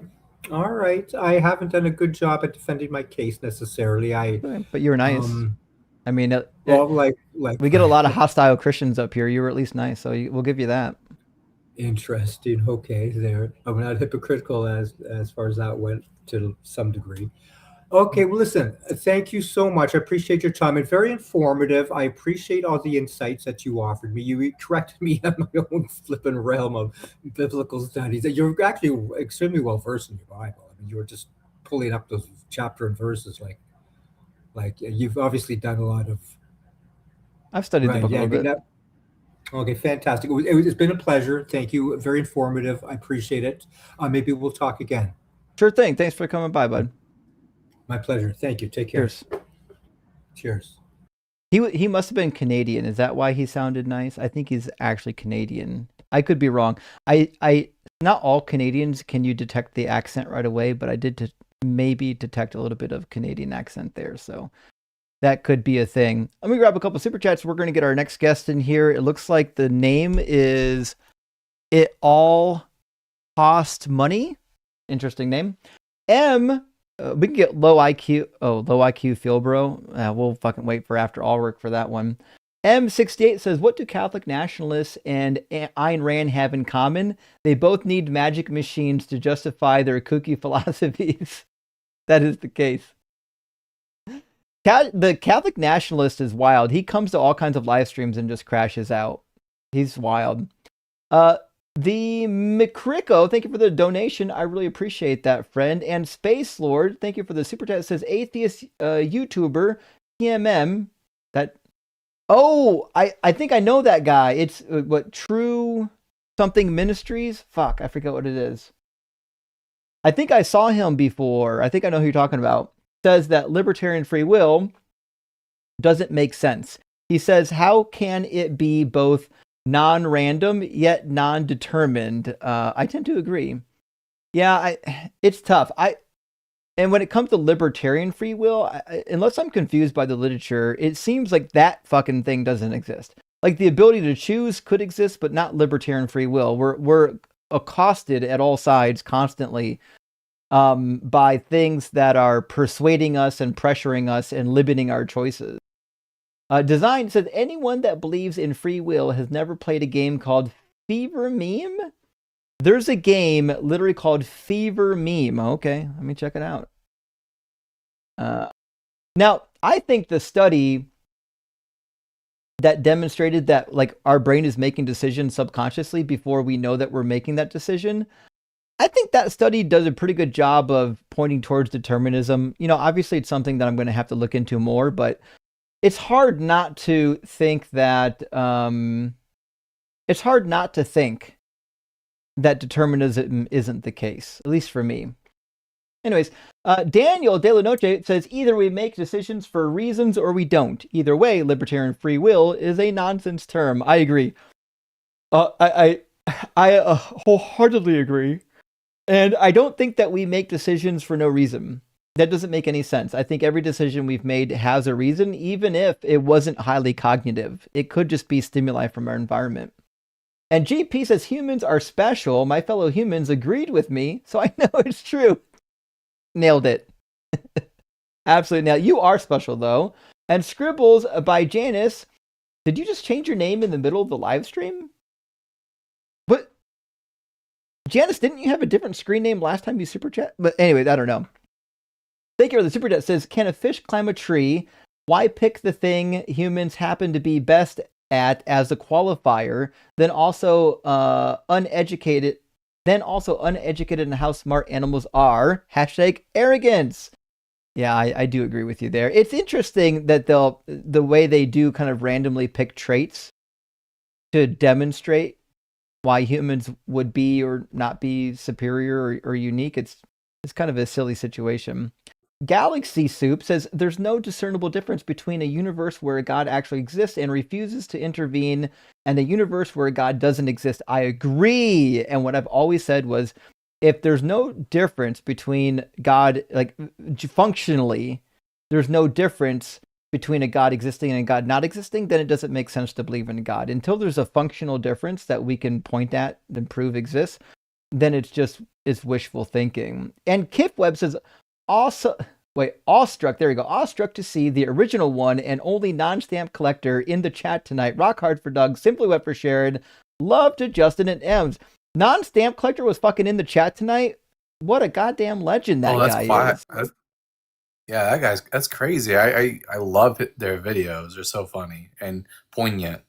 That's some legendary stuff right there. Welcome in, Dalton. Hey, bud. How you doing? Good. Glad I'm to see here you, bud. I'm here because I was determined to be here by the underlying causes. So I love it. Let me grab 3 more super chats and we're going to get It All Costs Money into the guest box. Luke Lore, good to see you, friend, says, when Mo was married to the rich old merchant Khadijah, he never dared taking a second child / wife. She would have dumped him penniless immediately. Gigolo? I don't know what the gigolo means. This must be some pre-Islamic lore. Let me look up Khadijah, wife of Muhammad, maybe? This is not lore that I'm familiar with, but apparently there's a wife of Muhammad named Khadijah bint Khawalid. Okay, the first wife of the prophet. I'll definitely have to check that out. That's way new information for me. I had no idea. I just naturally assumed that wasn't, he had multiple wives after he became the prophet, but shit. Verillion says, I bet you $5, not $5 US, $5 Canadian dollars. That's just your interpretation. It is.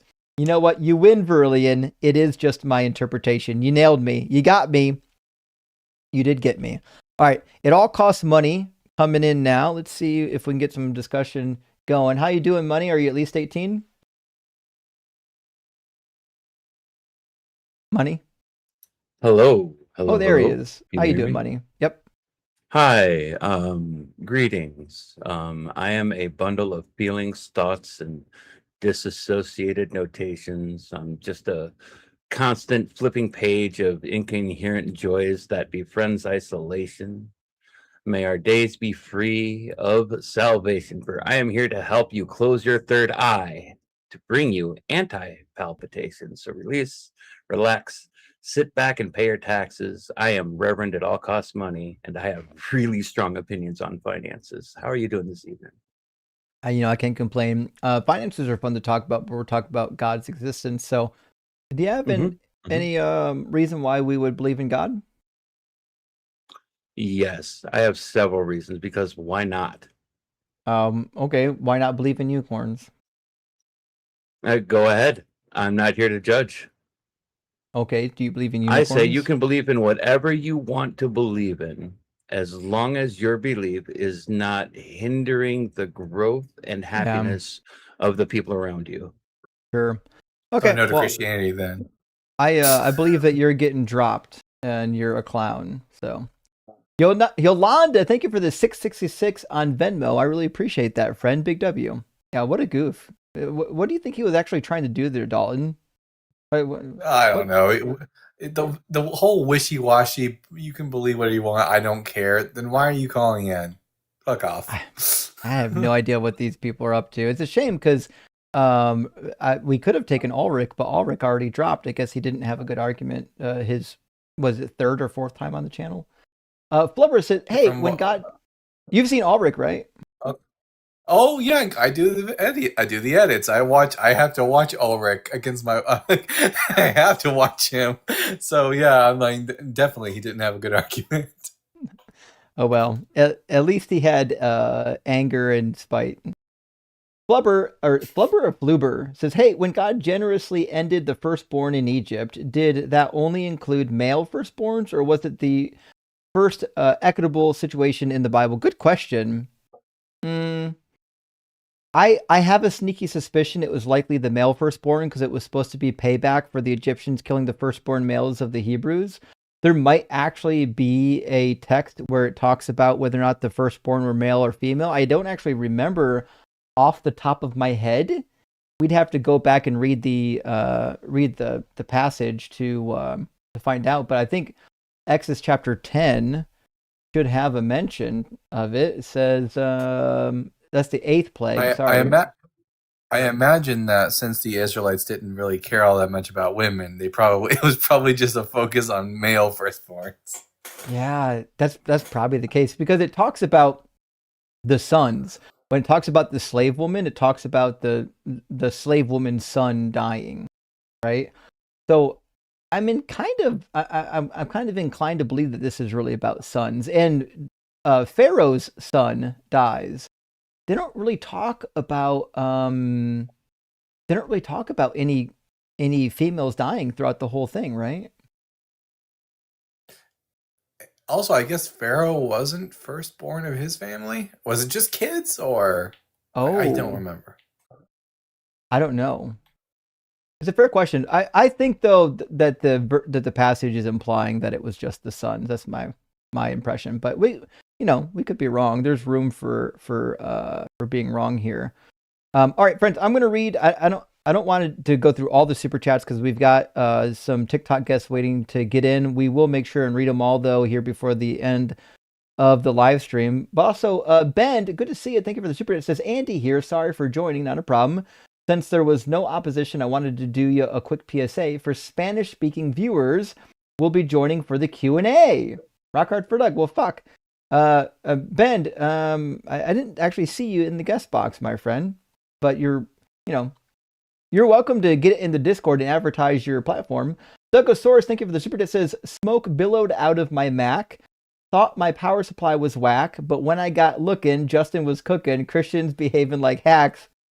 Well done, Dougosaurus. I like that usage of words. That was pretty good. And also, I'm really concerned about your computer right now. Please let us know if your computer is okay. I'm kind of worried.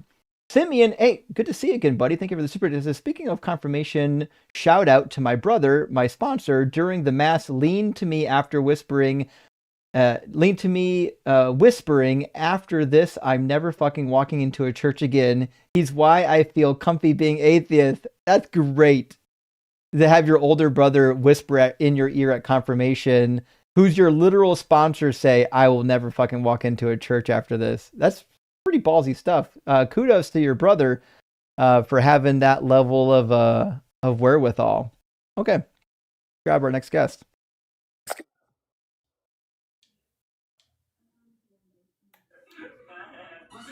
How you doing, Ryu? Ryu? Ryu, are you up here on purpose? Okay. Guess not. All right, well, try the next one. This is it, am I pronouncing the name right? Is it Hatatmos?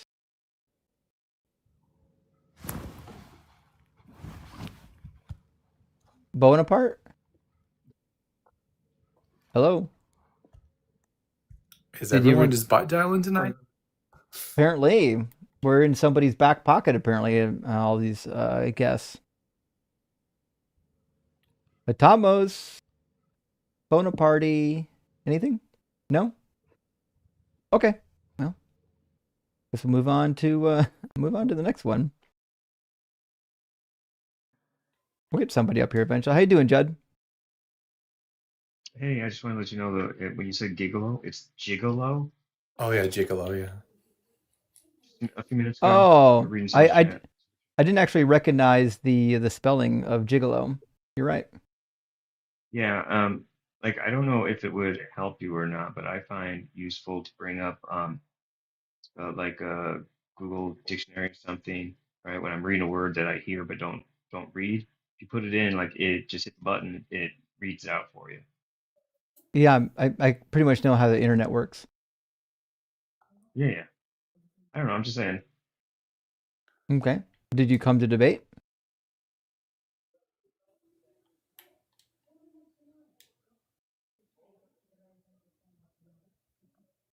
Is that it? Judd? Okay. Oh. Apparently he's really concerned about the English language. Well, I guess we're going to bring Ulrich in, huh? Ulrich came back. Hello. Welcome back, Sensei. Hello, how are you? Yeah, I'm all right. How you doing? What the fuck's on your head, Ulrich? What? That's my beautiful... Ew. Now I really don't like you. You don't? I don't like you either. Because you misrepresent I don't like the Bible all the I don't time. like fascists. I would rather you be a Christian than a mega. I'm actually not a mega. I just wear a cap to make you angry. But yeah, I'm a Christian. Yeah, we know you're a Christian. So I forget kind of what we last talked about. I'm sure it was some nonsensical thing, but what's your new argument for Christianity today? I'd love to hear it. It's not a new argument. I think you're misrepresenting the King James Bible all the time. All these fallacies you point out are totally wrong. Wait, you're a King James onlyist? Yes. Ah, man, I knew you were fucking stupid. Okay. Do me a favor and find the name Ashura in the King James Bible for me. That's the one that's not there because they're not mentioning strange gods on purpose. And you'd be They're saying wrong. grove. Nope. They're saying grove and not strange gods on purpose because you should not name them. That's what the Bible says. You should know that. That's not what the Bible says. Why does the Bible... Sorry, go ahead, buddy. Then why does the Bible constantly have the names of strange gods? It does some of them, but not others. But the reason is that it's not what you think, that they didn't know what they were doing. They knew exactly what they were doing. No, they didn't. No, nobody prior to the King James or even prior to George Smith knew about Asherah. That's why Asherah doesn't show up in any Bibles prior to the binding of the Akkadian tablets and the Ugaritic tablets and Phoenician tablets. That's when we learned about the goddess Asherah, and we've got lots of data in multiple languages to let us know who this individual is. It was not a King James Bible issue, it's a time issue. Nobody at that time understood how to translate that particular Hebrew word. Now they know. Okay, I just told you the reason why they did that. So the other thing you always mention is brass. Brass had another meaning in the past. Even me, as not a native speaker, I know that. You can conclude that. Well, brass just means we're going to need you to actually address Asherah first. And also, there's a word... I just addressed it. How many times do I have to address it? They did not want to mention gods that are not the God of the Bible. There's all kinds of gods mentioned in the Hebrew Bible. Which one? Right? I mean, in the original, they have a word for grove in Hebrew, right? You know that, right? He does not. Asherah. Yes, I just told you why. Why do we need to continue when I just explained to you something? It doesn't make any sense though, because the King James Bible isn't. The people who wrote the Hebrew Bible didn't have any problem with writing the name of a strange god, because they wrote it out as it is, Asherah. It's only in the King James that it's wrong. That's why I'm King James only, because it's superior. It's not. Have you ever thought there might be some reasons why people think the King James Bible is superior? That's one of them. Yeah, because they're idiots that never bothered to learn the original language. No, that's for sure not the case. Because every one of the translators was superior to you also. You have a really high opinion about yourselves. No, not about me. All of scholarship. There's not a single Hebrew scholar today that thinks that the King James Bible is superior to our current understanding of the Hebrew language. The same way there's not an actual Greek scholar that is actually employed at a real school who think that the King James Bible is somehow better. It's simply preposterous. And my favorite example, which is what Dalton and I are talking about right now, is the fact that it translates Asherah as a grove of trees when we just specifically know that it's not a grove of trees. And by the way, if you're going to use the apologetic that they didn't want to say the name of strange gods, this would be the only god that they mistranslate the name for. No, they also didn't want to mention the sun and the moon in Genesis. They say the bigger light and the lesser light. Oh, buddy, do you know what the word for sun is in the Hebrew Bible? It doesn't matter. I just gave it actually. Well, hold on. I don't know Hebrew. But I know. I know you don't. I know you don't know Hebrew. Hebrew. It doesn't matter how many languages you know if you don't know Hebrew. This is relevant. So, as it turns out, the word for sun in Hebrew is shemesh. You'll never guess who the god. You'll never guess.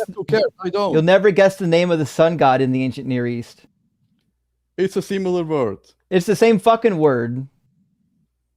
Okay, how did I get? Hey, what do you think the name of death is? You know the god of death in the ancient Near East, in the Ugaritic and in the Ugaritic language, of course you know. You illuminate me with your smartness. It's Mot. You'll never guess what the word for death is in Hebrew. It's the same word. Yeah, you got it, and you'll never guess. There are mentions of the goddess Anat in the Hebrew Bible. Do you know that Anat is the goddess? So, how long is this? Do you know what the name of the god of the sea is? It's Yom, and Yom is in the Hebrew Bible. So it's only Asherah for some reason that doesn't get named. Because the King James Bible is superior to the Hebrew Bible. It's certainly not. Because you're smooth-brained. They are superior because the original might even have some problem that the King James Bible does not have anymore. That's why we have it. That's why the King James Bible has lots of problems, which is why when you go to seminary, you actually have to learn Greek and Hebrew because you can't just rely on a bad translation. You can totally run the King James Bible like millions of people have done throughout history. You don't, because you don't want to. Because it's trash, which is why they don't teach it in seminaries, because it's garbage. It doesn't. The seminaries are only that they produce people like you. The seminaries are garbage. They produce scholars. No, they produce atheist scholars. They produce these King James onlyism produces people who haven't done any study on where the Bible came from, what the original languages are, how translations work. It doesn't prepare you at all to defend the position that you're trying to defend. You're entirely incapable of defending the position that you hold. Let me ask you a question. In Deuteronomy 23:17, can you read it for me? Why are you changing the topic now? I'm demonstrating the folly of your position. Read Deuteronomy 23. Read Deuteronomy. I did twice. Deuteronomy 23:17. Yeah, I wasn't listening. Read it. Oh, I'm a bad person. Okay, 23:17. There shall be no whore of the daughters of Israel, nor a sodomite of the sons of Israel. Sure. Can you find me sodomite in the Hebrew text? Look, did I not just tell you I don't care about the Hebrew text? Well, the Hebrew text is what it's translated from. So actually what you're going to find is it doesn't say sodomite in the Hebrew text. What you've got is two different words, Kedoshah, which is a female temple prostitute. That's from the word kadosh, meaning holy. It's an idiom for a temple prostitute. And you've got the male equivalent, kadosh. A kadesh, sorry. What this means is the same thing. It's a male temple prostitute. These are people who were attendants at the temple who engaged in prostitution. These were not sodomites. No, it could have said It could have said sodomite. It didn't. Yeah, but how is a male prostitute who takes money for that same disgusting thing? Because how is that not sodomite? Being a male prostitute is not the same as being a sodomite. They're different. But they're also sodomites. They're also not. And also they're. So I mean, what is wrong with the phrase? Yeah, there shall not be a sodomite of the sons of Israel. What is the sodomite? What is the sodomite? A homosexual. Well, show me where that's in the Bible. The word homosexual is not in the Bible. Oh, so now you have to add it there. Oh, so the Bible doesn't say that a sodomite is a homosexual. You just have to add it to the book. No, of course. There. The word sodomite, it's there. Show me in the Bible where it says that a sodomite is a homosexual. What do you think it is? A person of Sodom was destroyed before that was written. It's a person from Sodom. Yeah, but did they still live at the time? Sodom was destroyed before in Genesis 19. I know, which is why we don't hear references to sodomites in the actual Hebrew text referring to homosexuals. You only see it in the English translation because idiots wanted you to think that to be a sodomite means you must be a homosexual, but that's not how that word works. Yes, that's what the word meant throughout history in the English language. Also, only reason not in the Hebrew language. And you should not use sodomite anymore because it's discriminating. That's not true in the Hebrew language. We are not talking about the Hebrew language. We are. The Bible was written in Hebrew. Yes, and it was corrected. Ulrich's got two brain cells, and they are both fighting for first. I'm here. They really are. They're literally gasping for air at this very moment. It's crazy. Bible guy, I call the Bible guy seriously because he's talking about me in the third person. What's going on? Can't you have a normal conversation, Bible guy? I don't think you can have a normal conversation. Yes, I can. I've done it many times, even with you. You don't remember that? Why? Not with the King James Bible gets it wrong. The King James Bible gets it wrong in the very first word of the Bible, right?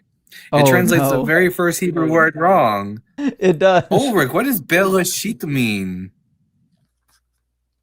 I know what in the beginning. Does it mean in the beginning? Or does it mean in the beginning of?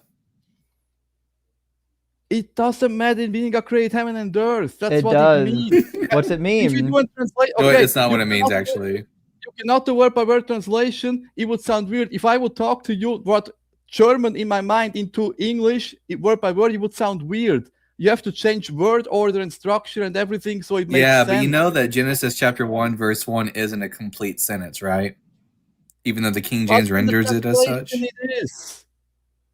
No, I know that's why the translation's bad. That's why the translation's bad. Verse 1 is a temporal clause.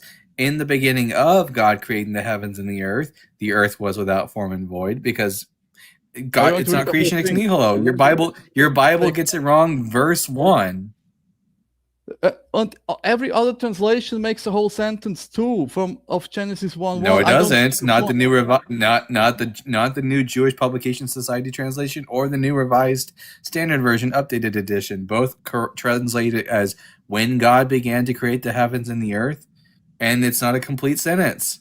Here, Justin's got a copy. I actually think the NABR does the same thing, or the NABRE does the same thing now. Give me a second to double check. Nobody knows almost all of the new translations are doing this. Actually, it's not just like the atheist Bibles. Done by Christian scholars, done by Christian and Jewish scholars. So in Genesis 1. In the NABRE, let's see what it actually says. Where's way too much commentary, not enough actually Genesis. Okay. Wow, you gotta go. It's just a commentary. It's not a real Bible. You gotta go 500 pages in before you get to the actual Bible because there's so much commentary here. That's a really bad Bible. Take a real Bible there. This is a real Bible, buddy. I know you're confused right now about what Bibles are, but you're about to hear. This one has a note. It says in the beginning because it's using the traditional rendering, but then there's a note about the actual translation. So, like most people agree, the Hebrew syntax, or doesn't say in the beginning. You need a definite article. You don't have a definite article on How do you Bereshit. say in the beginning in English without that? Make me an English phrase that is correct. That is different from the King. To render Genesis 1:1 correctly, and from the Hebrew, the best way that scholars would do it would be when God began to create the heavens and the earth was a formless and void. Not a complete. It's not. And verse 1 is not a complete sentence. Nope. Because if you translate Genesis 1:1 as a complete sentence, it makes it sound like creation ex nihilo. If you translate it correctly, it demonstrates that God, when God began to create the heavens and the earth, that the earth and the waters and the darkness was already there because God didn't create those. I've never heard such a preaching. Yeah, because you've not. I know, because you've never because heard you're anything before. You've never studied. I've studied more. You're illiterate when it comes to biblical scholarship. Get over it. Get over it. Atheists don't know the Bible more. You can literally just go to the Jewish Publication Society, go to the Sefaria website, and it literally says, when God began to create heaven and earth. The people who literally speak Hebrew every day as their main language agree that the best translation is when God began to create. You're not Jewish. No. Who do you think knows about German better, you or me? Probably me. Yeah, because you speak fucking German, don't you? Yeah. Who do you think knows more about Hebrew? The Hebrew speakers or the non-Hebrew speakers? Hebrew speakers. The Hebrew speakers agree with Dalton. They say when God began to create, not in the beginning. Okay. The That's Bible crazy. Bible. They were I have a question for you, Ulrich. When you get in and out of your car, do you have to take your clown shoes off so you can fit them in, or what? I'm not going to answer the question. And Bible guy, I'm sorry you're so fat and ugly, but that's not God's fault. This is the exercise. Actually, a lot of people think Dalton is quite dashing. Thank you. For sure. Ulrich, you have no room to talk. Yeah, this is the kettle calling the pot black. Take your hat off, Ulrich. Yeah. Why would I want to see? I bought it especially for the show. Show me your head, buddy. I'm showing it right now. It's without a hat. Take your hat off. I want to see it. What do you want to see? I want to see if you got hair under that. Oh, he does have hair. Look at him. Okay. Yeah, I do have hair. I was suspicious. Yeah. Not everybody's ugly just because you are. No, you're ugly. Not me. No, really. Like I have a receding hairline. Sometimes my beard is a little bit patchy, but I'm not ugly. I'm mediocre. Hey, Ulrich, the story of Jesus and the adulterous woman, is that something that the John actually wrote? Yes. Oh boy. So then why is it that in the oldest versions of the Gospel of John it's not there?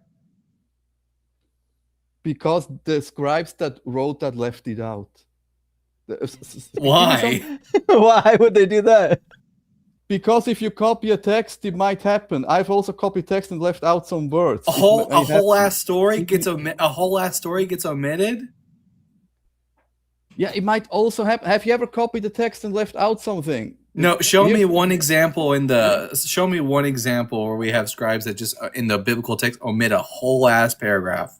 I don't know, but I'm copying text and maybe something is left out. Here's your example.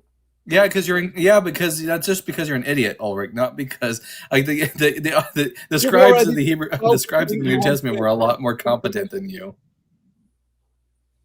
You would be more competent if you looked like me for sure, but you won't ever. Even if you did exercise. No, thank you. Anyway, okay, Ulrich. I do have a question for Ulrich, though. We have no New Testaments prior to like the 4th or 5th century that include the adulterous woman story, which would lead the rest of us to believe, who have sense about us, that it's not original. If we had even at least one text from these early centuries that had the story of the adulterous woman, then maybe you would have a point.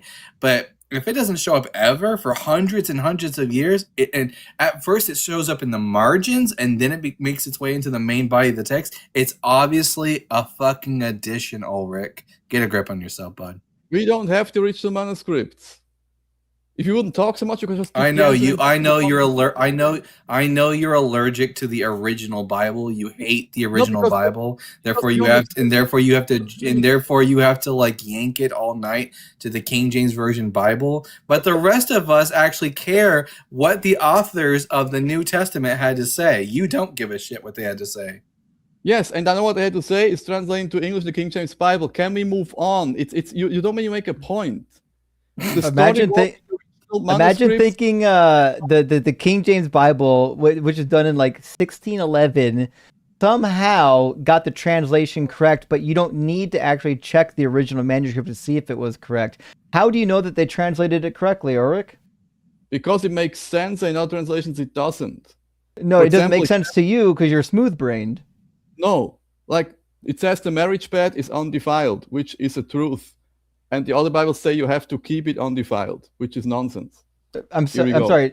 Do you think inanimate objects sin? No. What does the marriage bed means? The marriage bed is pretty easy. It's an idiom for the sanctity of the marriage. Yes, and it's undefiled. It's pure. It's holy. That's what it means. And that's unless you defile it. But marriage in itself is holy and sanctified. That's what it says. I'm aware. And there are more examples like that. Actually, how about this example? This is one of my favorites as well. Another one from Deuteronomy. It says, "Thou shalt not cause the land to sin." How does land sin? The people in the land, obviously. It didn't say the people. It says the land. Yes, the people in the land is what it means. It didn't say the people. It says the land. Yeah. We talk right now, we use idioms and hyperbolics and stuff like that. Everybody uses that. People communicate. This is actually not an idiom. Because the underlying Hebrew word doesn't mean to sin in the format that it shows up. It's to cause it to be defiled. Yeah, don't cause the land to be defiled by your actions. But it didn't say defiled. It says don't cause the land to sin. Sin is a verb. Yeah, but sin defiles. It doesn't say defile. It says sin in the King James. I'm sorry. Is it supposed to say defile or sin? It's the same. It's not the same. Sin is a verb. You know there are synonyms in the world, right? Are you aware of that? I'll just go to Google and we'll say definition of sin, and it turns out sin, an immoral act, is an act a verb or a noun? Okay, there is also a sin, then it's a noun. It can be both. Look, I know English better than you do, which is really weird. A sin is still not something that land gets to do. You cannot cause the land to sin. You can cause the land to become defiled. Do you have a live chat? Ask people in the chat what it means. That might get what it means. It's not difficult. They all know what it means. Here we go. So what's the problem? Everybody understands it. Except for you. No, except for you too. I know what it means. You don't know what it means. I know what it means. No, you certainly don't know what that means. Yes, don't cause because then the land is cursed, and if even the people didn't sin might suffer. It should have said that then. It should have said don't cause the land to become defiled. It says don't cause the land to sin, but land can't sin. It says it in other words. You can say something in different words. You could just say in the right words. You wouldn't have to lie about how languages work. What about in Acts 12:14 where it talks about Easter? That's weird. Because Pascha and Easter is the same. It's not. No, it's not. Nope. Yeah, it's one Sunday apart, 1 week apart or something. But Pascha and Easter weren't divided until Constantine. Yeah, and now it's 1 week apart. Wow. They celebrated Pascha. They didn't celebrate Easter. Yeah, I just said that. I don't know how you pronounce it in English, but yeah, Pascha or Pasa. So why don't we translate it as Easter everywhere else? Why is it only here? Why don't we translate it as Passover or Easter consistently in the New Testament? Why are they inconsistent? Because in the Old Testament they call it Passover, in the New Testament they call it Easter. They are actually they don't. consistent. No. Nope. Passover shows up in the New Testament as Passover, except for this one occasion. Let's see. John chapter 19, verse 14 says that Jesus was the preparation of the Passover. It doesn't say preparation of Easter. Why isn't it consistent, Ulrich? Okay, let me tell you why. Because Jesus hasn't died and risen yet, so it's Passover. After Jesus rose again from the dead. It wasn't Easter. Yes, they didn't know anything about Easter. They've never heard of Easter. It wasn't a thing they even knew about. Well, the word Easter comes from like Proto-Germanic languages, somewhere around like the 9th or the 8th century. But what is celebrated on Easter?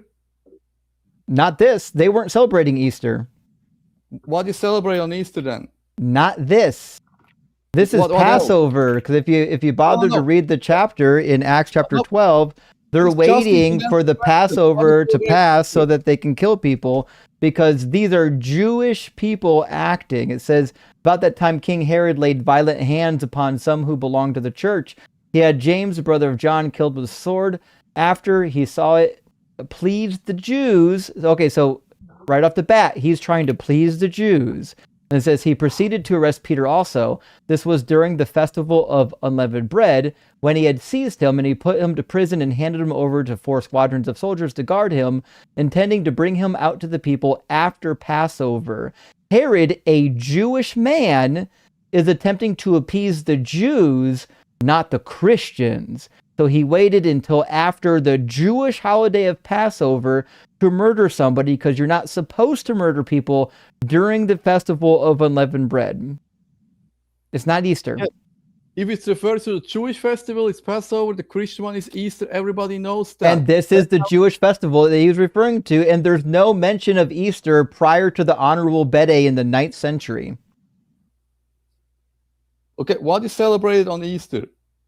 It doesn't matter. There's no mention of the word Easter prior to the Honorable Bede in the 9th century. We have no evidence whatsoever that there was a celebration called Easter that was happening at this particular time period. We know for a fact that they were still celebrating the Passover until the time of Constantine. Which also doesn't make any sense, because Easter is supposed to be the day that Jesus resurrected. Good Friday would be Passover. That also doesn't make any sense. Jesus dies on Passover here. He doesn't get resurrected on Passover. So calling it Easter doesn't make any sense, because Easter is supposed to be when he gets resurrected. That's why it is, because there in Acts it's Sunday and it's not Friday. Here, you just explained yourself again. Actually, Ulrich, listen. Yeah, listen to Dalton. This is actually really good. I don't know for sure, but okay. Turn your listening ears on for 5 seconds. Ulrich, what is the difference between Good Friday and Easter? Friday is when Jesus was crucified. Easter is when they were resurrected. I can answer questions like you. Okay, was Jesus crucified on Passover, or was he resurrected on Passover? He was crucified on Passover. Also, the first Passover meal was the day before. So if Easter is the day that Jesus is resurrected and not the day that Jesus is killed, and Jesus was killed on Passover, why are we translating the word for Passover as Easter? Those are 2 different days. It's the Easter celebration. Look, it doesn't matter.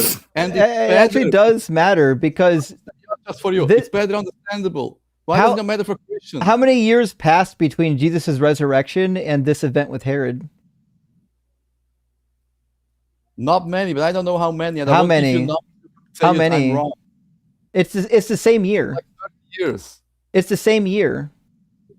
Yeah, here we go. I was wrong. I told you before I would be wrong. So Jesus already resurrected. They're not waiting for Easter. Jesus already resurrected. There's not an Easter until the very next year. What they're waiting is for the festival of unleavened bread to finish. That's what they're waiting for. And later, it was called Easter by Christians. It wasn't. It wasn't called Easter by Christians until at least the 9th century. We have no evidence whatsoever that they called this Easter. But the correct English word for this celebration is Easter, and there was no celebration. No, not before that. I'll draw a timeline, because you're out of your mind here. I'm going to do MS Paint online, and sometimes you have to draw diagrams for like the really. smooth-brained among us because they can't understand how like time works. So let's just draw a really simple timeline. I'll get a brush here. Right, so here's our timeline. We're gonna do right here is the beginning of unleavened bread. Here is the ending of unleavened bread. Jesus dies right here. Okay, 3 days. On the second meal is where he died, not the first one. I didn't say the first one. Is at the beginning of the days of unleavened bread. It depends on which gospel you're reading. He resurrects in the middle of the days of unleavened bread. So here, he's already resurrected. The days of unleavened bread aren't over yet. So what that means is that what's happening with the disciples is happening in this time frame right here. That right there. So what Herod is doing is he's waiting for the days of unleavened bread to finish before he kills these disciples, or at least the one disciple, James. There's no celebration of Easter. All of this is happening within 1 week. They didn't develop the Easter tradition in 3 fucking days. Okay, when that stuff was written, there was no English language existing. So can we not use English words to talk about it? We're not using Easter because that's not accurate. Easter is Easter an unlike English you, Ulrich. Unlike you, Ulrich, me and Justin care about being accurate with what we say. We don't just unlike you, we don't just like not give a fuck about facts. Yes, I do. Also more than you, because no, I actually tried. No, you don't. You don't. You've already told us. You've told us time and time again in this conversation. You said, we give you a fact, and you go, I don't care. So no, you don't care about facts. I never want to lie. Lying's a sin, Ulrich. Lying's a sin, Ulrich. You'll go to hell for that shit. I go to what? You'll go to hell for that shit if you're lying. You know that, right? No, I don't, because I'm saved. You know that, right? He's never read the Bible. He's never read Revelation 21:8. He doesn't know that in John 15, Jesus can't wait. Can Jesus not cut off vines from the branch? Oh fuck. No. Once saved, always saved. That's not in the Bible. Yes, it is. I guess Jesus was a liar. Ulrich, I guess Jesus was a liar then, which makes sense. It would be a lie. No, it would be a lie if you could get lost, because also Jesus says, I give them eternal life. If the life then is not eternal, he would be lying. Right? You have no eternal life. It can also be denied. It could be revoked. It could be taken back. Yeah, if I give you a box of wait, Ulrich. If I give you as a gift, Ulrich, shut up. If I give you as a gift a box of unlimited socks, and then you do something to piss me off, I can take the box of unlimited socks from you. The infinite part about eternal life is not that you have it eternally, but just that if you have it, then you will live on for eternity. Not that you can just have it forever. That doesn't make any sense. Wait a second. The infinite part about eternal life is exactly that you have it eternally. That's the point of having eternal life. No, that's not what that means, Ulrich. The Bible never says that. The Bible doesn't need to say eternal means eternal. Are we now heaven means heaven? Only if you are rewarded that in the afterlife. You can still lose it here in this life, which is why Paul and Jesus both warn his followers to hold fast to what they've been given, lest they lose it. That's not what it says. It does. I got the King James Bible open here because I know you're horny for it, Ulrich. I am the true vine, and my Father is the husbandman. Every branch in me. So are the branches in him? Yes. Would you go on to the point? Okay, every branch in me that beareth not fruit. So these are branches that are in Jesus that beareth not fruit, correct? Yes. Would you go to the point? It's all right. Boring. Every branch that beareth not fruit, he taketh away. And every branch that beareth fruit, he purgeth it, that it might bring forth fruit. Now ye are clean. And what does he say about these? That the branches that are cut off are thrown into the fire. So was Jesus lying when he said that these branches were in him? May I answer? The answer to that is it's very simple. The branches that are cut off were never saved. That's why also they don't produce fruit. They're just pretended. Like so someone can be in Jesus. Someone can be in Jesus and not be saved? Someone can be in the church and not be saved. That's what it means. No, not in the church. It says, no, not in the church, Ulrich. No, Jesus said, every branch in me that beareth not fruit. So they're in Jesus. Can someone be in Jesus and then not be saved? Look, it talks about the branch, and the branch is of a tree, and the tree is the church. That's what we learn in the parable of the no, Ulrich again. Ulrich. It doesn't say the church is the true vine. It says I. Jesus says, I am the true vine.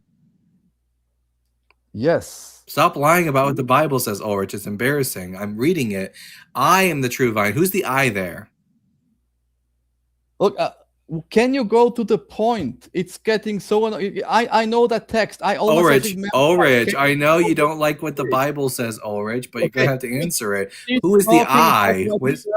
It's Jesus. Ulrich, when this is I. Okay, so I am the true vine. And then it talks about how every branch in me. So is it that the branch is in the church or that the branch is in Jesus? You cannot understand the Bible. You will not explain it to me. No, you can.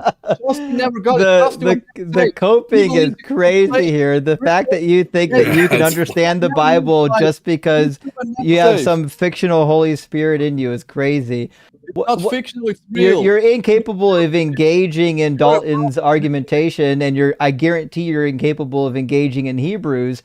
Hebrews says we have become partners of Christ if only we hold our first confidence firm to the end, which agrees with what Dalton is saying, which is even if you become a Christian, if you don't hold it to the end, you will be cut off and thrown into the fire.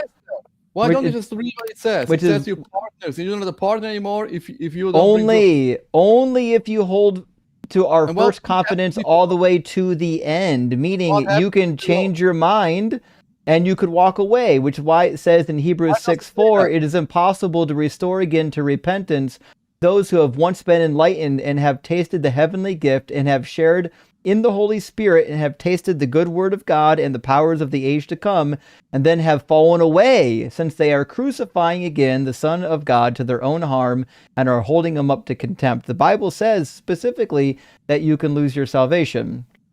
That's not what it means here. They were like, have tasted. Exactly what it means. They have tasted but haven't eaten, just like you, Justin. This is exactly talking about. How do you taste without eat? Hebrews 4. You should take to Hebrews 4. That's you. Hebrews 4 is not about me. It's about goofballs who think this book is true. Which is why it says again in Hebrews, if we willfully persist in sin after having received knowledge of the truth, there no longer remains a sacrifice for sins, because you can lose your salvation. Paul warns you on multiple occasions not to lose your salvations if you hold firmly to the message that I proclaimed to you, unless you have come to believe in vain, because you can walk away, you can lose your salvation. Colossians chapter 1 says the same thing. You have to hold on to the very end so that you don't lose what was given to you. There it says there's no more sacrifice because the sacrifice was already made. There is no other sacrifice. No more sacrifices in no more sacrifices in the temple, you dunce. Have you not read Hebrews? There is. He has not. Jesus Christ was the sacrifice, and then there remains He's not no read sacrifice. anything. It's done. I've read the Bible. I mean, Paul, you certainly have not. Even Paul, who is one of the most egotistical individuals of the New Testament, not even he was so egotistical that he thought that he was once saved, always saved, because he says, I do not consider myself as having finished the race. He keeps running the race with the hope that he will finish the race. Even though Paul is a massive egomaniac, you're far more egotistical than him, Ulrich. Yeah, it's pretty crazy. To finish the race means finishing the job. It doesn't mean to get saved. You're mixing it all up because you don't have the Holy Spirit, obviously. Yeah, that's what it is. You just don't have the Holy Spirit. You don't know how words work until the Holy Spirit can change the meaning of all the words for you. You'll see the wild. words. You cannot get right. Because you don't have the Holy Spirit, you cannot understand. Yeah, that's what it is. We need the Holy Spirit to know what English words mean. Yeah. You know what English words, but you cannot connect them in the Bible because you're blinded by stupidity. You're blinded by Satan. I'd rather be stupid than connected to Satan. You know what's funny? You know what's funny? Justin, is that he quoted Hebrews 4 earlier. Hebrews 4. Why you talk about the You're so disgusting. Hebrews 4. Hebrews chapter 4 translates Joshua's name as Jesus. It mistranslates it as Jesus. Yeah, I forgot about that one. That's a good one, actually.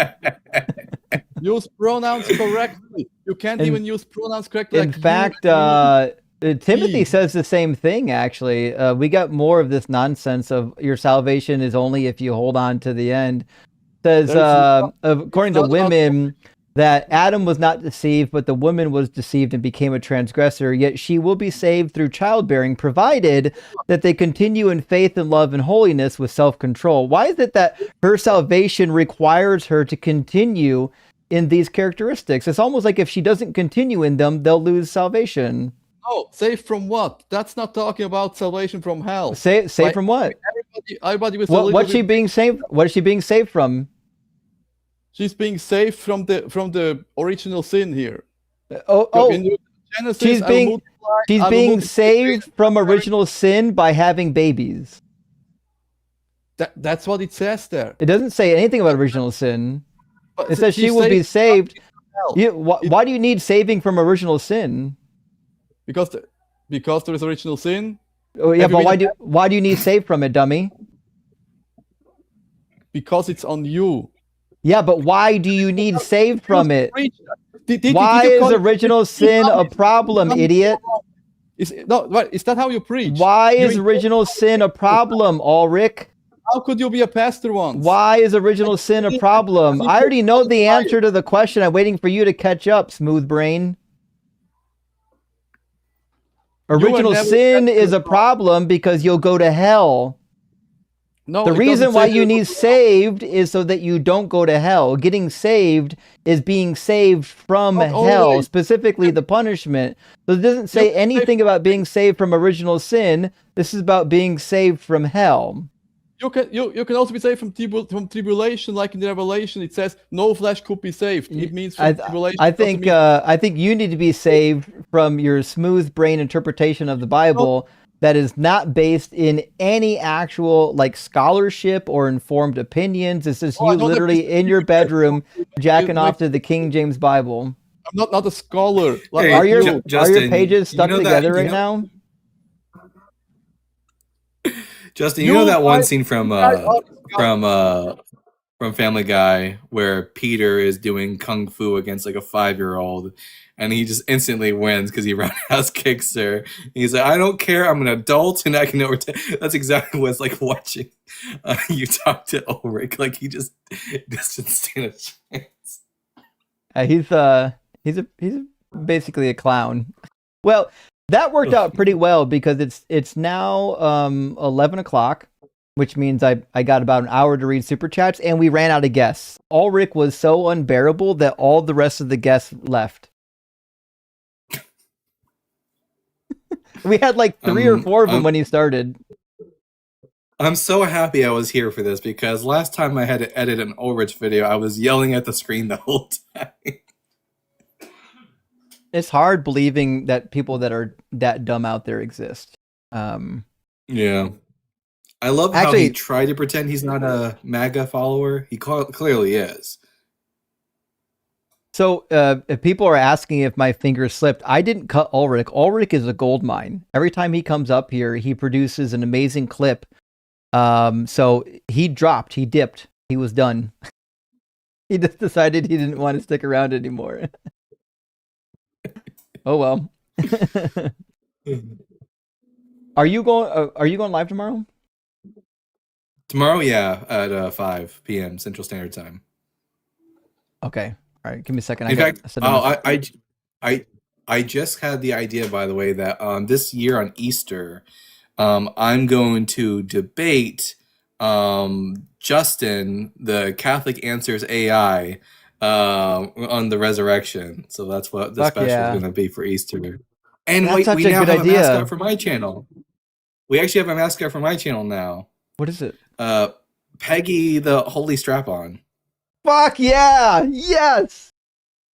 I cannot believe I didn't hear about this yet. Peggy the Holy Strap-on? That's crazy. It's a new development as of yesterday. I gotta make it now. Okay, I love it. The only problem is I don't know if I can on TikTok if I can keep pegging on a shelf behind me the way you keep Doug behind you. I don't know if TikTok will like that. Let me think. Like, you know what? Make sure you put tassels on it. TikTok AI might not recognize it if it has tassels, but we'll know. Yeah. Yeah. I don't know. It's hard to know how much you have to obscure something before TikTok won't recognize it. But I think you could probably get away with some tassels that'd be good enough for the AI police. I'll draw out some designs and I'll work on something. Yeah, for sure. I mean, it might violate. I only have one rule against tassels. Tassels are for titties and motorcycles, but I'm willing to add a third rule and say that it's also for strap-ons now. I think it's a good fit. I used to wear tassels, yeah, because I used to wear zeet when I was keeping Torah. So. I forgot about that. Not those kind of tassels.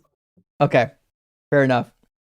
All right, friends, we're going to read super chats and close out our stream. We ended with a banger. We had another Ulrich appearance, and then subsequently an Ulrich run, which is fine. You know, I'm not sure we needed him to be here much longer. He always provides some form of entertainment. Famous Amos, my friend, says, song for Reverend Chad. This is the birthday song. Sorry, it's not very long. Happy birthday. Reverend Chad is 50 today. Rock hard for Doug. Simply wet for Sharon. And also Justin. Well, I'm sorry. I was getting ready to say Justin's fucking rock. Jizzin for, wait, JFR?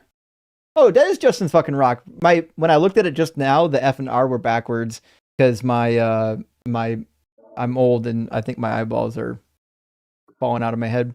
Anyway, yeah, Justin fucking rock is a new hashtag. If you don't know about it, go to our Discord. We've got a clip of how Justin's fucking rock became a hashtag. It's pinned in the Discord in the main chat. So eat that up. It's a good time.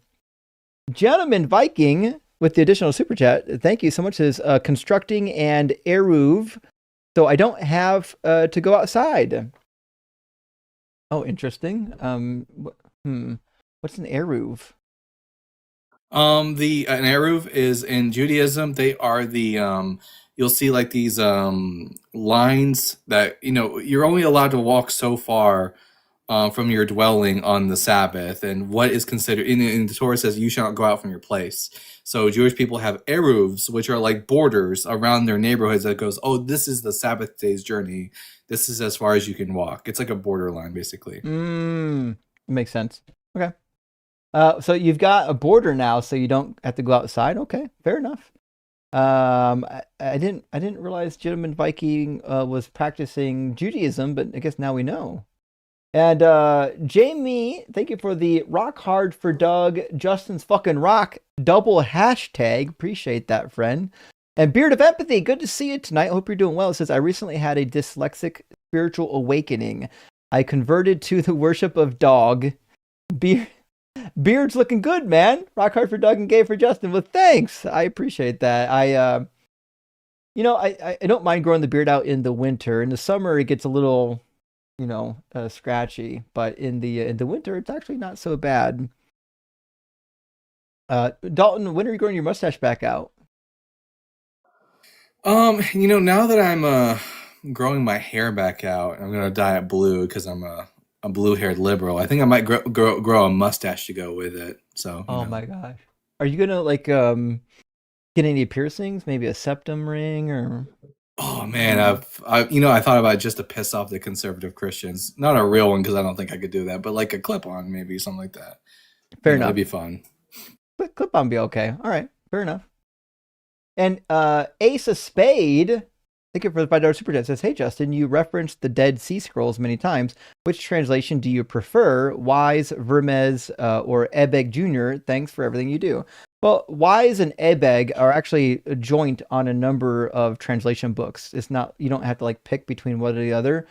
I do believe the Vermes, Gezer Vermes is a widely available translation. Didn't John J. Collins produce a translation of the Dead Sea Scrolls? I don't know. I see his name on online translations of the Dead Sea Scrolls. His name attached to it. I'll have to check on that. I mean, it's not that he wouldn't. I've just not seen it. The one that I typically utilize has got 3 different translators, and Wise and Abegg are among them, as is Cook. So this one's got Michael Wise, Martin Abegg, and Edward Cook. So this one's called The Dead Sea Scrolls, A New Translation. I like this better than the one by Vermes. I've got the one by Vermes. It's cheap. You can get it anywhere for next to nothing, but I think this one's better. I would also suggest this is a really good one. This is the Dead Sea Scrolls Bible. So this was done by Flint and Abegg as well, but also Eugene Ulrich. Eugene Ulrich also did the Biblical Dead Sea Scrolls in Hebrew. So you can get a critical edition of the Dead Sea Scrolls in Hebrew, but this is the English. And this is really good. The Dead Sea Scrolls Bible, I think you'll really like it a lot. This doesn't include all the Dead Sea Scrolls. It only includes the ones that are biblical quotes. So those are probably the resources I would get. If you can read Hebrew, I highly recommend getting the Dead Sea Scrolls, the Biblical Dead Sea Scrolls by Eugene Ulrich. And there's one other resource you might want that's not as expensive as you might think if you can read Hebrew. Give me a second.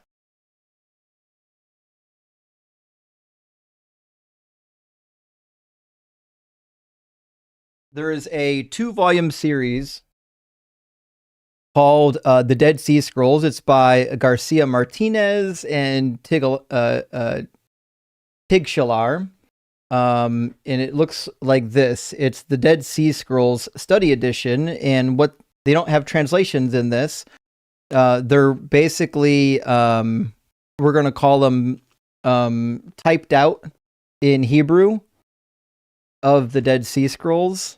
So, for example, and they're in numerical order, like 4Q164, 4Q165, and it's literally just how they appear in the manuscripts.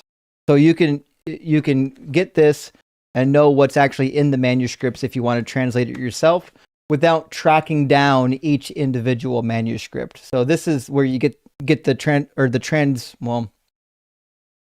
is where you get the manuscripts typed out in some sort of printable font. The only reason I found out about the John J. Collins thing is because I was reading my Jewish annotated New Testament, and the story where Jesus forgives the sins of the paralytic. The commentators there, the annotators, point out that in the Dead Sea Scrolls there is an exorcist who forgives the sins of Nabonidus. And when I went to my translation, it made it sound as if it was God doing the forgiving and not the exorcist. So I found out that John J. Collins actually renders it as the exorcist is the one who's doing the forgiving of sins. Oh, damn. I'll have to check it out. I mean, I'm a huge fan of John J. Collins. I've never found anything that he did that I didn't love. So we'll have to make that a reality.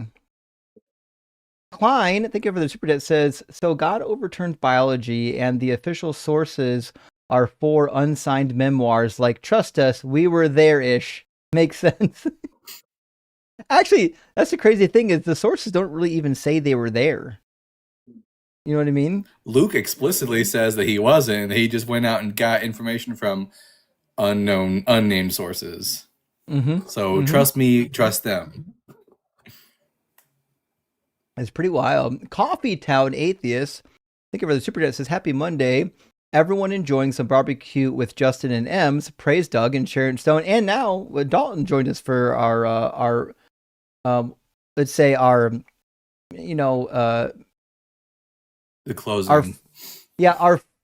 Our first, what do we call it? Our first dialogue of 2026 with Ulrich.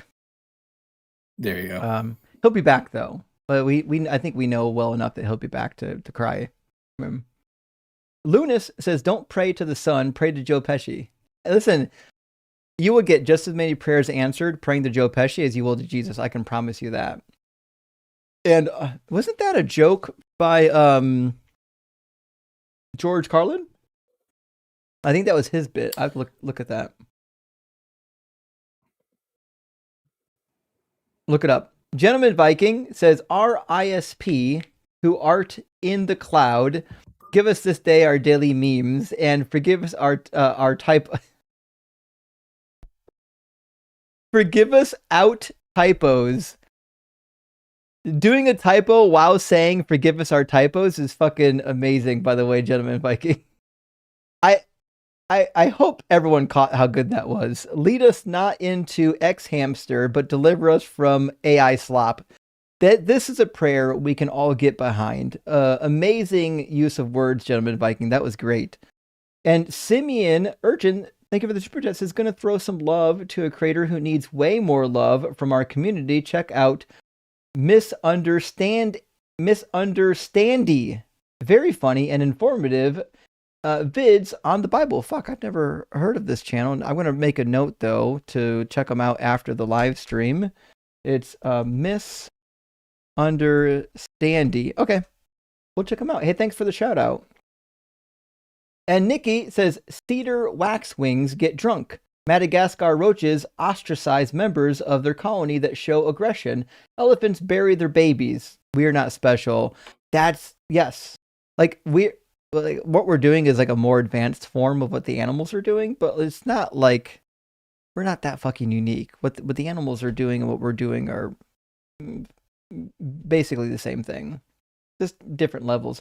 Science Over says, how much do I have to pay to boot a caller with no point other than to hear himself talk? Well, we're not really doing a pay to boot anymore. And one of the reasons why we used to do that back in the day was because the algorithm was a lot different. The algorithm used to be such that you always had a ton of people waiting to discuss with the topics with you. And it's just not like that anymore. The algorithm on TikTok doesn't show your stuff out to as many people that don't follow you. And it's just harder to get guests up in here, so you don't really want to run through your guests by booting them all. So, Evan Rock says, I've made more coherent combos with a crusty sock. Well, I think I know what that conversation was about. Oh boy. Absent-minded Professor says, what do you say when a Christian says all of the bad stuff in the Old Testament is human corruption of the text, not God?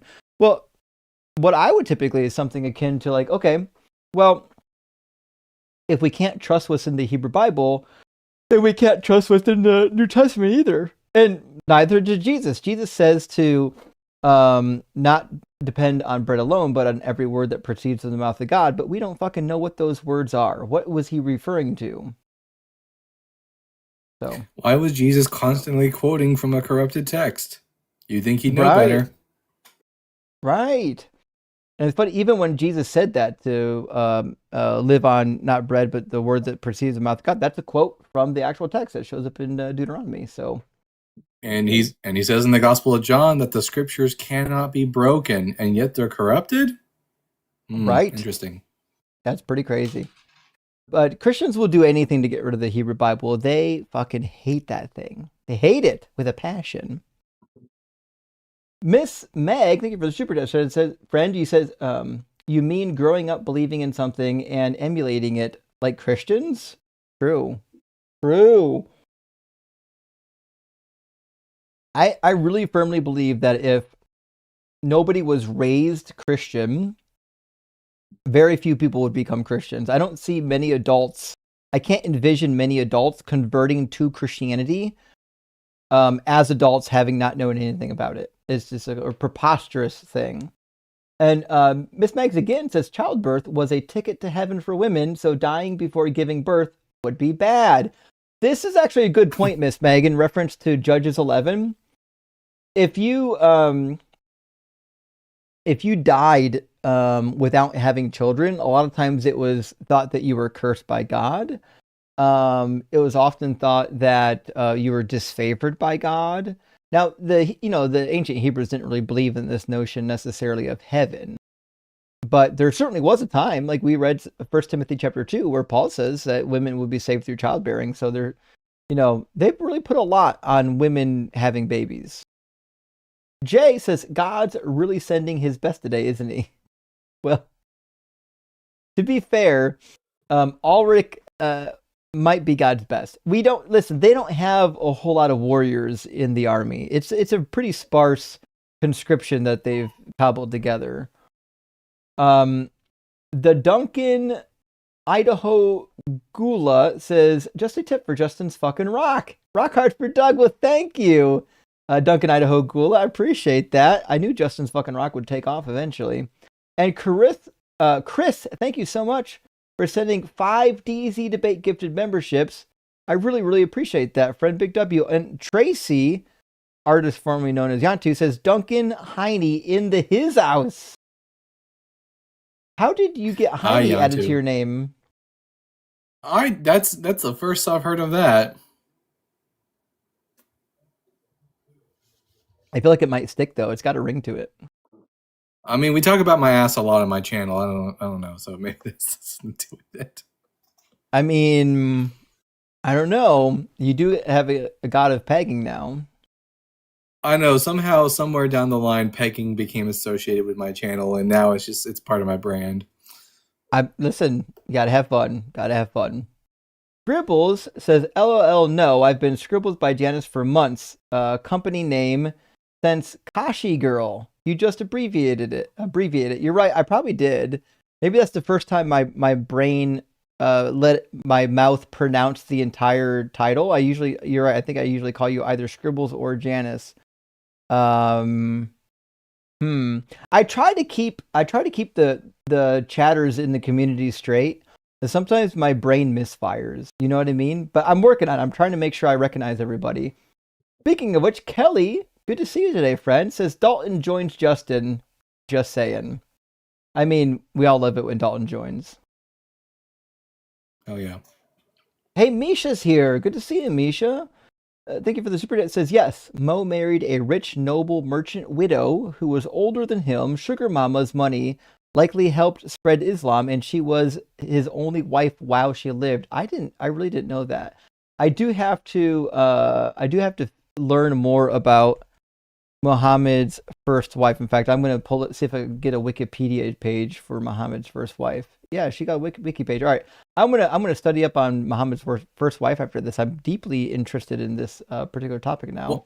What was her name? Khadijah? Khadijah? Yeah. It was Khadijah bint Khuwaylid. Don't do that. Sorry, yeah, they're sorry. They're contagious. Oh boy. Yep. I mean, you got to figure out. Pete says Predictive History YouTube channel says the Thomas Gospel is true teachings of Jesus and was a threat to the Romans, not Jews. It was the Romans who killed Jesus and wrote the Bible. Any thoughts? Well, I don't believe in Atwell's theory that the Romans wrote the Bible. It doesn't make any sense of Paul's letters. The Romans didn't know jack shit about Hebrew culture. There's a little too much Hebrew culture in Paul's letters to think that it was written by Romans. You could theoretically get a Greek person who is familiar with Judaism to pen some of the non-Pauline stuff, but it doesn't really check out all that well. But the Romans don't really have a reason. Christianity wasn't a threat to the Romans. I don't know. What do you think, Dalton? Well, yeah, Joseph Atwell is a complete nut. It's basically conspiracy theory nonsense. There are good forms of mythicism that aren't crazy, but Joseph Atwell's Caesar's Messiah is not one of them. Speaking of fringe ideas, what do you think of the Talpiot tomb? Do you think it's authentic? I don't even know about it. Oh, I'll send you a link to a documentary about it. Apparently there was a tomb that they found in Jerusalem that had an ossuary, and on the ossuary was inscribed the name Jesus, son of Joseph. Yeah. Okay, I know the artifact you're looking for, or you're speaking of. Okay, so there's divided opinions on this ossuary, and it's not even clear that the carving on it is original. Hold on. It's got a It says remove the Bible guide. The Bible guide's live content contains themes that people may find uncomfortable. If they remain in your life will be unavailable. All right, I'll drop them and come back. Yeah. Fucking TikTok. There was no pegging devices here. What's the problem? I'm so confused. Oh well. I have no idea why that happened. It's because of Peggy, I'm sure. Anyways. It's gotta be.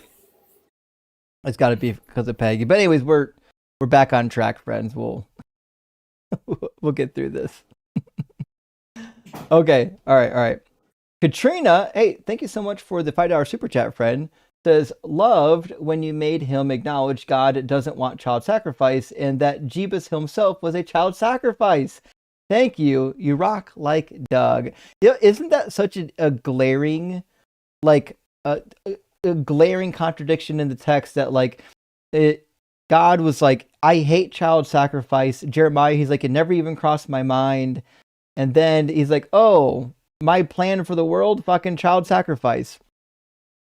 Okay. There's a line in Proverbs where God calls an abomination those who justify the wicked and those who condemn the righteous, and that is literally the central theology of the New Testament.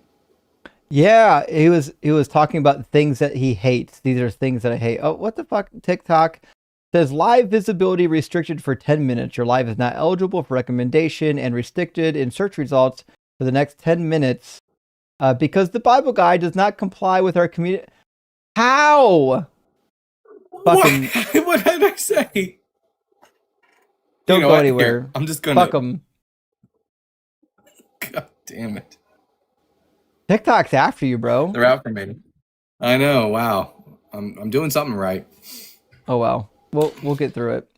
Zach Petronoff says AI sucks, but when you post the Ulrich clip, can you use AI to superimpose a crying clown over his face?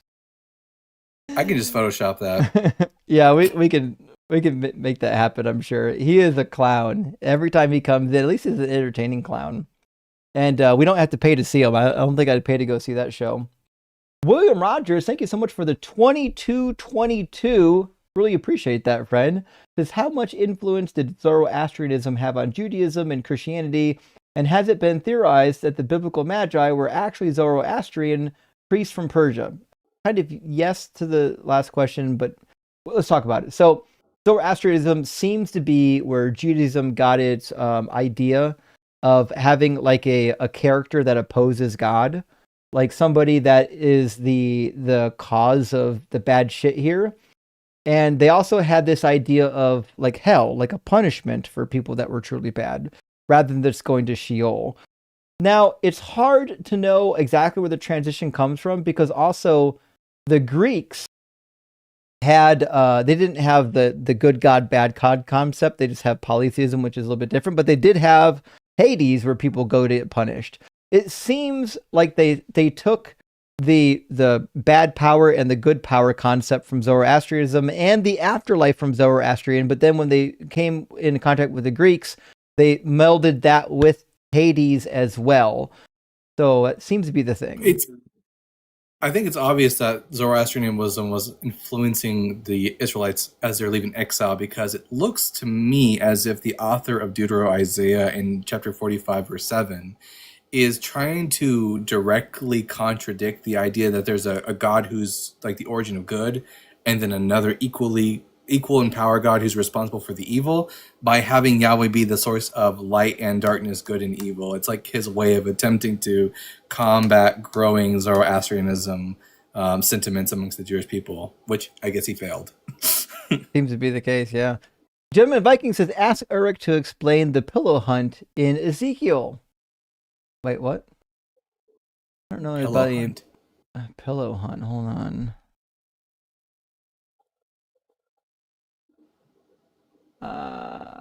Ezekiel 13:18-20 condemns false prophetesses who sew pillows to armholes and make kerchiefs. I'm actually suspect you're referring to a translation error in the KJV. Let me check real quick what this passage is. The passage was Ezekiel 13, 18 through 20, and we'll look it up in the King James Version, see what it says. What it says... Yeah, what was it? Ezekiel what? Ezekiel 13, 18 through 20. So I'll look at maybe, the JPS. Yeah, this might be what they're referring to. All right. And say, thus saith the Lord God, woe to the women that sew pillows to all armholes and make kerchiefs upon the head of every stature to hunt souls. Ye will hunt souls of my people, and ye will save souls alive that come to you. That seems to be the passage. I don't know if it's a pillow hunt as much as a soul hunt with pillows tied to your armpits. I'm getting that the meaning the JPS's notes here says that the meaning of the Hebrew is uncertain. Like this is just we don't know what this word means, but the authors obviously did they even have pillows in the ancient Near East? I don't think so. So that's an obvious anachronism by translating it as pillows. And thus pillows, we can look up pillows in the Middle English Dictionary from the University of Michigan. See. The JPS is translating it as pads.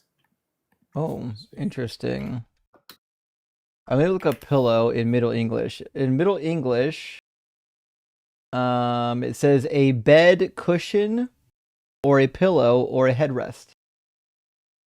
So it seems to refer to something plush. It says a pillow stuffed with down, scaped of feathers. So it tends to just be pillow.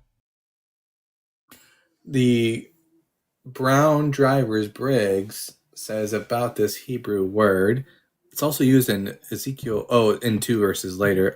It only occurs in 2 verses in the Bible, only here in Ezekiel. But it's a noun, means band or fillet, equals a charm or amulet, according to Ephraimitic source Syriac.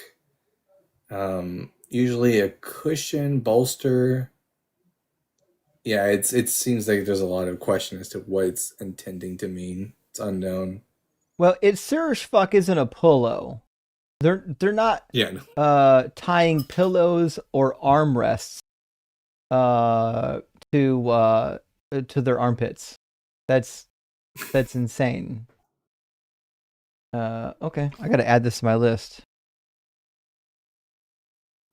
Yeah, I'll be doing research on that later tonight. Okay. Yeah, we're definitely gonna be talking about pillows next time Ulrich comes back. Evan says Ulrich turned the cookout into a marshmallow roast. Indeed. And I think he was like one of those burning marshmallows that like catches on fire and then it's like you're trying to like put it out without flinging it on somebody. Otaku, think of Superjet, says, I love how Mega makes it easy for us to identify the idiocy with their hats. How embarrassing. And I couldn't agree more. The only thing that really pains me is not only is he Mega, not only is he King James and stupid, he's from Germany. They should know better. Yeah. Why would anyone wear a MAGA hat when if they came into this country, the president would probably want them out? It's pretty crazy. Oh well. At least it won't be far-fetched to assume he's a neo-Nazi. Right Plight says, please ask Ulrich to define sodomite for the record. I tried. He wouldn't do it. Oh well. Scribbles by Janice says megas are proof that evolution can work in reverse. Yes. The movie Idiocracy is coming true. It was a warning. We didn't heed the warning. We should have heeded the warning. It's on us. Mr. Timon says, just wait till that first rude Filbro caller finds out his God is perceivable according to Genesis 18. That's a very good point. God does appear. I missed this part of the conversation. What he insisting Philbro insisting God is incorporeal and immaterial. So he didn't even get to the argument. He was trying to do an analogy that would lead to the argument, but the analogy kept failing because he kept describing something that has the property of being inconceivable. And I kept trying to explain to them that things don't have a property of perceptibility. Perceptibility is something we describe to it. Like perceiving is an action. I can perceive something or I cannot perceive it, but that doesn't mean that the thing itself has perception. Like he kept confusing properties with like actions, and the goal he was trying to get to was to demonstrate that, well, God has a property of inconceivability. But he never got there because I don't agree with him smuggling in of words. Yeah, no. These people are clowns. Gentleman Viking, thank you for the super chat, friend. Says lands can't thin, but the can be tapped for mana. You're right. Land can't thin, but actually, well, rocks can be tapped for water. I don't think there was any tapping of the land for mana, though. No, it just appeared. From the dew. So. Yeah, and I never understand why it says the quail came from the sea. What the fuck how? What are they doing in the sea? Does it say sea? It doesn't say from the from near the sea in Exodus. Hold on. I know that the ancient Israelites thought of birds as creatures of the water because they're created on the same day as the fish, and also the sky is, in their view, made of water. So who knows? Maybe that's what they were intending to say. Let's check it. It's in Exodus and Numbers. It both says it. Yeah. Numbers 11:31 says that they came from the sea. It's a kind of a crazy thing to think about, that all these birds just came from the sea. It says, then a wind went out from the Lord, and it brought quails from the sea and let them fall beside the camp. That's weird. Look what are quails aquatic? Were they actually seagulls and the author was an idiot? All right, let's see. I don't think quails are aquatic. Nope. Quails are not aquatic birds. They are terrestrial, ground-dwelling birds. So I'd like to imagine that the author had in his mind a seagull, but he was just too much of an idiot, so he wrote quail. Yeah, in fact, that probably needs to go on the scientific errors tab on the cheat sheet. In fact, let me just do that now. I'm going to write quail from the sea. And we're going to do Numbers 11:31. Bada bing, bada boom. Yeah, it's pretty crazy what the Bible says sometimes. David is May. Hey, thanks so much for the super chat, friend. Says, love this stream. Well, we love that you're here watching this stream. Thank you so much. It really helps to keep the channel going. And Aaron, thank you so much for the 666 yen. Says, incredible cooking, chef. Question. When you still believed, how did you deal with the misogynistic part of the Bible in the New Testament? Did you accept it, or did you find a way to rationalize it? Rock hard for Doug, Simply What for Sharon, J for G, and Justin's fucking rock. What's J for G? Hold on, I should know this one. Maybe they meant G for J instead, gay for Justin. They just got it backwards, maybe. That could be it. Actually, it could just be backwards. It could also be Justin for gays. Justin for gays. Let's go. I'm on board. When I was in high school, this is an area where I was a little bit rebellious to my Christian beliefs, because even when I was a hardcore Christian, my parents told me that a man was supposed to be the head of a woman. And I told them that doesn't sound right. Shouldn't they be equal partners? Yeah. I had a vaguely familiar root. So when I was a Christian, I had heard the apologetic of like, well, Genesis says that men and women were created together, and so they were created. They both have the image of God and whatnot. So for a short while, I was like, okay, yeah, they're kind of created equal, and the same thing. But when I actually read the Bible, I changed my mind because, like, no. It says that women are going to serve men in Genesis 3. 1 Timothy 2 says that they're subservient. 1 Corinthians 11 says that man was created in the image of God and women created in the image of man.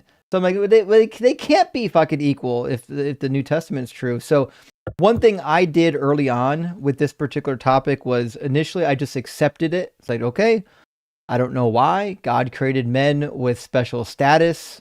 And while it's silly to me, I get it. That didn't last very long. By the time I got to that point, I was already starting to deconstruct, and I very quickly moved to more a liberal framework. And I started to understand that even some of the New Testament passages that seem to degrade women might not even be original. Like Timothy obviously wasn't written by Paul. 1 Corinthians 14 telling the women to shut up and sit down isn't original to even Corinthians. So it was very easy to get to a point where, like, okay, this misogynistic bullshit seems to have been added to the Bible later. It might not be original to it. And there's no good reason to hold women back. But, I don't know. Not everyone lands on that hermeneutic. I regret to say that it wasn't until because of the fact that I'm a man and I can't even find the ketchup in the refrigerator sometimes. I just missed a lot of the very misogynistic passages of the Bible until Dr. Jennifer Bird pointed them out. Yeah, it's funny because when it doesn't negatively impact you, it's easy to overlook it. Mm-hmm. Yeah. I think the women being captured in war, it's easy to overlook it if you're a man. If you're a fucking woman, you're like, that's horrific. How do you overlook that shit, Rock Hard for Doug, thank you so much, my friend, for sending out 10 DZ Debate gifted memberships. I really appreciate that. That's huge. It really helps the channel, buddy. Hope you're doing well, by the way. I was just talking to you, talking about you with someone the other day. Next time I'm out in your guys' area, we gotta get some more grub. Birdkeeper Mikey says, I found your channel randomly and was Christian growing up. College led me away from that, and I'm happier for it. We're happy for you, Birdkeeper. A lot of us had the same path where we used to be Christians. We read the book, we studied, and we're like, oh, this shit ain't true. So welcome to reality, friend. And also from Birdkeeper Mikey, thank you so much. Says, my hardest part is it seems like a problem to tell people why their gods are not real, but not a problem to try to forcibly convert individuals to their terrible beliefs, and had to send 2 messages. It's pretty wild, yeah. Because when you're in this nonsensical religion, you're kind of forced to believe that we're evil. Right? That's why Jesus says, if you're not with me, you're against me. If you don't sow, you scatter. They set you up to think that we're evil. So us trying to converse rationally with you about it is us doing evil. We're suppressing the truth in unrighteousness,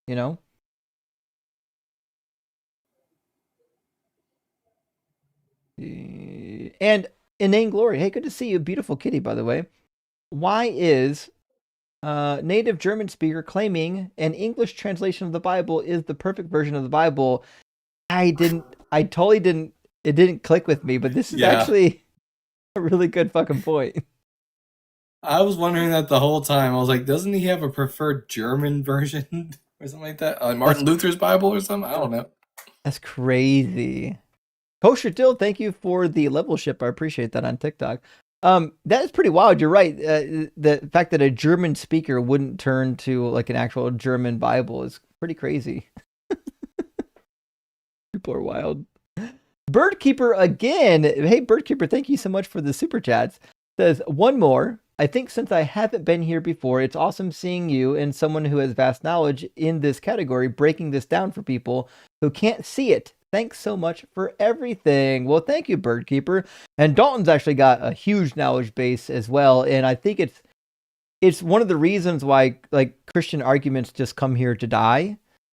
Because like we actually have information and Christians don't,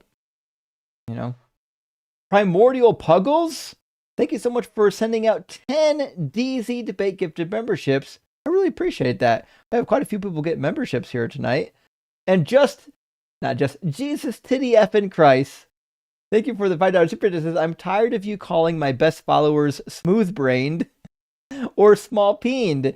It's not the size of the boat that counts. It's how furious you row it. I would never demean somebody for being small-peened. In fact, some say it's average.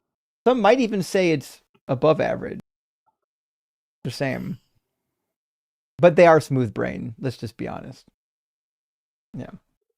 Sons of the Clippy. Thank you for the super chat. Says, I am rock hard for Peggy. Well, I could be wrong. I think Peggy's rock hard for you. Peggy's rock hard for you.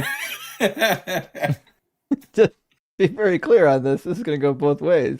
And Gentleman Viking says Ezekiel 13:20 in the KJV. Actually, I looked it up too.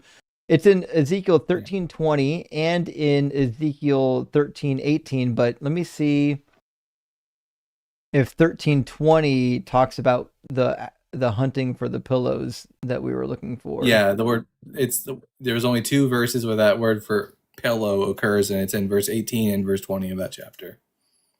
Yeah. All right. Here's the KJV.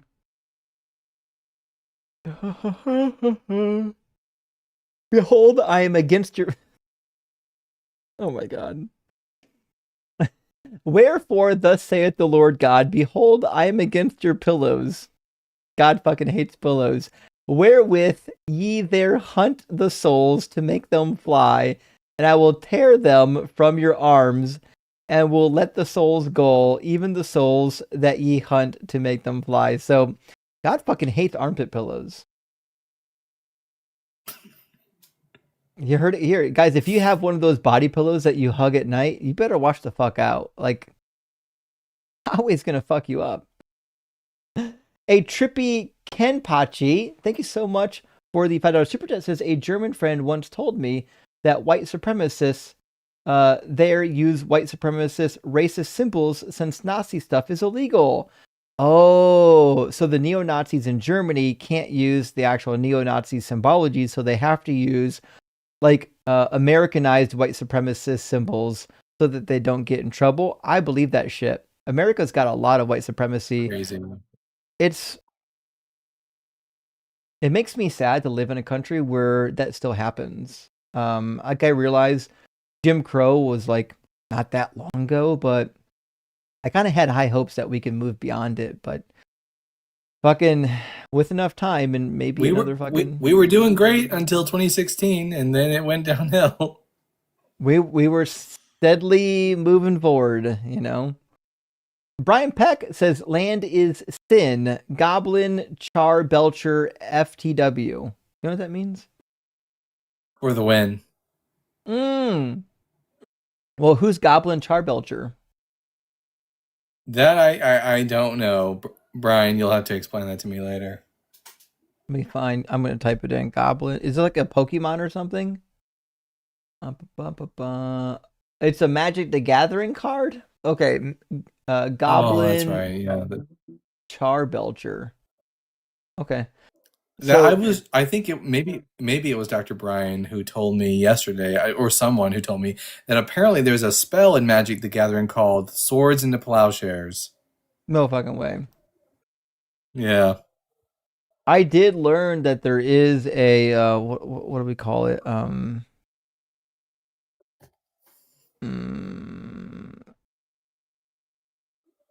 I think I know the name of it. Hold on. I think there's an official Taylor Swift Magic the Gathering set. There's a Taylor Swift Spear Magic the Gathering set, which is apparently a whole thing. So, you know, Magic the Gathering, they got all kinds of stuff to work with. Adele, good to see you, friend. Speaking of Rock Hard for Doug, thank you for the super chat. It says, if you do make it back our way, Rock Hard for Doug has a very good track record of smoking tofu for your new diet plan. I was actually just thinking about it. I was like, we can't have barbecue this time. I've got to eat something else. But thank you. I really appreciate that, Adele. I would love to to travel out that way and see some people. I've got a couple people in the community that I'm hoping to be able to get together. And also this fall, like September, we're planning a Midwest meetup. I got to get with Crystal and Denise and kind of iron out some of the details, but it should be a lot of fun. We're trying to build community, not just debate people. I know it's hard sometimes to build community in the atheist community. There's a lot of us out there, and sometimes we don't actually know how many or where, but we're trying. We're going to make things work, There is a little level of hypocrisy in what we do, in that we constantly are against human sacrifice, and yet we're constantly cooking these fools alive.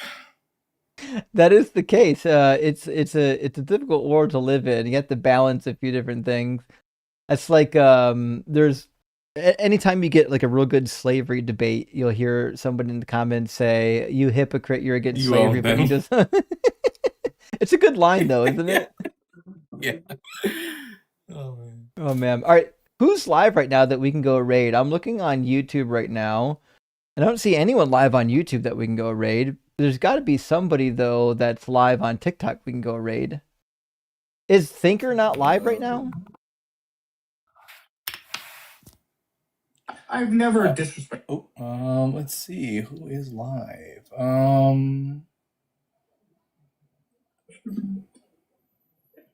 I don't see Archthinker live on YouTube right now. Yeah, I don't see anyone live either. It's kind of dead out there. So Ray is live right now? Oh, fuck. All right. Sorry, YouTube. You're going to have to get on TikTok for this. My friend El Oso Ray, unless he changed his name to Oso Ray, is live right now on TikTok. And it's fucking amazing. He's really funny. I think Thinker might not be live until midnight, so we can't raid Thinker just yet. But Oso Ray is hilarious. So, friends, let's go raid El Oso. Oh, Venus, thank you for the information. And tell him we sent you. In fact, I'll pop over here in just a little bit. He's a lot of fun. Hopefully you guys have a good time with him. But thanks so much for being here, friends. And Dalton, thanks for joining me, bud. Always, bud. Happy to be here. We'll be back at it again on Wednesday, and then back again at it on Friday. So we got more cooking coming this week. Thank you so much for being here, friends. Really love and appreciate everybody. Be safe, and fuck ice.